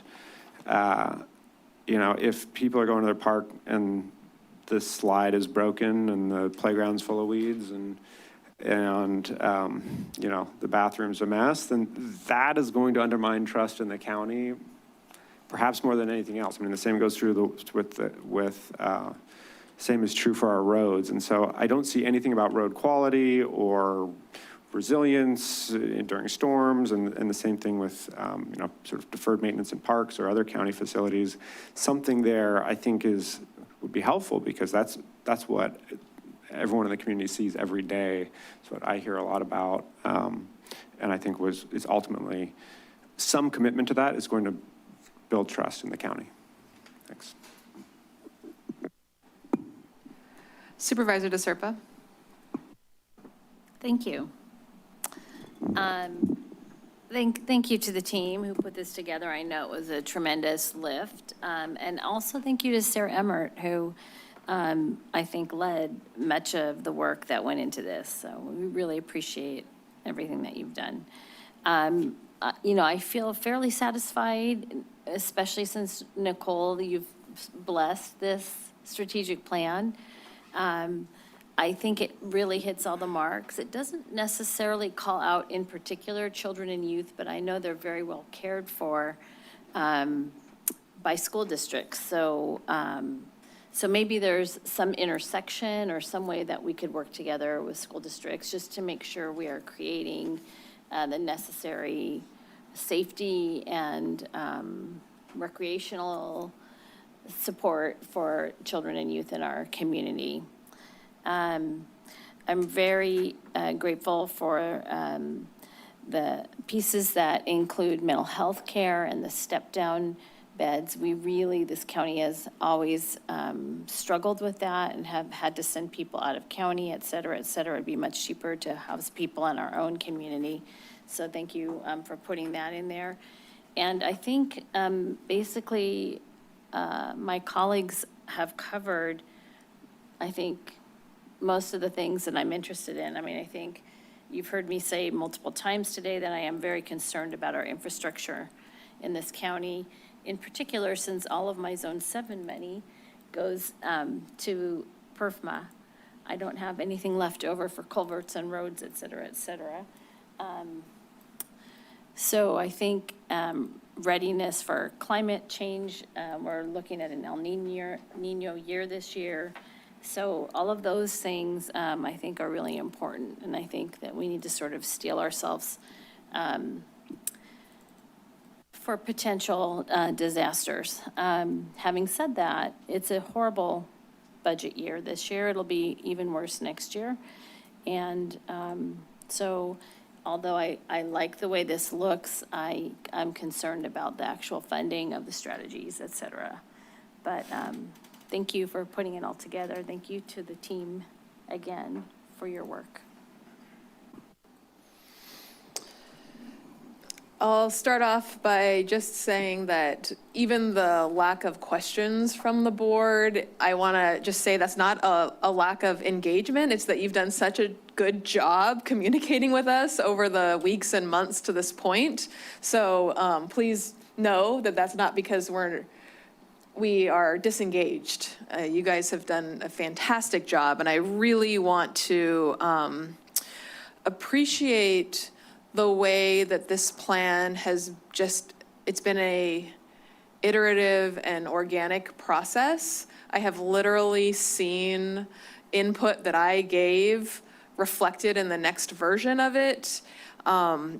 Throughout the development of the town hall process, that felt like a very co-creation activity between staff in my office and the team, the strategic plan team, and everything from they were proposing language using something like, I don't know, pavement index. Well, that doesn't resonate with our residents. They don't know what the pavement index is. Put this in regular language. And then the next time it was like the condition of our roads, do you have potholes? And it has been so refreshing to go through a process that continues to emerge based on real feedback.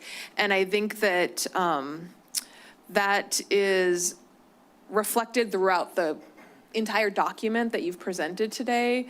I'm seeing the feedback of residents in District 5, and I'm very interested in the feedback from the other residents across the county, and it's really well represented. So I want to just give you tremendous gratitude for that process that you've done. I also, probably no surprise, I'm so pleased to see health and all policies as a lens that's going to be used as new projects or proposals come before the board. Just think about the projects that came before us today over the last 5 hours.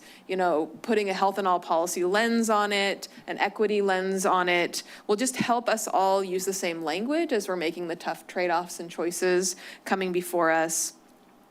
One of the questions that I often use when I think about health and all policies is, what part of our population is disproportionately impacted or benefits or is left out of this decision? And so that might be one of the questions that we can apply when we are thinking about it. It's just how I think about it. I'm particularly interested in the outcome of the federal policy response strategy. I know it's not here yet because it's a work in progress, but we are in a time where preserving the safety net is going to become core, and in my opinion, kind of rises above all else when we hit, a point of emergency.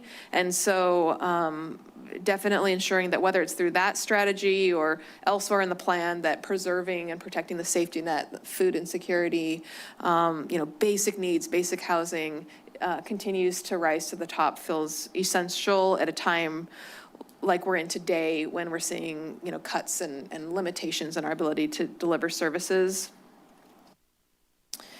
And I think that it may go without saying that our county has started a lot of process improvement and goal setting over the last number of years. And I think Streamline Santa Cruz, our effort to improve permitting and our planning processes, is a really good example, a tangible example of us rolling up our sleeves and setting some goals and doing things differently, holding ourselves accountable. And so that's only going to benefit the strategic plan. The lessons we've learned through a process like that will benefit our ability to make progress in these other goals. And I just want to call out that as it relates to the housing goal, infrastructure, continuing to make progress on Streamline Santa Cruz will make a big difference across the whole strategic plan, and particularly in, my district and across the 5 districts where we are still hoping to make progress in our planning development. Overall, I see so many of our priorities and values reflected in what you've presented today. I'm really proud of the work that's been done. I extend my gratitude to each of you for bringing this before us and for the engagement that you've done with our community. And that concludes my comments. So with that, I would entertain a motion. Supervisor Cummings. Thank you, Chair. Before I make the motion, there were 2 areas that I didn't call out, and so I just wanted to real quick bring them up. I think one, walkable communities. I mean, we talk a lot about building housing. We're going to have a lot of mixed use, residential and whatever commercial will be, but really trying to focus on creating walkable communities, because we now have an opportunity where we're moving forward building housing. Can we build, as we're densifying the housing, can we build it in such a way that people don't have to get in their cars to go to grocery stores, that they have a grocery store in their neighborhood, they have doctors that are in their neighborhood, they have, a real walkable community, so that we can also help reduce our impact on our climate, impacts on traffic, and kind of meet people where they're at in terms of providing their needs next to where they live. The other thing I did want to call out too is, that's not in here, is waste management. Being on the Integrated Waste Management Task Force for the past 4 years, it's really been kind of illuminating to really think about kind of garbage and how we're trying to reduce our impact on our dump. And we know that we don't have that many more years left at one of our facilities. So what are we going to do as a community to reduce the amount of waste that's going into the dump? And we have a variety of, opportunities that we've explored as well at the city. They have their composting program. Are there opportunities for us to expand that county-wide? How can we do better at recycling? I will say personally that since 2020, I've seen a lot of restaurants that kind of went towards, to go, and then you go to those restaurants today and they still give you disposable containers when you're even eating at the restaurant. And so for us, it's like, well, how do we reduce that behavior so that we can have people reusing, especially when you're eating on site, the plates and cookware versus handing out more disposable containers that are just going to end up in the dump. So I just wanted to call that out as well, just given the challenges we have. But again, I want to thank staff. And so I'll move the recommended actions, and just with adding to the recommended actions, directing staff to incorporate to the greatest extent feasible the recommendations that have been provided by the board today. I know that there may be some that have conflicts, and I'm sure that you all can try to work those out, but just given the input that we've provided, just trying to take that back and incorporate it into this next version that will hopefully be coming to us on June 30th. I'll second that motion. We have a motion from Supervisor Cummings and a second from Supervisor Hernandez. Any further discussion? Seeing none. I just want to say, and thank you all for this feedback. It's very helpful, and we will try to incorporate it in the appropriate places. And I do want to note and just remind the public that once we have this strategic plan, we have an operational plan that we develop every 2 years.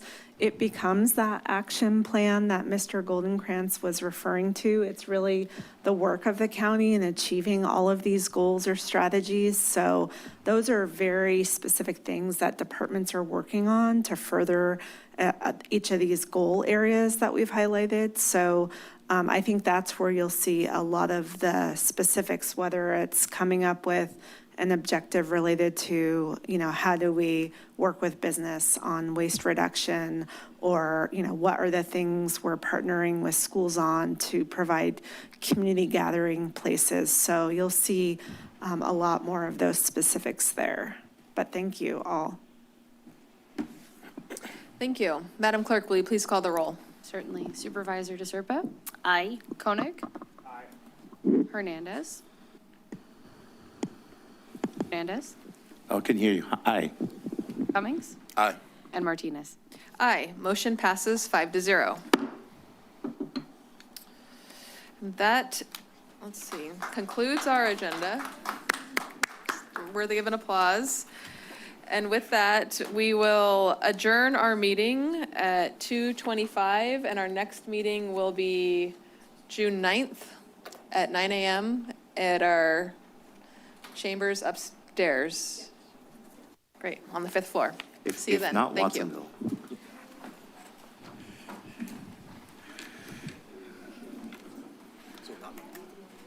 What's up? We're not meeting in Watsonville?